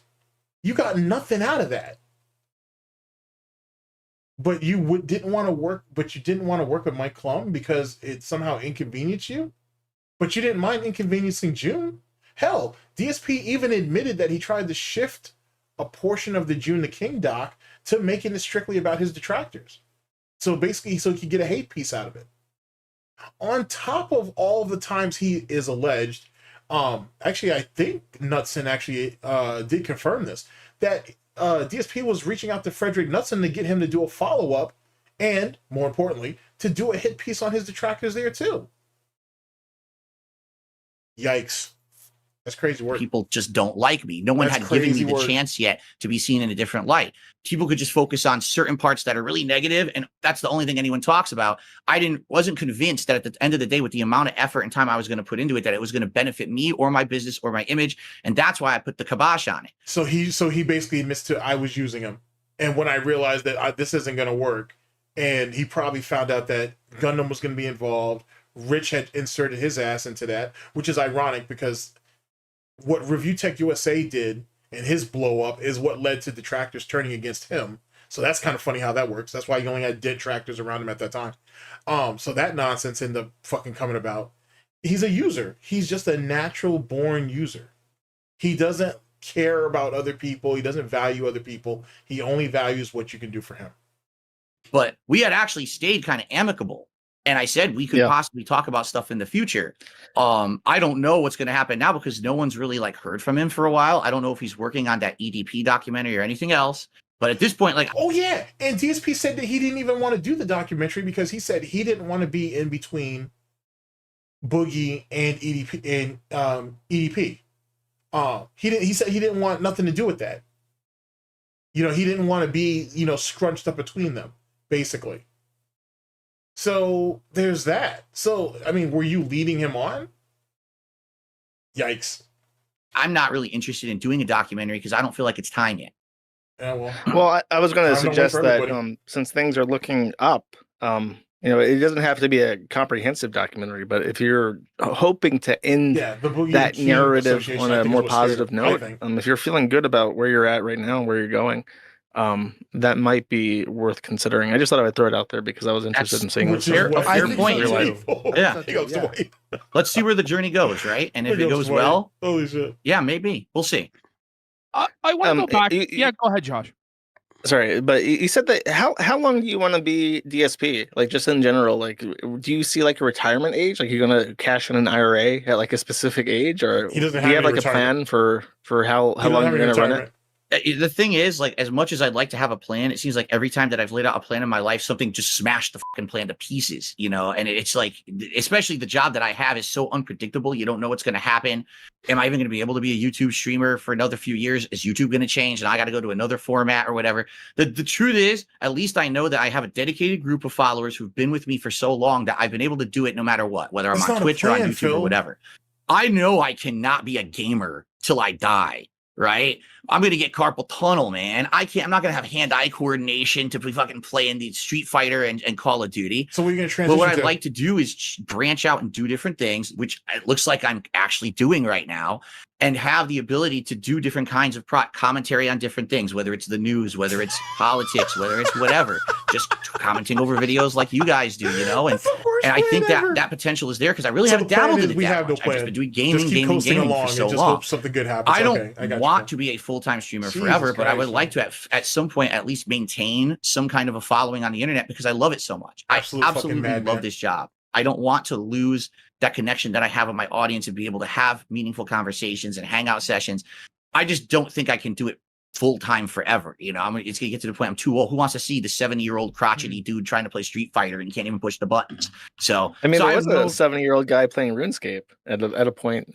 that is true. I do know about that guy. Yes. So, but yeah, like long term. What about that? I think the guy's like 65 now, and he's like I want to say he's like a retired naval officer or something.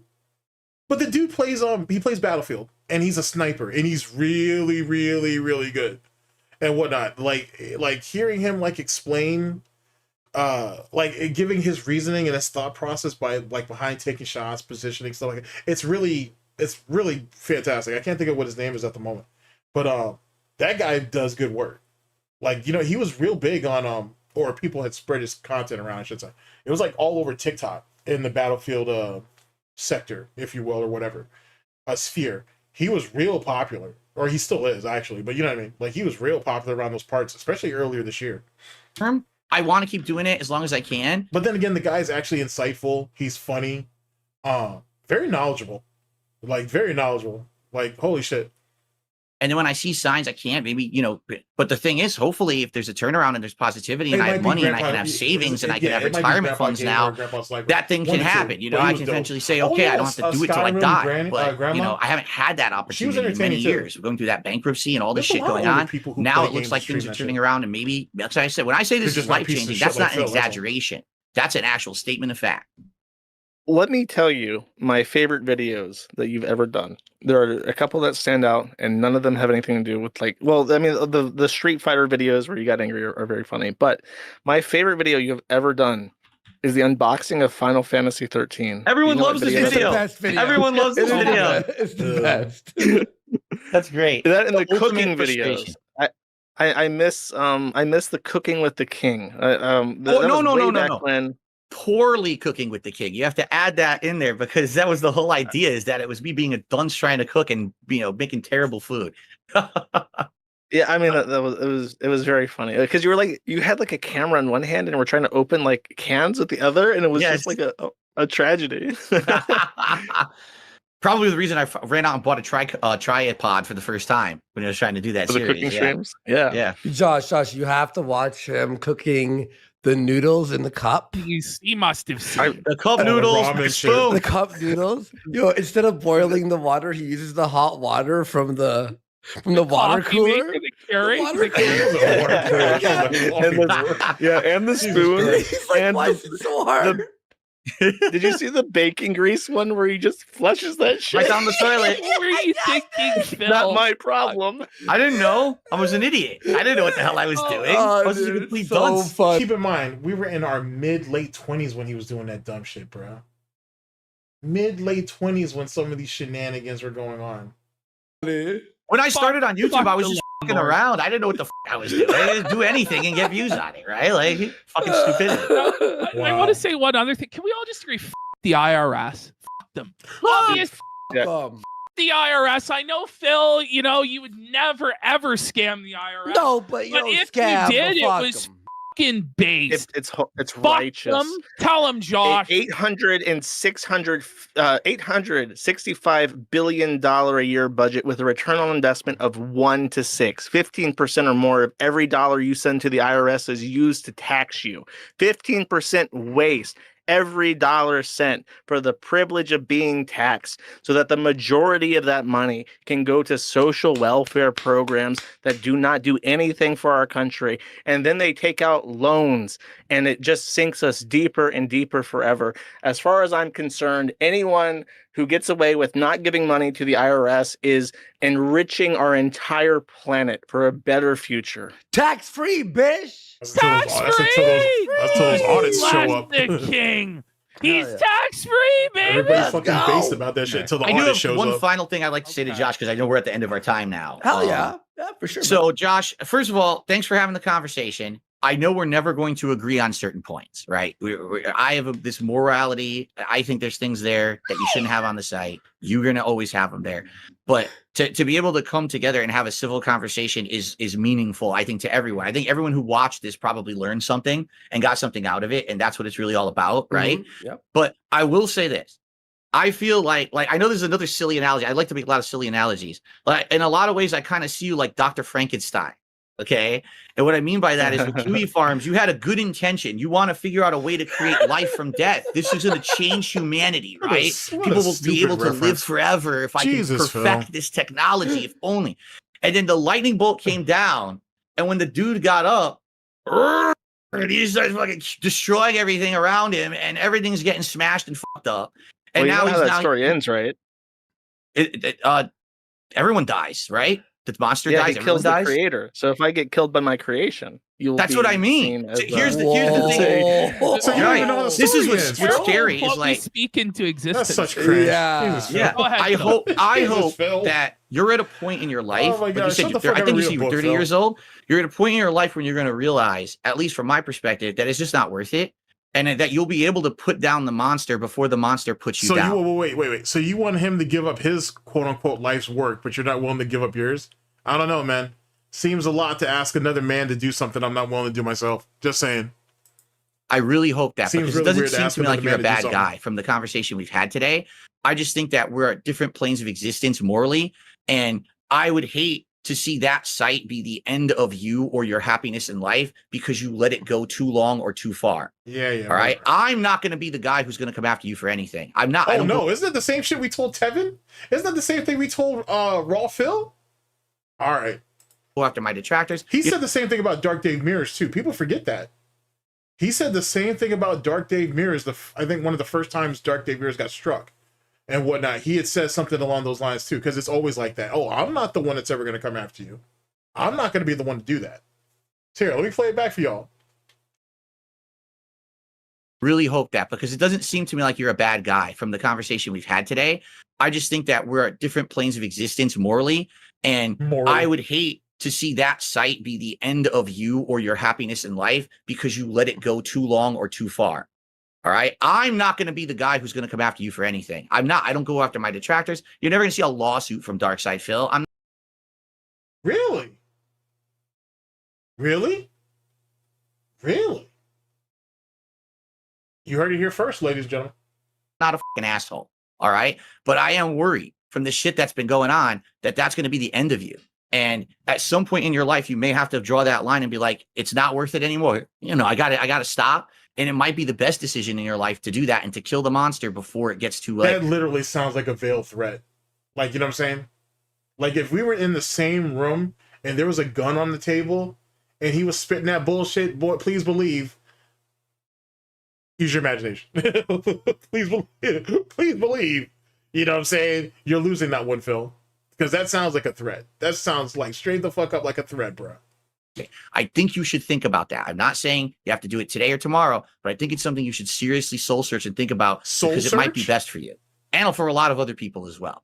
Eat a dick. Okay. Well, my perspective is simply this: that we are in an unprecedented era where the internet is smaller and more insular than it has ever been. There is more traffic on fewer websites, and that is not good for the health of humanity as a whole. And I think that there is an attack on freedom of expression and the ability to share truthful information on the internet. And the only way to combat that is for certain people, which I include myself in, to say not one step back and hold the line. Every single right must be protected at all costs. Because if you don't have people doing that, and granted, my realm is very small, just a gossip. If I really sat down and did it, and if I was permitted enough time, I could literally do a 24-hour stream of just the who's who of nonsense from year to year to year to year to year of bullshit that he's contradicted himself on. So, and I can literally reel it all back to where we're at currently in 2026. I can find something for 2025. I can find something for 2024. I can find something for 2023. And it all will basically horseshoe it right back to 2026. It's that easy. You know what I'm saying? It's just a matter of, time. The website, but if you don't have people doing that in general, everybody, you don't even know what you're losing until it's gone. And I know that the Kiwi Farms is just a spat. And to Josh's credit, because this is what he's trying to basically articulate to Phil. Phil's censorship is literally just a censorship on freedom of speech, because that's what DSP wants. He wants limited freedom of speech, and he doesn't want his freedom of speech to be impeded upon, but he damn sure wants it for everybody else. He doesn't understand that he's literally killing himself. It's kind of poetic when you think about it. In terms of like the grand picture, but I think everything helps. Every little thing helps in regards to that. Nah, he would. Okay, guys. Wow. I honestly think Phil is scared of weapons, and I guess, which is weird, to be honest with you, because his father's a Marine. So you would think you would want to go out. You would want to go out with your father and actually learn how to handle a weapon. You know what I'm saying? Especially when you're young. To be honest, the fact that he never took advantage of that opportunity is just like never learning how to swim, never learning how to ride a bike. You know what I'm saying? I guess he expects someone to always fight for him and maybe in a lot of ways lay down their life for him. So why should he do it? You both on? Maybe we should play Chain together. Who's got 30 minutes for video games? I guess no. I guess apologize. No, that was a great talk. Coming on, sharing your perspectives. They couldn't be any more different. You couldn't be any more different as people. But we were able to have a civil conversation about very controversial, very inflammatory topics. And, I thought it was really good. It was good. I really, really enjoyed it. And I hope you guys enjoyed it too. Yeah, no, definitely. Well, shit. I think it was Mumu Buckaroo. Mumu Buckaroo has donated $24 and says GTG. Are you pulling a 24HR stream? You've been going for like 8 HRS. Will you be covering Rich going to Twitch? No, we're not doing a 24-hour stream. Not today, anyway. Not at all. As it pertains to Rich going to Twitch. Oh, well, I did see that video actually. He kind of had no choice. He boxed himself in. So, but I can go over that in an upcoming stream though, for sure. I'll do that as an icebreaker before we get into it. But no, not today. Not today. I didn't realize I was on for 8 hours. It doesn't feel like it. I'm close, but no, I didn't. It doesn't feel like it. But no, we'll see. I'm starting to warm up to the idea of doing a 24-hour stream, but no, not today. But I appreciate that though. Holy shit, it's really easy to lose track of time, I guess. Fucking A. But thank you though. I very much appreciate it. I very much appreciate it. Like Josh, thanks, man. Really well. Yeah, Absolutely. and DSP, we hope you got all your grievances out. And again, there are things you won't agree with, but I think that was very positive convo. Positive. Who knew? Huh? Mm-hmm. Wow. Yeah, DSP didn't get anything he wanted, though. You could tell on the look of his face. He didn't get anything that he wanted. Is your talk with Keemstar with just you and Keem, or is it also moderated by Kino Casino? No, It's that's just us. It's just on me his and Keem. chat. That is kind of funny. He called him out. Say, hey, is Kino Casino going to be your babysitters, or you going to be a big boy and handle that on your own? God. That's on his channel Good luck tomorrow. with that shit.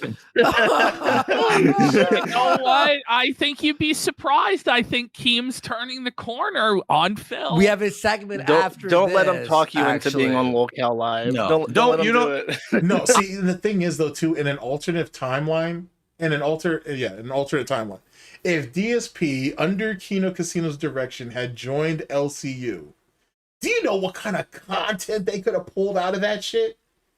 Especially with all the inner fuckery that goes on in that Discord. Oh my god, they could have pulled so much content because they didn't really cover a lot of LCU at all. Now that I think about it, if very sparingly to say the least, it was very Spartic. But good god, if they had DSP in there in that Discord, he could have pulled crazy shit out of there, bruh. It's unfortunate. I am the last person you have to worry about. Just let me put it this way. I've been through so much shit in my life at this point that I'm the last person to get the wool pulled over his eyes on shit. Okay. Oh boy. Only if he knew. Only if he knew. am so skeptical of this stuff. Yeah. So don't Holy worry about shit. that. It's going to be very interesting. I'm but very it's gonna be curious. still- I'm very curious to watch that tomorrow. What time is I'm it? excited. No, What time that's is is that tomorrow? It's Wednesday morning. Wednesday. I'm gonna turn the stream on at 11 a.m. Pacific time because, as you guys know, I have some technical issues trying to get Discord working. Yeah, you're good. So I'm gonna work with my chat to get it working for about a half an hour, and he's gonna come on around 11:30, and then we're gonna go for like an hour and a half. So As long as you're at hardware accelerations off, you should be So I'm fine. gonna slave my chat But, out there yeah, to so make sure I looking get it very- all forward up to and that. working before I actually go live. That's so yeah. crazy. Who knows where else the arc goes from here? But we're gonna be gone for a couple of weeks, Mhm. so Yeah, maybe after we this. started the fire. Oh, and remember when Phil was harassing them to find out when they were coming back and shit? Oh, you remember that nonsense? Oh, that's so crazy. I believe I can cause chaos. If you want to know the Yeah. truth, Let's about see it. where it goes. All right, Guys, guys. good Well, having thank you you so on. much. All right, we'll see y'all Thank later. you. All right, yo, Thanks, peace. everyone. Oh, that's such cringe. All right. Big ups. Big fucking ups, bro. That's fucking wild. All right. Okay, so some of my background testing has worked out. So that panned out. That was pretty good. It was pretty good. And what I appreciate you guys all hanging in there, because good God, this was exceptionally long for various reasons and whatnot. So let's see. Let's go ahead and throw this back in the chat for y'all real quick. And that's the link to Chio's video. Please check that out and whatnot. That was their most recent video. So please, like I said, please lock in and go over there and show your support to Chio. I very much appreciate it. Let me throw some SnortBucks in chat for y'all. That's so wild. That's so wild. I'm actually really glad we decided to go over that today, because Jesus, there was so much that I missed. That's really insane when you think about when you think about that shit in the long and short. That's pretty nuts. I got to tell you. There's a lot of shit that I initially missed, and some of my previous listens of that. That's just ridiculous on so many levels. That's pretty ridiculous. But in any case, people, thank you guys for swinging by and spending damn near 8 hours with me. For those of you who were here that long, or just any period of time, I appreciate it and whatnot. Appreciate the discussion, the conversation, and whatnot. It was very thought provoking. I do have an idea of how next stream will be structured. It should be next weekend, unless some unforeseen circumstance. But it should be next weekend. There'll be a video out on Monday because that's a thing. And like I said, just big ups. I appreciate you guys all swinging by and whatnot. It means a lot. And appreciate the contributions, guys. You know what I'm saying? Because I got this tab addiction that I need to get I need to get ahead of. So I really appreciate it. But take care of yourselves, people. Like I said, go off, enjoy your day, man. Check out what the restreamers are doing and whatnot. I don't know what DSP's playing today, but hopefully it's something amusing at the very least. And like I said, I appreciate you guys coming through. I'll catch y'all on the flip. Later, people.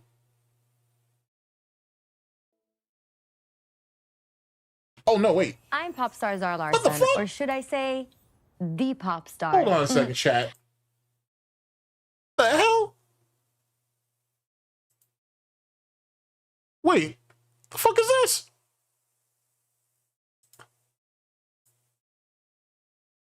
Okay, there we go. What the hell? Sorry about that, chat. Sorry about that, chat. Oh, take care of yourselves, people. I'll catch you later. Oh my god.